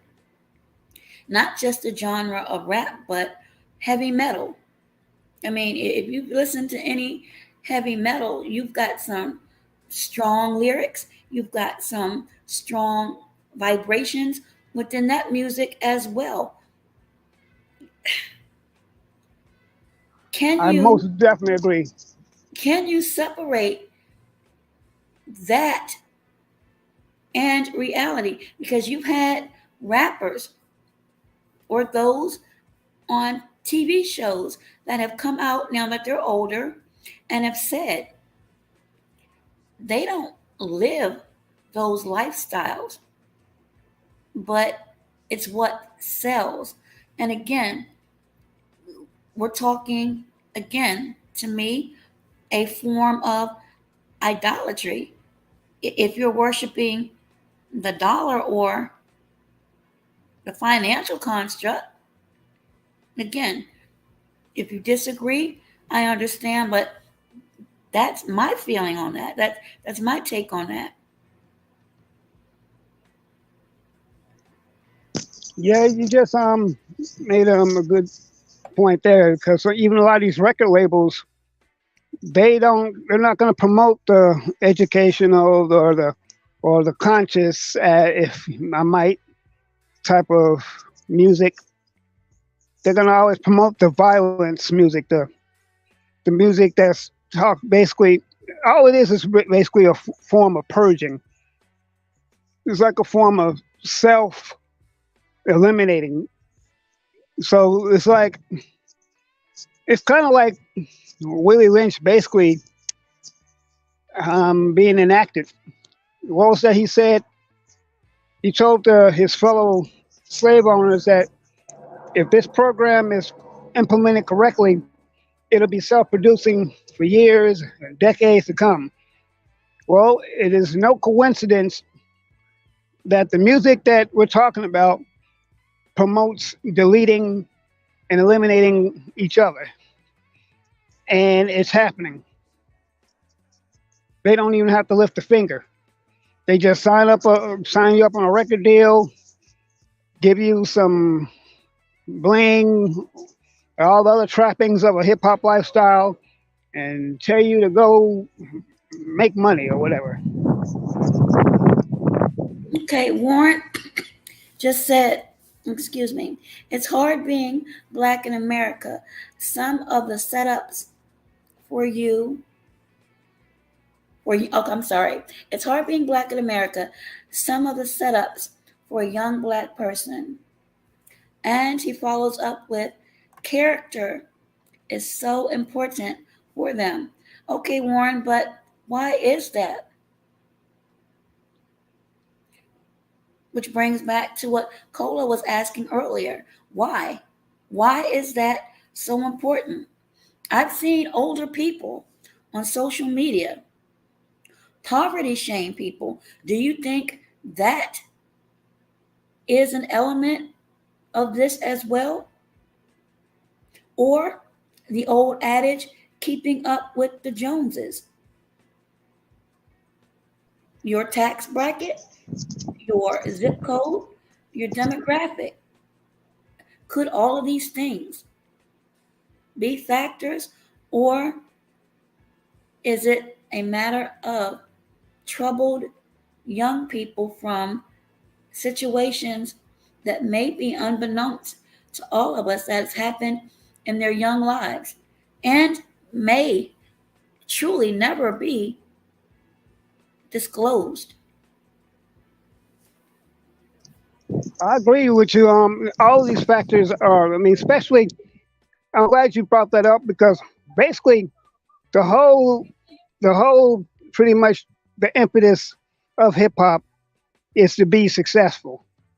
Be the ball, and that's the image that they're promoting. And a lot of the music that is out basically has the artist practically making fun of those. It's basically a lyrical haves and have nots, and they're making fun of those who don't have it. You're laughing at a man who does go to a 9 to 5 every day just to make ends meet. You're laughing at him. You're making fun of him because he has to work while you get to get a record deal and live off the lap of luxury. And there's nothing wrong with living in the lap of luxury. Hey, if someday I would like to, have nice things like that. But I'm not gonna sit up there and look down on someone who doesn't have it and make fun of them because I've also experienced homelessness too, and I see it all the time where I'm at. So basically, that's pretty much what a lot of the music does. And I think you mentioned like zip codes. Or they live in a certain if they live in a certain area, they're looked down upon as if they're not desirable because they don't live have a nice mansion in Beverly Hills or what have you. So yeah, I pay attention to that, and it's not right. So that could also make people feel be conscious, have a certain image of themselves and a low self esteem because they're not living this type of lifestyle. And you mentioned also keeping up with the Joneses. That's also plays a factor too. People feel like, oh, I gotta put on a front. I gotta put on an image just so I could be accepted. So now we're talking about being with the in crowd, like the song from the '70s, being with the in crowd and doing what the in crowd does. I gotta hang out with the cool kids because if I don't have the latest kicks and the latest designer threads or drive the fanciest car, then I'm not gonna be cool. So I gotta put on this image and put myself in debt just to put on a certain front, which is not gonna benefit me no way, but it's only gonna make me look good for that moment.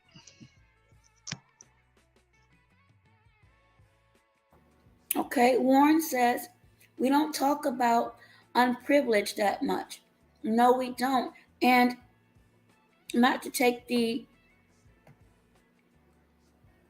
spotlight, if you will, off of hip hop or music, but it's not only that. You got to look at some of these, as Coach D said earlier, these, which I don't watch, reality shows.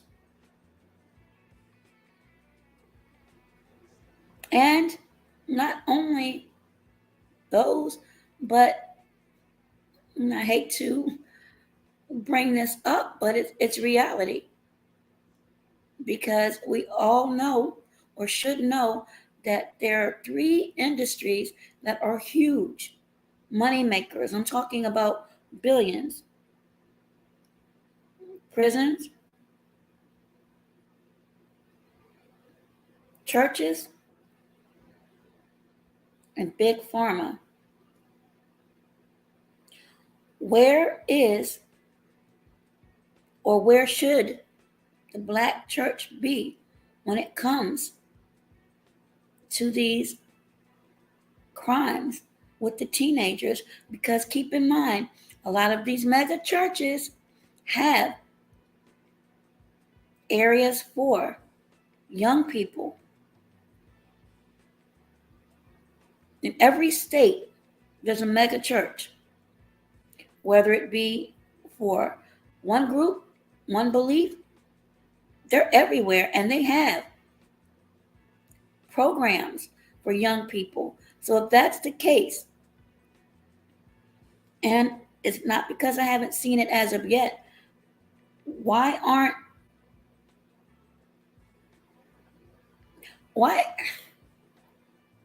again, I'm trying to make sure I choose my words carefully. Why isn't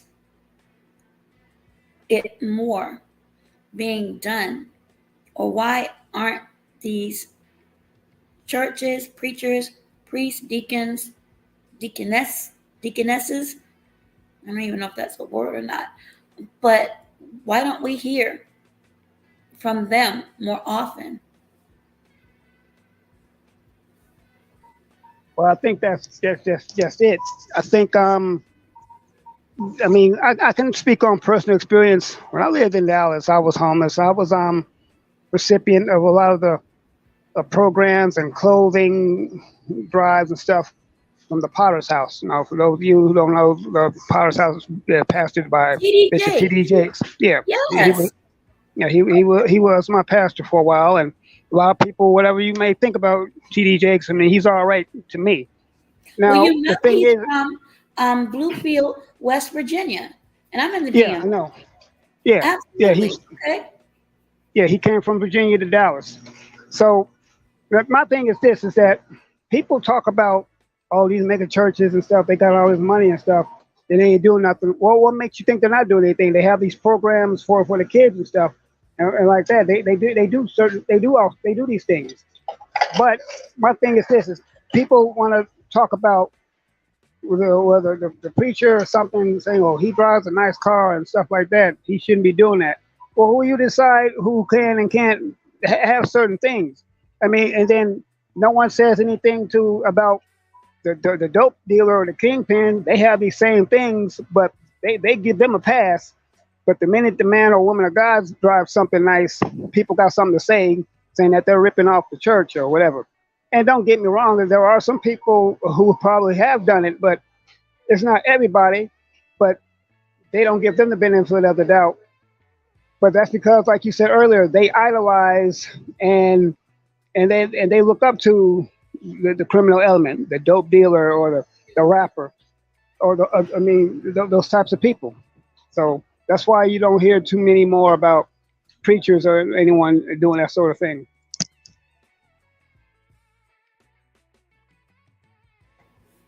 But do you feel as though, because of their voice, they should be heard more often? Oh, most certainly, I definitely do agree. Yeah, they should be. But the question is will people listen to them? I think they should be heard more. But are the people going to receive them? Are they going to listen to them? And that's the point. Warren says, and this is a little bit off topic, but a note: reparations that give black people land, every black woman a house, for how this country have done to them. Let's say that does happen. Will that eradicate these behaviors, or or will it add to it? Because unfortunately, you have some, not all, but some It's never going to be enough.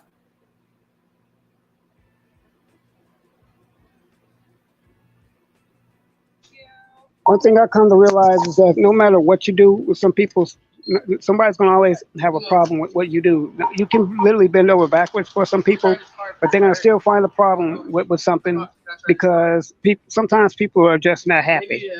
People just want to find something to be upset about, and they you just can't make them happy. And Warren says we are living in the days of technology. Absolutely. I mean, technology has been here for a while. It's just more extremely advanced. And then when you look at the work of science, research, and I've said this before, development, that's a no. It's just to me a misnomer if anyone still thinks that we're living as we were, and I'm being generous, 5 years ago. For anyone who believes that, either you're not aware or maybe you don't want to be aware. We will never be as we were 5 years ago. And again, I'm being generous with that number. Anytime you can call your bank and not speak to a human, they recognize your voice and you can get your balance, whether it's negative or positive, just by the sound of your voice. What does that tell you? Or if they're doing work in your neighborhood and your cable goes out and you know that you paid the bill and you call your provider and they automatically tell you, hi, such and such, we are aware that your area, such and such, has experienced a power outage. Again, these are not humans talking to you.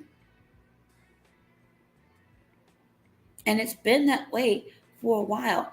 You just see it more now, or people are paying more attention to it. And there are vendors you can call now where they already have your information stored. We see that you have a method already on file. Would you like to use this? These are not humans. So, yes, technology is here.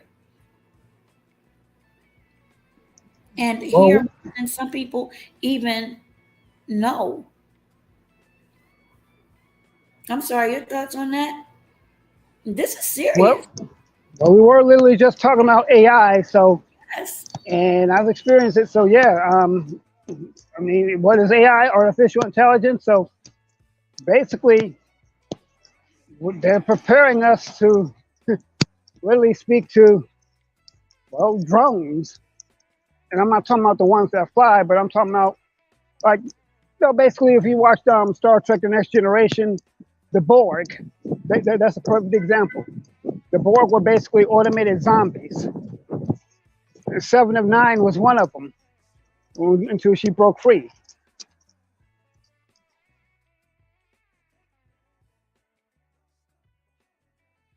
Nope, I didn't watch that. Maybe I should start looking at that, but no. I've done some reading. I need to do additional research. I'm just, like I said, it's just hard for me to wrap my mind around this. And then earlier this week, the 21-year-old, I'm, and then, like I said, the neighborhood kids, the same look in their eyes, like basically, to sum it up, no fear. I don't see any fear, at least in that photo. And I'm sure there's others, and we have to remember how media will do. That the media will paint a picture, but that particular photo that was the only one I saw available at this time, to me, shows no fear. Is that Unfortunately, what you right, he believe? doesn't. I'm sorry, go ahead. Oh, I didn't mean to cut you off. No, no, no. Go I ahead. was just saying, is that what we are to believe is going to be of the young ones coming up? No fear? Yeah, I mean that picture, like I was saying, that the picture of that young man looks very familiar. I mean, I've seen those types of faces in the community I grew up in. I mean, it's like black males are conditioned to be angry. Like showing emotion is considered to be sissified, and if you show emotion, you weak, you a punk, you know. So they got put on this hard face. They got put on this persona of I'm invincible. I ain't no punk. I'm hard. If you disrespect me, I'm gonna hurt you. That's basically what they're saying. And I'm very familiar with that persona. Extremely familiar. I grew up with it. And is that something that is Chicago culture? Not putting Chicago on the spot, but I just remember hearing stories, and I don't even know if it's still um, in existence, but something called, I want to make sure I pronounce it correctly, Cabrini Green. Yeah, Cabrini Green was actually one of the main projects, one of the most famous projects that people talk about. That's where Candyman was shot, and it was also part of the opening shot for Good Times. They tore Cabrini Green down. Cabrini Green got a lot of TV time anyway because of the fact that because of what it was. Cabrini Green. It's like anytime I used to tell people I'm from Chicago, and they would be like, "Have you been to Cabrini Green?" Like it's a tourist attraction. But to answer your question, yeah, I have been to it before, but it's not something you just go to. I mean, this is the projects, and it's pretty dangerous. But what I was saying, I wasn't necessarily saying that as Chicago specifically, even though I'm from Chicago. I was basically talking about the black community as a whole. That same type of persona persists with black males in the black community as a whole. I was just using Chicago as the spotlight because that's where I'm from, and also that's what the media chooses the spotlight on. In Chicago, the irony about Chicago is we didn't even make the top 10 most dangerous places. Other places actually have. And but Chicago with this whole drill music culture and the nickname they call it Chirac. I mean, I don't call it Chirac, but that's basically what people want to paint Chicago as. But you see, Chicago's always had that type of mentality, even as a kid. When you even go to foreign countries, people think about Al Capone and the Prohibition era, the gangsters and stuff like that. The Tommy gun era.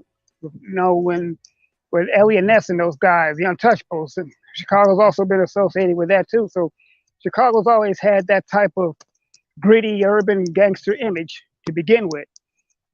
I mean, I don't live in Chicago anymore, but that's just the point I'm making. Chicago's always had that stigma, even before Chirac, even before the situation that's going on right now.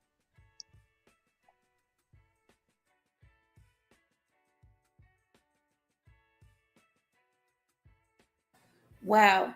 I know that at one time, DC was the M capital, but DC is now gentrified.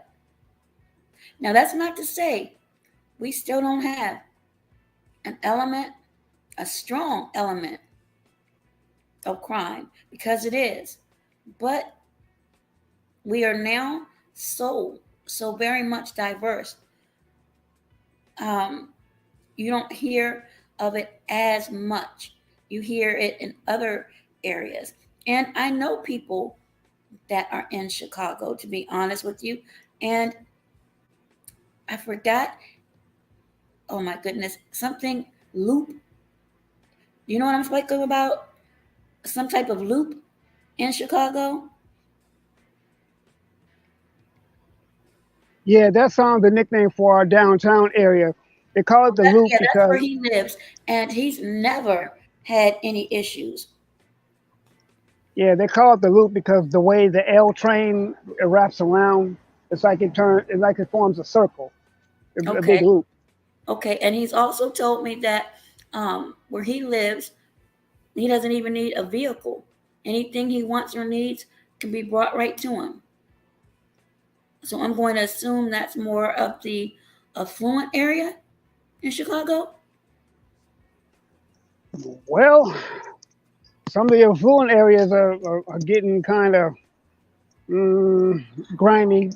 But yeah, Oh, let's just say I'm not sure what part of town he lives in. Let's just say maybe Lincoln Park or whatever. Of course, those youngsters though they were over there on Michigan Avenue like at the beginning of downtown, so they were trying to get Millennium Park when they did that. So certain areas like influence. Maybe it could be talking about the Gold Coast. If you're talking about the area by the river or the Marina Towers, that's considered the Gold Coast, and it's an upscale neighborhood.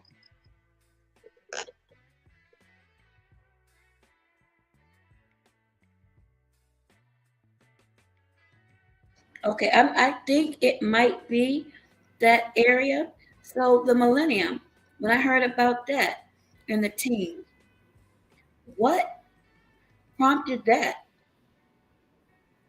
So it was a team takeover. It was basically a social media event where they invited a bunch of teams. Say we're gonna be meeting up here at a certain amount of time. Everybody come on out, and they followed it. And basically, it was an invitation to just riot and cause a ruckus.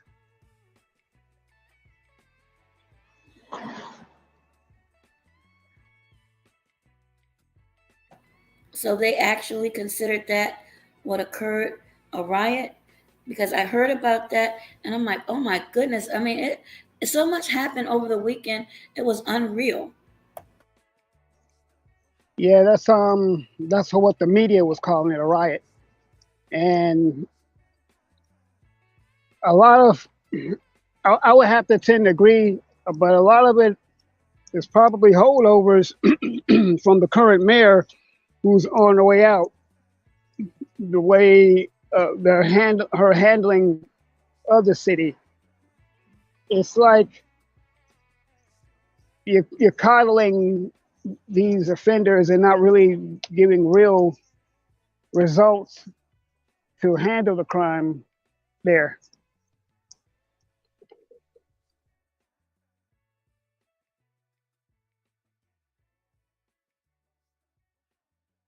And why do you think that is? You said the current mayor is on their way out. Yeah, there's a mayor elect. He just got sworn. He just got sworn into office, so he's not completely in office yet. But once Lightfoot leaves, the new mayor Brandon Johnson will take the reins of the city. But already he seems to be coddling these youths who did that, saying they're not to. He says something not to vilify the youth. It's not about vilifying them. It's about taking responsibility for their wrongdoings. Because these people were stumping on windshields of cars and snatching people out of their cars and beating them up. I mean, I saw the images even on the news of people, they were dancing on top of city buses. I mean, but he's so, see, that's the thing with the Democratic type of politicians. They coddle the offender and don't do anything for the victim. I'm sorry, but that's just how I feel.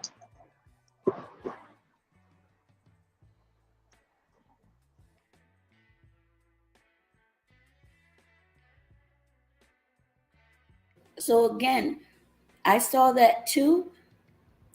And do you think that cameras were panned just on that to make it or to paint a certain picture, or did they capture reality? Well, from the camera, from the footage I saw, it looked kind of like phone footage. It didn't look like necessarily actual official camera footage. It looked more like phone type of footage.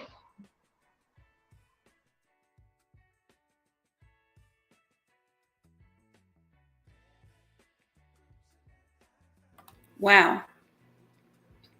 And Warren says, some similar to Central Park 5, the social media wasn't out then. And then he follows up with, I thought that too, but they was going to take over the park. Dangerous behavior. So again, from what I saw, there were teenagers, a diverse group of teenagers. Again, you want your young people to enjoy their lives, but going back inside of the home and parenting or guardianing,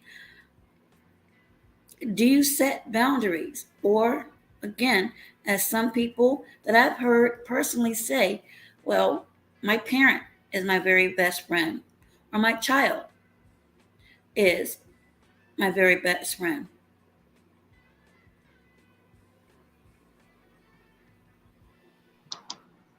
I've never heard that before, but I guess listening to how it sounds, it could give a certain connotation. So I would be more inclined to ask a person to okay, elaborate on what you mean by best friend.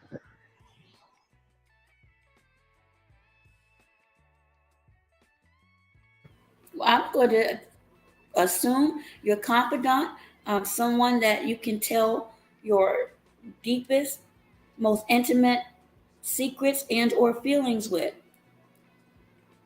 without the fear of being judged or looked upon in a negative way.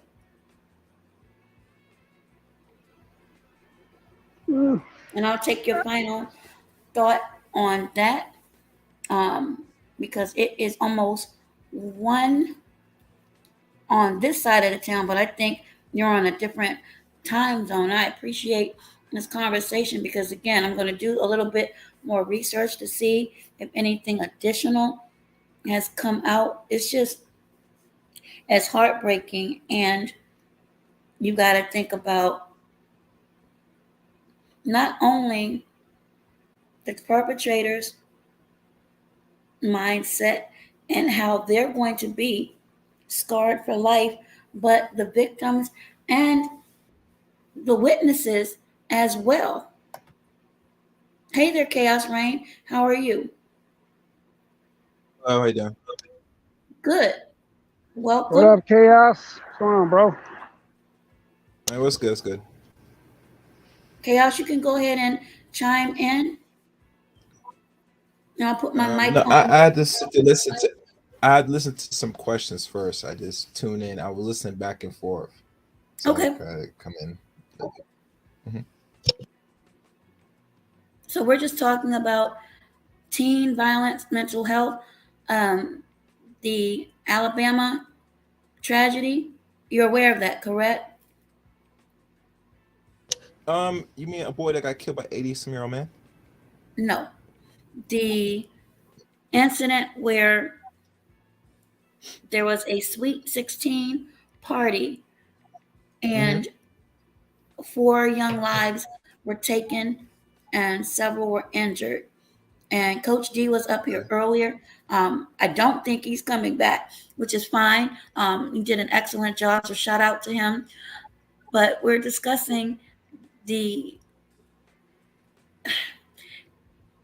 the roles of parenting versus resources as far as the correlation of this seemingly uptick of teen violence. And what's the source? Where is the origin? Is this part of the culture that's being shaped and formed. And if you haven't seen, and give me a moment, I'll bring it up real quick.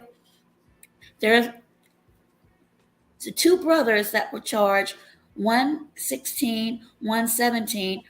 They're going to be, according to reports, charged as adults, but there's also a third individual, 20 years old, and I'm going to show you his picture.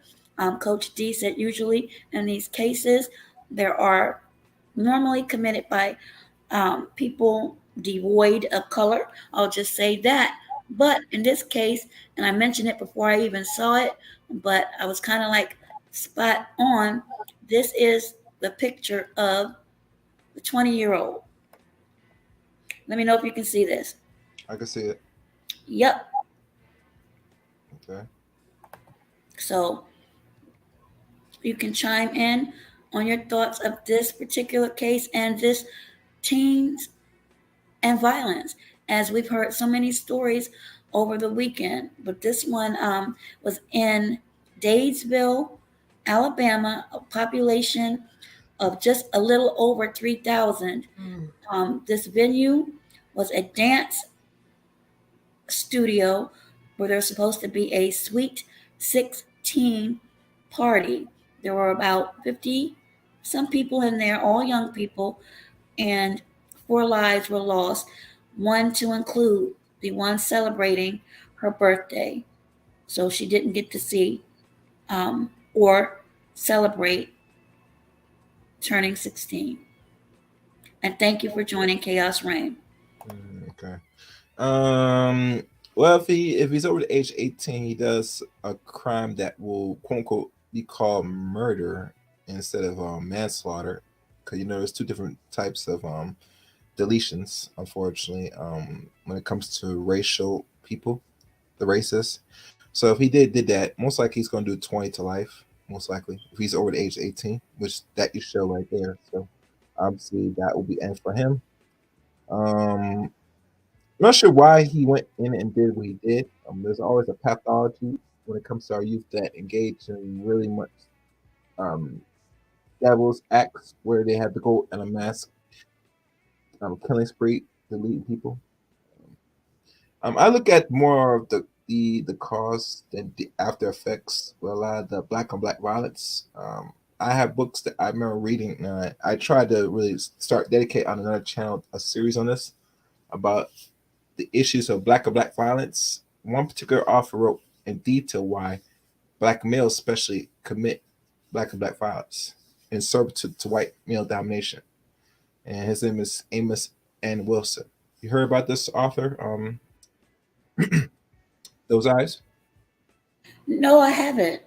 What's his Yes. name again? His name is Amos N. Wilson. He is a black. Amos N. Wilson. Okay. I wish I was on my other device. I would show you a picture right now, but I'm not on my same where I heard of Amos Wilson. Matter of fact, do I have the book on me? This is what I'll do instead. Hold on. I have the book right here. So no, I can't switch because that's why I need a camera for this fucking desktop. Anyway, I will find it and share my screen. 1 second. Yeah, I could talk.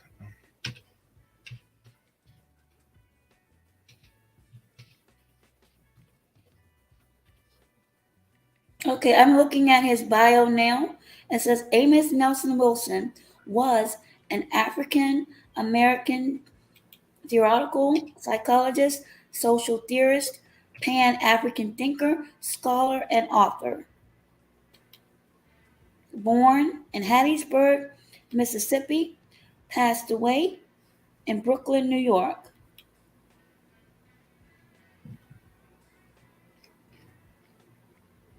And all right, I found the book. Hold on. Let me pull up the book.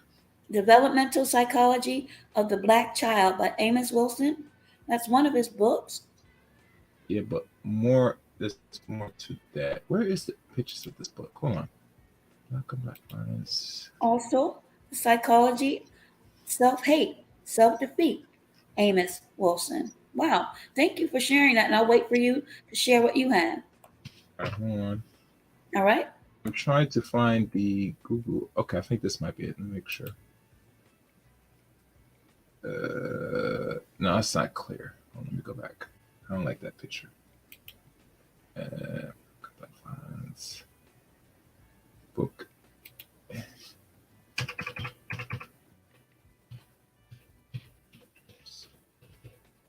Come on, Google. Where the hell is it? Why is it not showing up? That is weird. That's a third edition.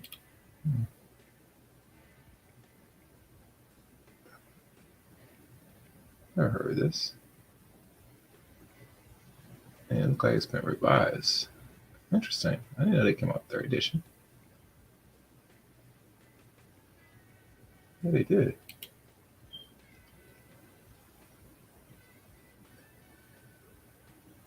Yeah, it looked like they came out with a new cover of this book. Interesting. Interesting. All right. This one I'm going to do. Come on. All right. This.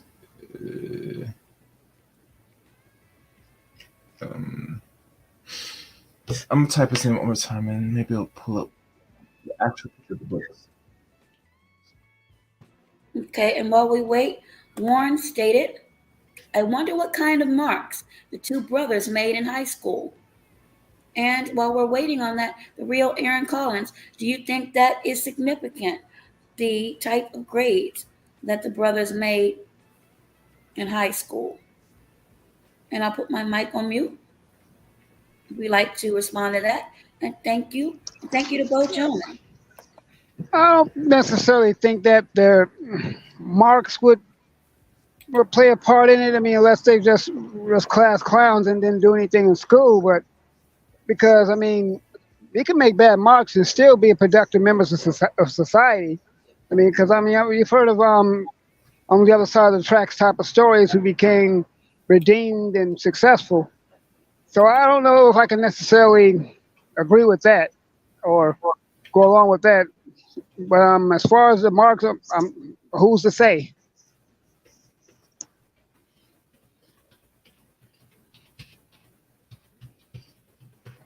Yes, Judge Mathis, as a matter of fact, by his own admission, has said that he came up on the rough side of the mountain, if you will, but he cleaned himself up, figuratively, of course, and went on to be a judge. So, Yep. yes. I met Judge Mathis in person. Really down to earth guy too. Very down to earth. I have heard that, yes.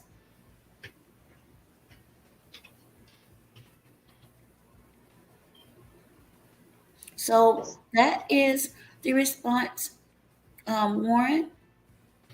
And then Warren says, they wasn't too bright. Okay. All right. This should work now. All right. There we go. All right. There we go. Here we go. All right. Let me see what picture I'm going to pick. That's clear. That's clear. Okay. So I'm going to go in my studio to your studio and share this presentation. Share. Awesome. Thank you very much. Let me see. I mean, make sure it's a big one. Don't share it yet. Let me see. I gotta make sure it's a big one. Yeah, this looks right. All right. So let me switch over. Make sure it looks good. All right. I'm gonna start screen sharing this one. There we go. Screen share. So being in the DMV, would it be safe to say that PG County is like the largest black neighborhood there? All right, you may share your screen. I want you to see the book itself.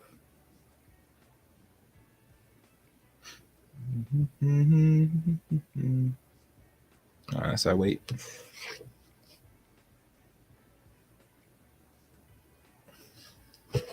Make sure. So what have you been up to, Erin, while she shares the screen? I've been just man taking it one day at a time, and I'm always glad to see you. Haven't seen you in a Mhm. minute, but I want to eventually get my channel back up and popping the way I wanted to. I wanted my channel to be more informative, more professional. So I'm working on that. I'm also in a transitional stage myself, about to make a move to another part of town. So Okay. Okay. Same state, right? Right. yes, same state, same city. All right. Good. Good. Excellent. Okay. As you can see, this is the book right here. And actually, those eyes, I'm gonna give you a better link. I know you share my channel, but I have a better link to send you. But I can't send. Can I send it from private chat? No, this is different. Now this is a different StreamYard. Usually we could send things from private chat. They don't give you this option now. Interesting. That's new. Anyway, my thing dropped. So this is the book. Okay. And as you can tell, this is one of the older, last revised cover books. Now, if I go to it now, I'm gonna change it up a little bit. Let me see if I can find the newest cover. I'm not sure when this is gonna be released.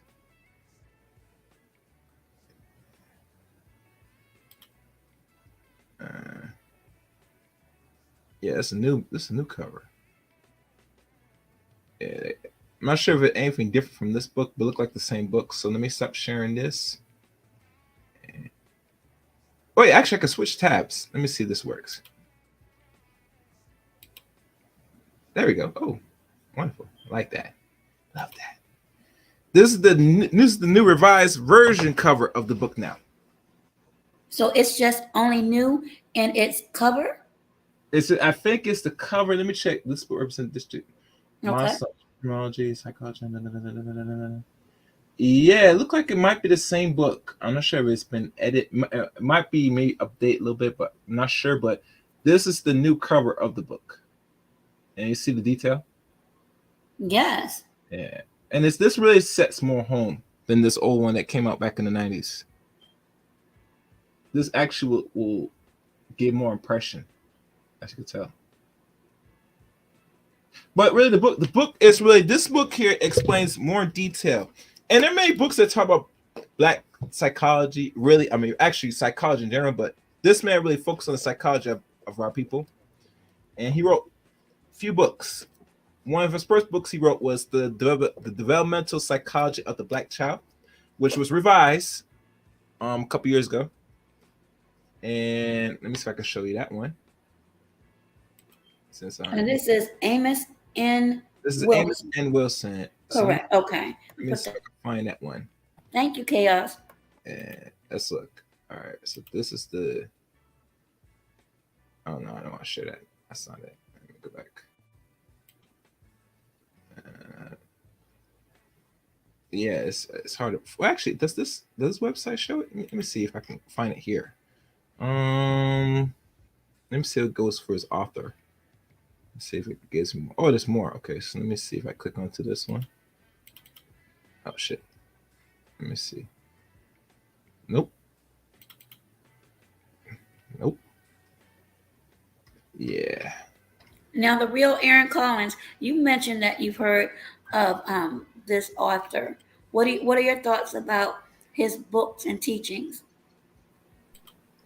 I think he's made some pretty pointful statements, and he was definitely somebody who was in tune to culture and wanted to do something and wanted to educate us on our culture. I don't think he was given enough credit though. I have yet to actually read one of his books in whole myself, but I do know him to be a very well-rounded individual. He kind of reminds me a little bit of Claude Anderson almost. Mm-hmm.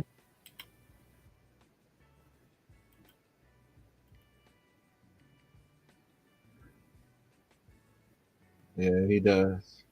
And I'm trying to read this one on Facebook because this is on the Facebook of the update version. This resolution book, back on that by also a criminology. The main pieces of this book is that operational existence of black on black lives in the United States is psychological and economically mandated. See that? Psychologically and economically mandated. So we all know since we start integrate back in the 60s, going on the turn of the 70s. And remember, police didn't start neighborhood black folks until after 64 going 65. It was 1967 they started policing black people. You know that? No, I did not. So now we look at now we're unified, which really in regards to integration was really another keyword of absorption of the races, but it's going to take a little longer. But till then, they're going to commit acts of terror till then, And one of the few things about that is you see the economy of black folks now that we're unified start to really go down a little bit. It started to have problems. And when you have economic issues, that's when the zoo of violence starts to premise. And a good testament to really back up what I'm saying, when we had the lockdown, a lot of people did not really start losing jobs more. And a lot of business started collapsing was really useful anyway. But let's say the lockdown, we had like the highest in violence. People remember that back in 2020? The violence started to exude a little bit higher. Absolutely. So we had to look at I do remember that. It's a combination of psychological and economy. Both. That's why now I'm not justifying that we should be engaged in violence toward each other, but we look at the real symptoms why we commit violence. Because we already have a disdainful hate towards one another through the days of mental and epigenetic slavery, which we did not correct. So now once they start messing with the economy, it start playing with our psychology more because we already don't like each other. So now we're going to commit more deletions toward ourselves, including black men. If I may, up a little bit. Go ahead. If I may borrow a line from Chuck D, and from the song "Can't Trust It," he did mention that the hater taught hate. That's why we're gangbanging. So that's pretty much confirms everything you just said, Chaos, right there. Yeah. But like I said, we can't have these actual conversations, and the reason we can't have these real actual conversations is because people want to push it in the rug, say, well, slavery's over, we're not doing that, and we have better. Why you still commit? Because you don't understand the pathology, psychology. See, one thing is evident. It's going to take more than just the reparation part. We need to correct the mind while getting what's rightfully ours in regards to repair. Because you can give black people anything today, but if their mind's effed up, they're going to not only they might not be violent after they got what they want, but it's still the problem psychologically that's been inherited, that has not been corrected and resolved. We're going to have these greater issues with, actual repair, if we want to call it that. You get me? So, and here's one thing. Even some people say that black people should not be owed it. I say you're entitled to it because you built the country. The reason why they're going to fight you to the tooth and nail to not give it to you, because they're trying to push the greatest of all end game, and that's trying to absorb you enough so that once you're very much diluted, wherever percent you are, and you're down to under, let's say, 3 to 4%, that's when they might give you something. Because now it's saying they're going to get it back anyway, because it's mostly a mix of the white population again, back into it again. They can't give a bunch of black folks that still is high in the 75% and up that sells the Afro genotype here, give them what's repaired. Because they know if they give every black person that, some are going to squabble the reparations, but most are not going to. That's the problem. You get me? So when I hear people say, what are they going to do it? I say, I don't care what everybody do with it. Not everybody's going to do the same thing that you're going to do. And if you have a big issue, if let people say that they want, you just don't take them from the government. The government's going to probably, they give everybody else the reparations yearly, annually, no complaint. Why is it hard for your black ass not want something that's right for yours? Because you've been conditioned to not get it, and you don't think you're worthy of it. It's the point that I hear the talks, Aaron and those are saying, you give them reparations, you give them the reparations to baby mamas. This is the psychology of these dumb niggas. That makes a lot of sense too. I mean, I definitely agree with what you said earlier that people asking, so what they gonna do with the money? Like, I mean, I Or do don't it care what they do with their money. I don't get in grown folks' business.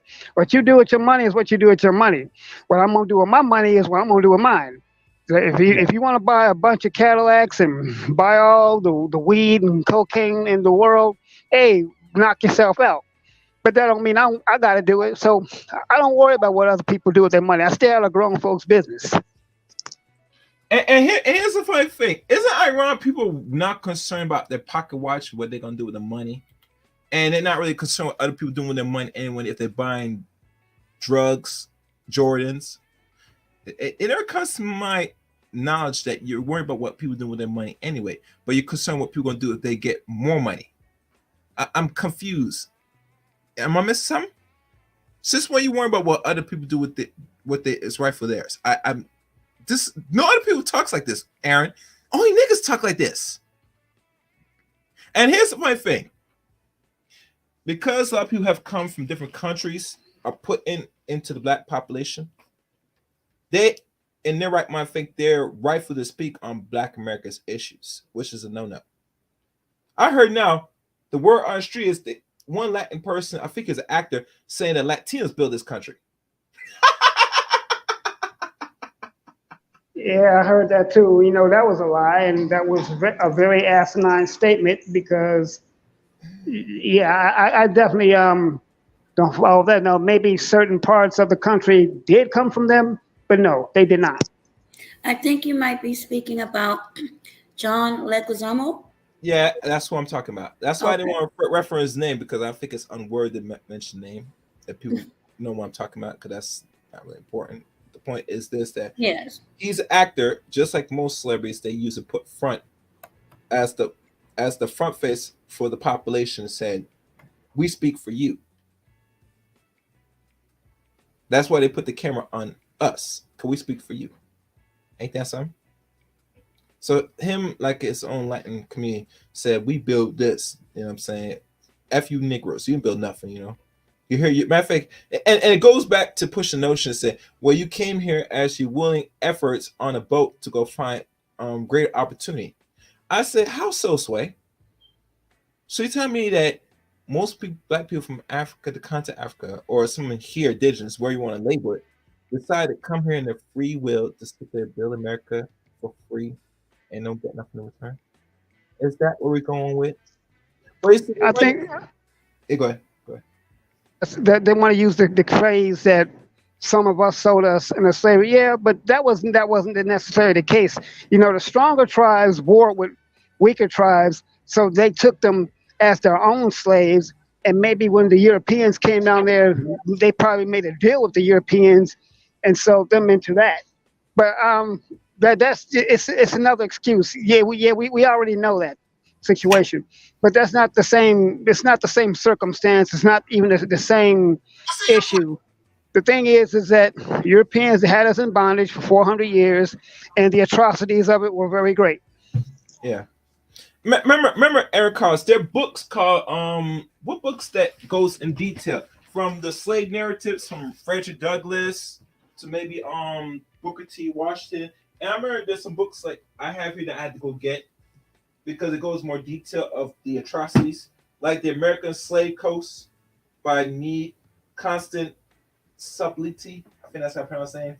To the books written by the Nation of Islam, this untold story of blacks and Jews that has some talk about. I mean, there's so much information. Even one black woman wrote that was just recent, like 5 or 6 years ago, called "They Were Her Property." I forgot her name. It's a black woman wrote this book. She's I think a teacher from some university. They were her property. Let me find her name because we talked about this.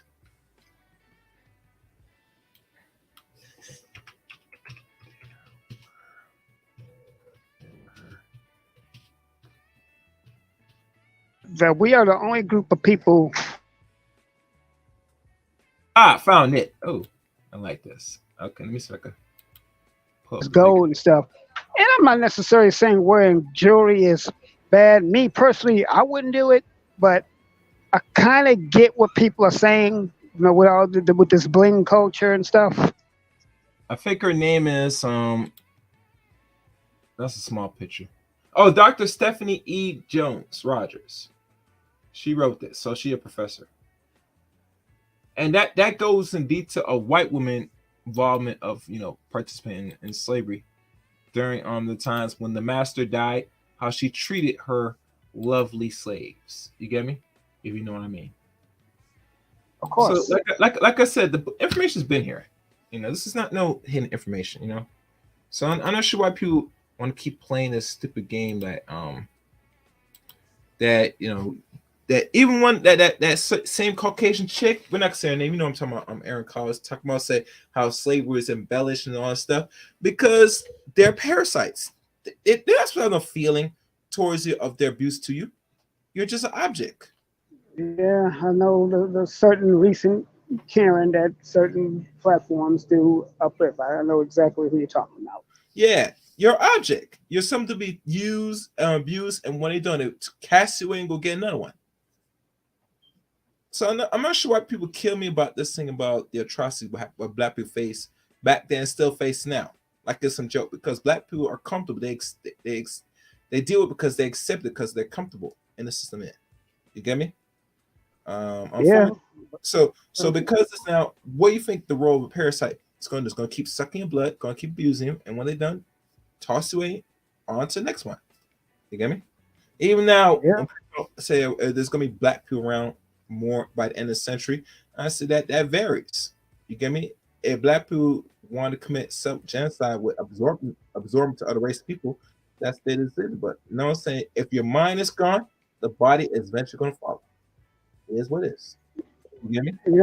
Unfortunately, like you were saying, that they're comfortable, but the thing is Yeah. that we allow them to be comfortable. We don't correct them when they get Yeah. out of line. We allow it to keep happening. So, Yeah. really, in a way, we really just can't blame them. We can blame them because they're still perpetuating it, but we need to share some blame too because we keep allowing it to happen. Yeah, I agree. Absolutely. I agree with that. So, knowing this, But be at the club and let someone step on your shoes or you look at them too hard. Oh boy, you just really started the Third World War. but that was mentality years ago. I'm talking about 20, maybe even 30 plus. So, why Mhm. is that still in some places, not all, still going on? You mean the actual violence? Um, Yes, I mean, over to me, yeah, trivial, superficial issues. yeah. Well, like I said before, once you don't have value on oneself, no matter how you upbringing or how you've been groomed, raised in society, you're gonna look at yourself as less than. You're gonna look at yourself as the epitome of evil. So, like anything, when someone look at themselves as worthless, evil, subconsciously, the only solution they will take is I must correct it. And one of the few things I could do correct it, either I deal with other people that's not like me, associate. I either change my complexion or do other things, or even go as far as hurt and maim or kill others that is a reflection of me because it is my sole rightful duty to correct the problem. Since I'm self-destructive because I don't see value in oneself. Now, when people have self-value and self-respect with oneself, they don't look at their own and look at it in a way where they're gonna be very destructive and put harm. They will have more sense of value, a high esteem. And I wish there was a certain test people could do on themselves to see how much esteem you are. 'Cause remember, they used to did a test back in the 50s and did a scan back in the early 2000s, like 2000. They called the doll test. And I always think to myself, why they bring back this test after it was done back in the 50s, back in, now in the first, actually the first official 21st century.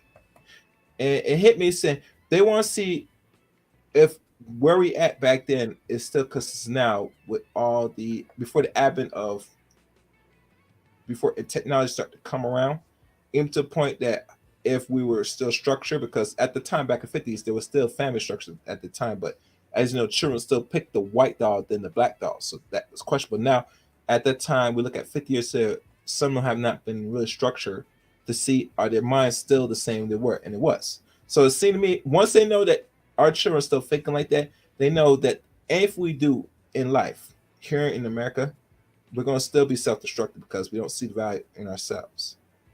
Now, the solution to correct this, if we really want to deal with the correction, because usually the symptoms not going to go away, we're going to still see these things when teens are going to commit violence, rather in Alabama or even Chicago. From what I'm hearing, that they tore up some stuff in Chicago, and I heard now they went and one of these boys went and attacked a white woman.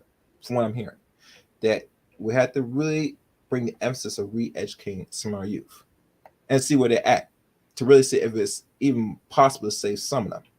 Some will get it, some won't get it, and that's expected. But at times, these are things that we could take a pre-course, and usually some institutions will help with that, most likely. As you know, Aaron, you said earlier in the conversation about manhood and how these boys have to be trained again to really understand, so they have to be disciplined and know the value of being young men going into man. I remember when Cerulean was around and they pushed what they called the Great Folk Initiative. This really was a plan set for young black boys that could be the black men of tomorrow.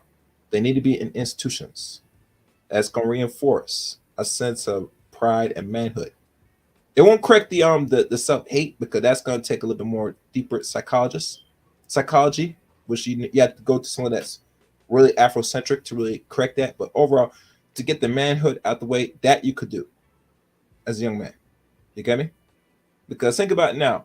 Most of them in this environment, they become soy boys. A lot of them don't get active outside like they used to do.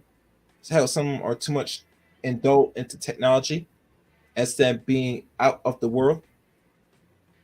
So what happens now, you're being boxed in and being even more programmed.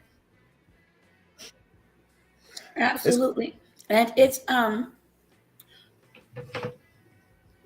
ironic that you brought up the doll test. Give me a moment. I'm going to share this. Okay. Hopefully it doesn't freeze up. Yeah. We're still living in the effects of the doll test today, even with rap music. Because that actually came from out of Willie Lynch. Basically, everything that's associated with light skin or whiteness has always been preferred. Another video from Doe Eyes TV. Are you using a desktop or laptop? This video focuses on Doctors Kenneth and Mamie Clark's. This is actually the video that I did on the doll test. This husband and wife team studied self-image of Black children and the psychological experiments performed in the 40s found that African American children preferred dolls with white skin. This study helped to win the landmark Brown v. Board of Education case, and the couple opened a nonprofit, a Harlem, that opened helping the community for over 70 years.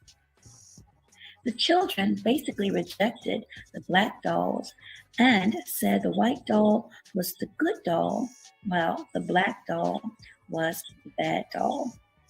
Northside Center for Child Development Executive Director Thelma Dye said, it showed that it was believed to be the impact of segregation on children, leading to a change in a way that every American student is educated.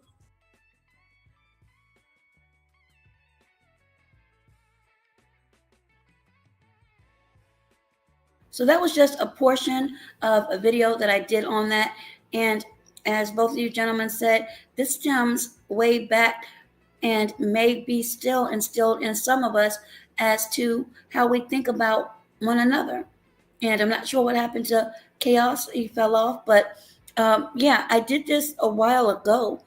And it's just amazing that we're still talking about it now, as far as how some of us view one another.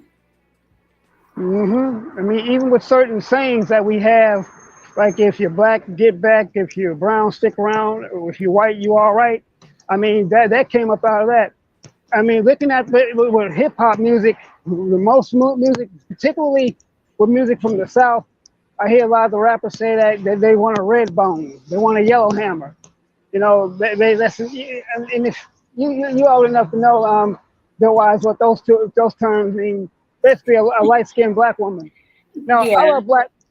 Now, I love black women. Period. So I take them either dark brown or white, but it's basically that preference for anything close to whiteness that they prefer just the light skinned black woman. Well, And I I, can. You're right, and I can say back in my high school days, um, I'm even ashamed to say this, but it's the truth. Back in my high school days, that was when, quote unquote, the light skinned brother was the ones that were sought after. yep, And this was and back in the 80s. This was back in yeah, the 80s, though. So I'm going yeah. way, way, way, way, way back. But that was truly the mentality. And even today, I hear them say, "Oh, you got good hair." Okay, so basically, what they're saying is that once again, anything they want to be in the proximity of anything resembling whiteness or European standards of beauty, it's all form of self hate.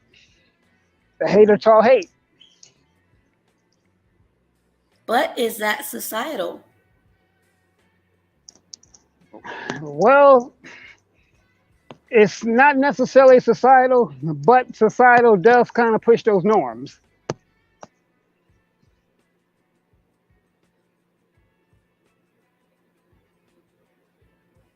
Well, let me bring it back a little bit further with our HBCUs and some of the sororities. There are people that will argue there was no such thing as the brown paper bag test. Well, I know for a fact that was true, at least with the AKAs. Right. Now, the perfect movie that explored colorism will probably be Spike Lee's classic School Days. I'm sure, Absolutely.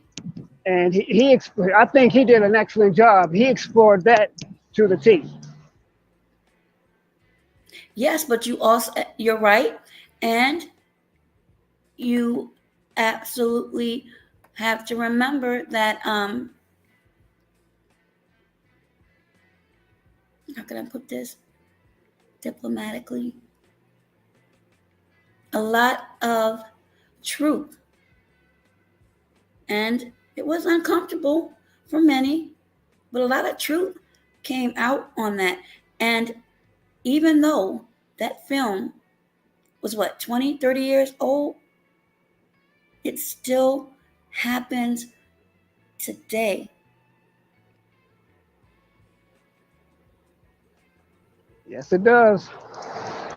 So again,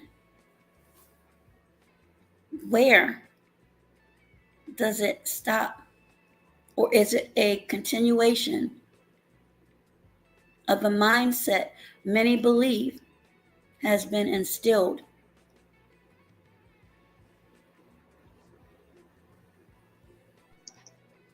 Yeah, most definitely. I mean, it is still very prevalent in 2023 as it was in 1823.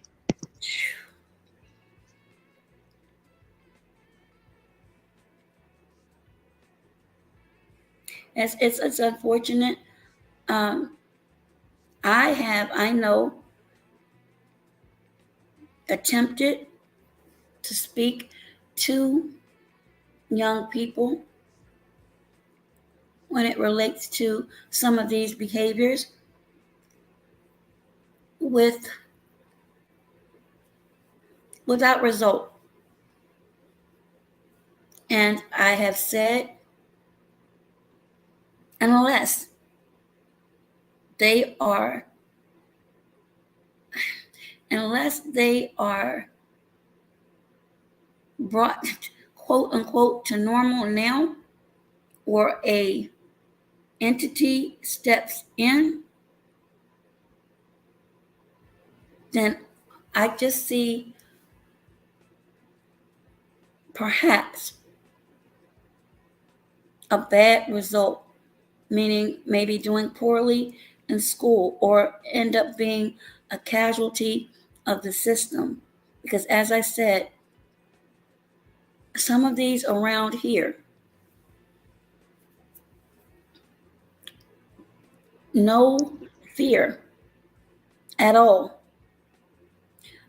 And I cannot believe that some of the parents or those that are in the roles of being these young people's guardians are allowing some of this behavior. I have never seen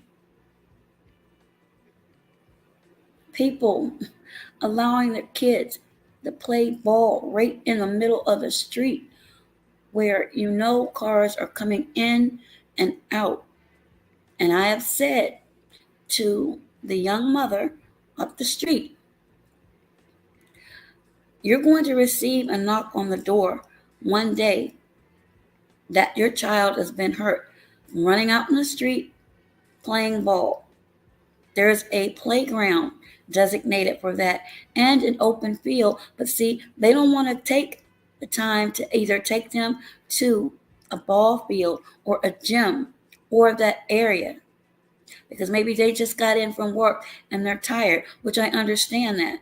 But at the same time, that doesn't mean you should be going back into your home, closing the door while they're disturbing others in the neighborhood. And this may sound harsh, but you laid down and had them. You need to be watching them. You have kids out here throwing balls, hitting people's vehicles. The side of my house has been hit by balls. There's a football now that remains in my backyard, and it's going to stay in the backyard because I'm waiting for one of the parents to come look for it because I'm going to have some choice words. I should not have to listen to that because see what you're doing now is you're violating my right to a quiet covenant. I may want to rest. I may want to enjoy watching a movie. I may want to enjoy having dinner without having to hear all of that mess.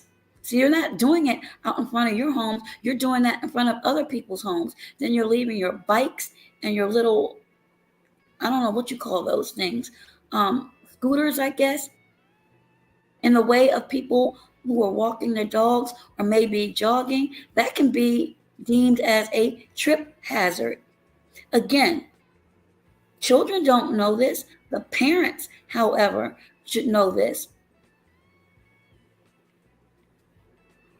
But I then, agree wholeheartedly. and then if someone's windows are broken or there's some type of damage, the kids aren't going to pay for it. The parents will be held liable. It's just, again, and then with the trafficking going on, some of these kids are extremely young and they're following behind some of these older ones. And I've said this before, all it takes, just because this is a quiet area, that's what people in the underworld look for. And this is what makes me so angry at some of these parents that are tucked away in their homes doing whatever, thinking that, oh, it's a quiet neighborhood. They take it for granted. All it takes is one van with tinted windows to come through, go around the corner, because the parents are not outside watching their kids and snatch them up. Once they get out the cut, you can say goodbye. Those child or those children, they're gone. And you can't get on camera and say, oh, well, I can't believe. No, you should believe because you weren't out there watching them. That's your responsibility. Or others in the neighborhood. But again, people are still, because of the pandemic, doing hybrid employment where they're working either 3 days at home, 2 in the office, or vice versa. Or some have gone back to work completely, or they're doing other things. So you cannot rely on everyone else. And that's my opinion. Welcome back, Chaos. I'm back. I'm back, but I am not staying for long. I'm having internet issues, but Oh, that's okay. it's good But show. yeah. Good show. I hope I was helpful. But until next time, take care. Oh, you too. And thank All you. right. Excellent. That was Chaos Rain, everybody. His link is in the chat. You go check out his channel, sub up, awesome content creator. But yeah, so my personal opinion, yes, we've come a long way, and not all families experience this, but there is a population that is experiencing it where you cannot say anything to some, not all, but to some of these children without receiving immediate blowback or a look on their face like, how dare you speak to me? So if I'm receiving that when I'm trying to tell you something that may save you from getting truly injured, like playing on something electrical, what's really going on in your home when your parent or grandparent or whomever is trying to tell you right from wrong?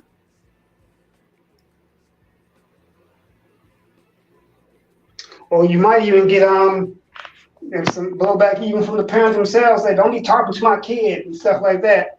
And even though they won't discipline their own child, they don't want you talking to them either. And I believe what you just said is the latter in a few of them around here. Because like I said, one is extremely combative and he looks a lot like the 20-year-old. He is about 8 years old, same type of hairdo, but you can't say anything to him. He'll buck up really quickly, which makes me wonder, how are you acting in school? And there is no father in that household at all. You know, do you remember this story about this young man? I think his name was Laterian Milton. No. Laterian Milton, he was a young black man, a young black boy at the time. He was the one, and it made headlines. I think he was this young kid who wanted to buy some chicken, and his grandma didn't want to do it, so he beat up his grandma and then ordered the chicken anyway. And in another instance, he took the car when joyriding, and it was even smoking. That was I think the Boondocks did a parody on that kid. It was called "Smoking with Cigarettes," and it came from the simple fact of the way he talked, smoking with cigarettes, saying that his friend smokes with cigarettes. That's the way he talked. So that was a result of the kid being raised by his grandma. He's a grown man now this time, but this happened many years ago. Yeah, you can Google it. His name is Laterian Milton. The Boondocks character was named Milton Tayshawn. Okay, I'll definitely have to look that up. Warren says, buy him some books. I mean, I'm sure there are books in the household, but again, with the mentality of these kids, and again, this has been the last 2 years when the weather gets warm, it's the same thing.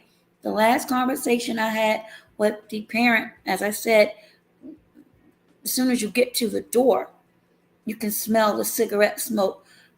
Again, in my opinion, no young child should have to inhale that. I agree. And this kid, yes. When this kid went joyriding in his grandma's car, He's like he ran into mailboxes and other people's cars, and he doesn't realize his grandma has to pay for all that. But this kid was out of control. I think he was like 11 or 12 at the time when that happened. Absolutely. And we hear so many horror stories. I'm not sure, well, I'm sure you do, but there's a mode of transportation called an ATV. I'm telling you now, as the weather continues to get warm, there are going to be even more incidents. There are laws now where you can only drive those in certain places, but some of our young folks, they ignore that, and they are actually on the highway with those things. And then you already know that the troopers are in the cut, especially when the weather gets warm, waiting for those. And not only that, the cyclists who are doing wheelies and all kinds of tricks I see on. it all the time on the ATVs, all-terrain vehicles. Yep, on the ATVs and the Yes. dirt bike. Yep, I see it. I see it here in LA all the time. Oh my goodness, I didn't know they had that there. Oh yeah, all the time. They popping willies and everything. But then when tragedy strikes, and I don't know if you've ever witnessed someone being lost after a horrible, horrible accident. I remember this was maybe 15, 20 years ago on the highway. This guy, well, I'm going to assume it was a male. I'm pretty sure it was. I mean, the rate of speed and lost control. I do not believe that there was any type of chemical, if you will, that attributed to the accident, but the vehicle, from bicycle, motorcycle, lost control. There was a fire, and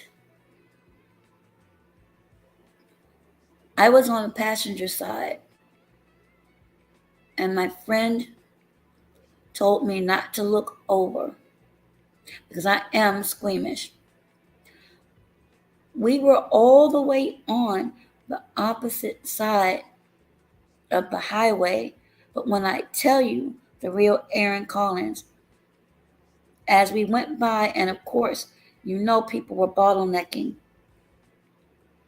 and I was hard headed. I looked, and I just got so sick from what I saw, and I knew that person was gone. But the heat, mind you, we were all the way on the other side. I could still feel the heat from that. So I don't understand if it's an adrenaline rush or if it's a mindset. I don't know if you or one of the gentlemen on the panel said earlier, this mode of thinking, of being, or thinking I'm invincible, nothing can happen to me. Well, it happened to that person. Yeah, that was me. It I don't even want to think about it because as I'm speaking about it, I still feel that heat on my arm. It's certain things that you see in life that is tragic, that no matter how much you try to erase that image or scent, you can't. And I know people love riding motorcycles, but I hate them. not the people, but just because I've seen and heard so many things. Now, I'm sure it's fun for people that truly go out and they're at the speed limit and legally on the road and doing the right things, not weaving in inside of traffic, because you've got to remember there are other people on the road that have families and loved ones they want to get home to safely. And to add another layer, you have first responders that are being called out when something tragic happens. You don't think that causes them trauma as well and Oh nightmares? yeah. And I think even police officers, once they start feeling a certain way too. So anyone who Absolutely. works anyone who works in that line of work, I do have a bit of respect for them, because yeah, I do get it. They do have to go on the crime scenes. I mean, I remember back in 2020, I saw something that I should probably be traumatized by myself, and if it wasn't for the grace of God, I probably would be. I literally watched a guy take his last breath in front of me. I was coming home from work one day. Matter of fact, it was, I think, Memorial Day, one of the holidays, and this was in the morning. I was on the train. Next thing you know, the police come running past the train, telling everyone to get off the train. And while they got all the passengers off, we see them trying to talk a dude from off the top of the train. Now, mind you, the train was already on the platform. The guy was walking back and forth, and we got off the train, down the stairs, and across the street looking. We were seeing them trying to talk the guy down. Next thing you know, I see the fire come by with a mat, or well, with a mat. Next thing you know, before they can even get the mat out, this guy just took a running dive off of the platform, off the train, which was probably maybe a good 18, 20 feet in the air. And I didn't see the impact of what happened because it was concrete, but I can pretty much imagine what happened. So Wow. when I saw the And fire department come by with the hose, I already knew what happened. oh my gosh. And that has happened in the subway stations in DC. I can count at least 4 incidents. And again, I am not in the mind of anyone. I can I would never could never say how a person thinks, but I'm always wondering what has happened that would lead you to, how can I put it, lead you to depart. I'll use that word in such a manner. I don't know if it's the expedited result. I just, I that's something I will never understand. Now, don't get me wrong, and I'm very, very transparent. I've had the blues. I've had my bouts of depression. Boy, have I had my bouts.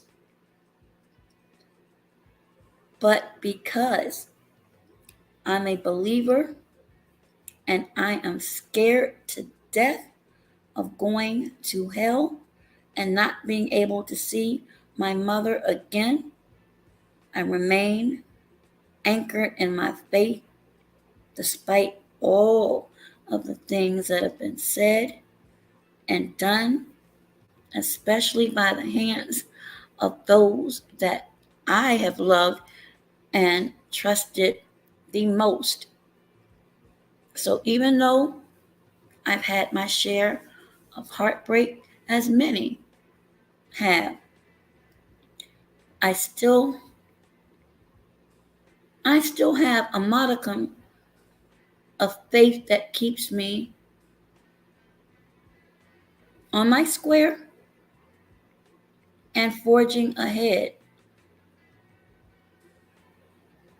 If you get through the night, joy, as they say, come in the morning. And it truly does. But that's just for me.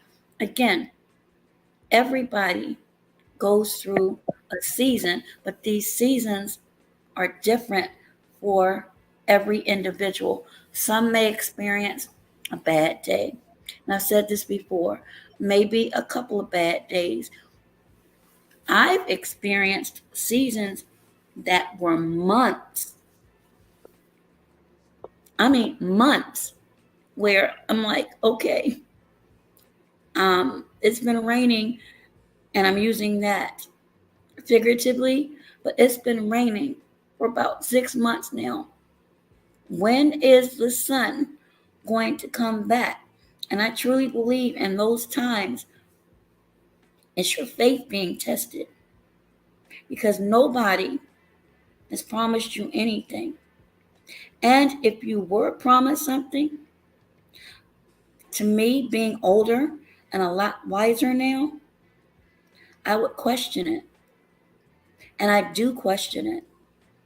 Um, Again, I'm transparent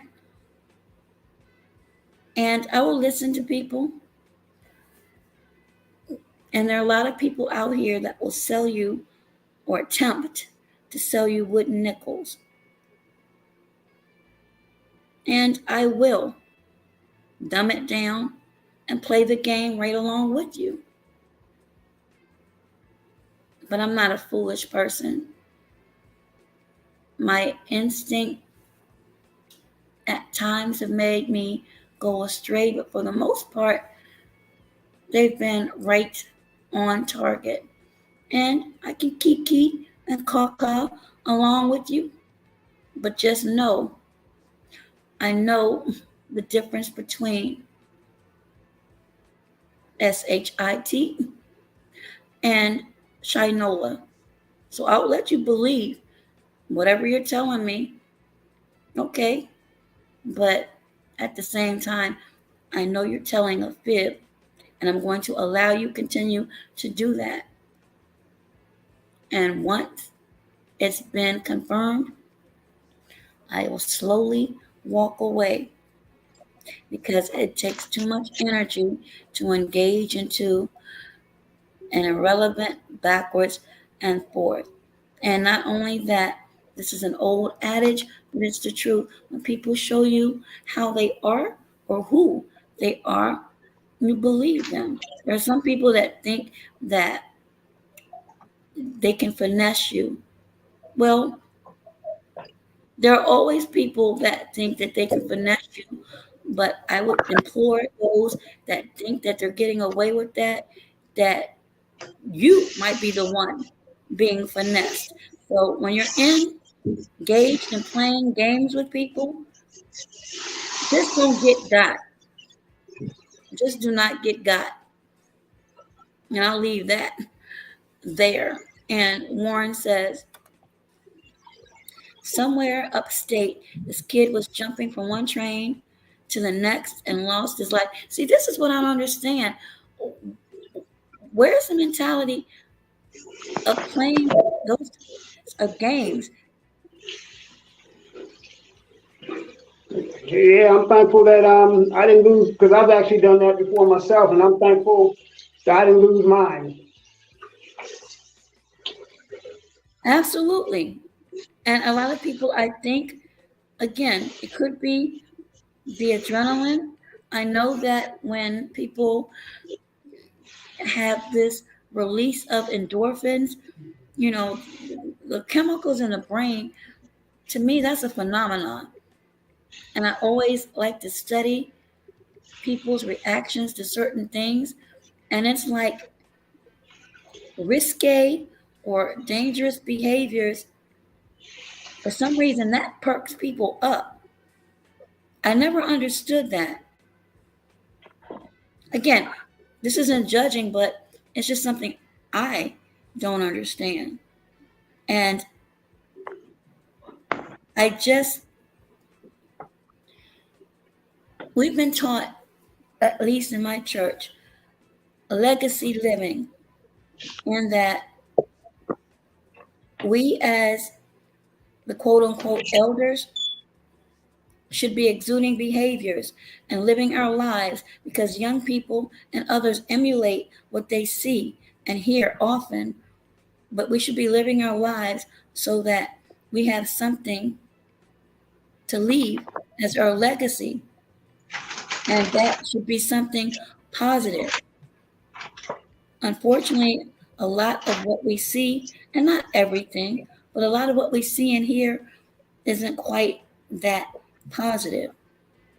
And I think it is a disservice to not only those that are trying to live in that manner, it's a disservice to the young people coming behind us. And I'll get your thought on that. And if you have any nuggets you would like to share afterward, I'll close it up. But this has been extremely informative, heartbreaking. But what's more heartbreaking is, and I hate to say it, but again, I must be honest. This is just April. We have prom coming up and other activities coming up for our young people. And you have these young people who have issues that are maybe known or unknown, that may want to emulate this horrible, horrible act, who may want to mimic it. And then we'll hear this has happened in another state. So where are we really going with this? The Real Aaron Collins Show. As I said, I'll get your thoughts on this. Any nuggets you want to leave before I close it down? Thank you, Don Q, so much for listening. Yes, sir. Bottom line, it's obvious. We know we have to be more of a positive influence in the youth. And even those of us who don't have children, you know what? I help raise my nieces and nephews. And sometimes they would even tell me Happy Father's Day also at the same time, even though I'm their uncle. But I understood the concept why they did it, because I was like, actually, the only father. I'm not saying you should go out and raise other people's children, but if you're a positive influence in some child's life, if some kid looks up to you, try to be as positive influence as you can, and do whatever you can for them, because like we were saying earlier, the devil wants the youth. He wants their hearts and minds. Yes. Say that again. Say that again for the people who don't believe this. He wants the youth. I mean, Satan wants the youth. He wants their hearts and minds, because he knows the youth represent the freshness, represent flesh, blood, flesh, a newer generation. That's why the Bible always mentions children, and in the sense that it does, like, come as a child, because children have a certain innocence to them. They have a certain wanting to learn, a certain knowingness. He said that, it's better for you to have a millstone tied around your neck than to harm one of these children. So, I mean, why do you think the firstborn of certain groups was killed? The firstborn male child, that is, but still. Yes, and I never understood that. That has been a culture, or is, I believe, still in some areas, the culture. Absolutely. Mm-hmm. Why is that?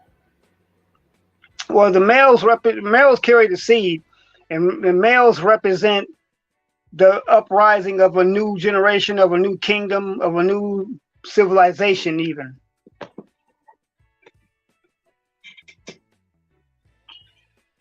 I mean, the mother cultivates the seed and carries it, but the father plants it. So that's what that pretty much boils down to. Plus, males represent certain protection, like a warrior kind of class.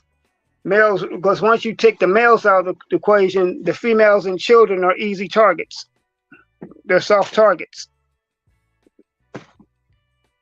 Which brings us back to the phenomena, if you want to call it that, as to buck breaking, which is a Mm-hmm. whole nother topic in itself, but it basically, to me, set a blueprint years and Mm-hmm. years ago. Exactly. Emasculating of black males. Yep. Well, the real Aaron Collins show, thank you so very much for your contributions, your insight, your wisdom. This is a much needed, was a much needed conversation.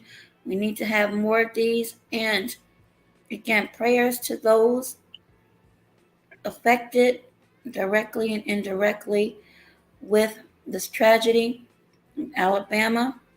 I'm very shocked. Well, I'm not going to say shocked. I'm a bit surprised to learn the perpetrators. Again, when I saw the names, my first intuition was, okay, here we go.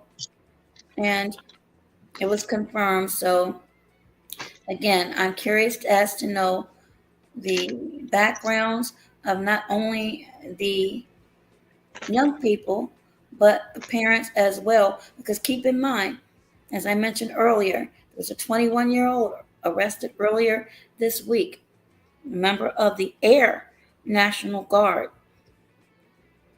for leaking classified information. And this was extremely, extremely serious. I don't think some people realize the severity of this. And again, according to reports, and again, fact check. I always implore people to fact check. According to reports, he was a member of a Facebook gaming group. Do you know how dangerous and scary that is? Because no one will ever have me to believe that's the only one. But most Of course. frightening is a lot of these stories that are coming out, some that are being told. To me, what's being shielded purposely are the ones we need to be concerned with. How many more others have done this? And And exactly. And Doa is basically like with this 21-year-old yes, when he has the complexion for protection, as we say. Of course, they're going to shield their own because for one thing, they're on code, which is something we're definitely not, and they're going to always paint them in a prettier picture and not let their dirt get out as much. But when it comes to us, they're going to put it front and center.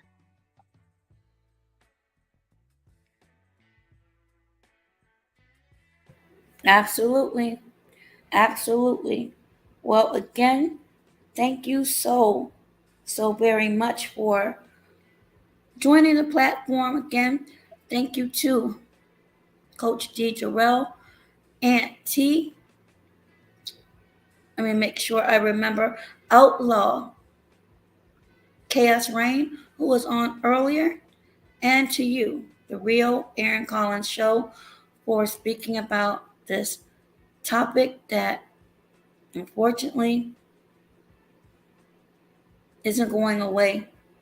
We spoke about these incidents, some resolutions, but unless we get to these young people early on, and when some of these parents or counselors in school or those in the neighborhood, because there are quite a few people that said earlier, it takes a village, makes the Exactly. observation that, okay, something seems off about little Joe or little Mary, and speaks up about it, we're going to continue to see these stories. And that's not good for any of us. So those are my final thoughts. And thank you again to everyone and to those who catch the replay. Sir, you have a enjoyable Thursday. I believe it's Thursday now. Maybe for Yes, you. it is. Okay. Well, not for me yet. It's Not we yet. got 2 more hours. Oh, Yeah. oh, okay. Well, enjoy the rest of your Wednesday, and everyone else, depending upon where you are on the globe, your Thursday, and we shall speak again. But again, thank you so much for everything, and enjoy. God bless you, Doaz. You as well, sir. Thank you very much. All right. Bye-bye now. Bye. And to everyone else, thank you so much for tuning in. Thank you for all of the chat members who engaged in the poll and leaving your comments and thoughts. You are all appreciated. Be safe. Please, everyone, be safe. Be well. And if you've been listening long enough, you know the rest. Be healthier. And with that, bye-bye for now.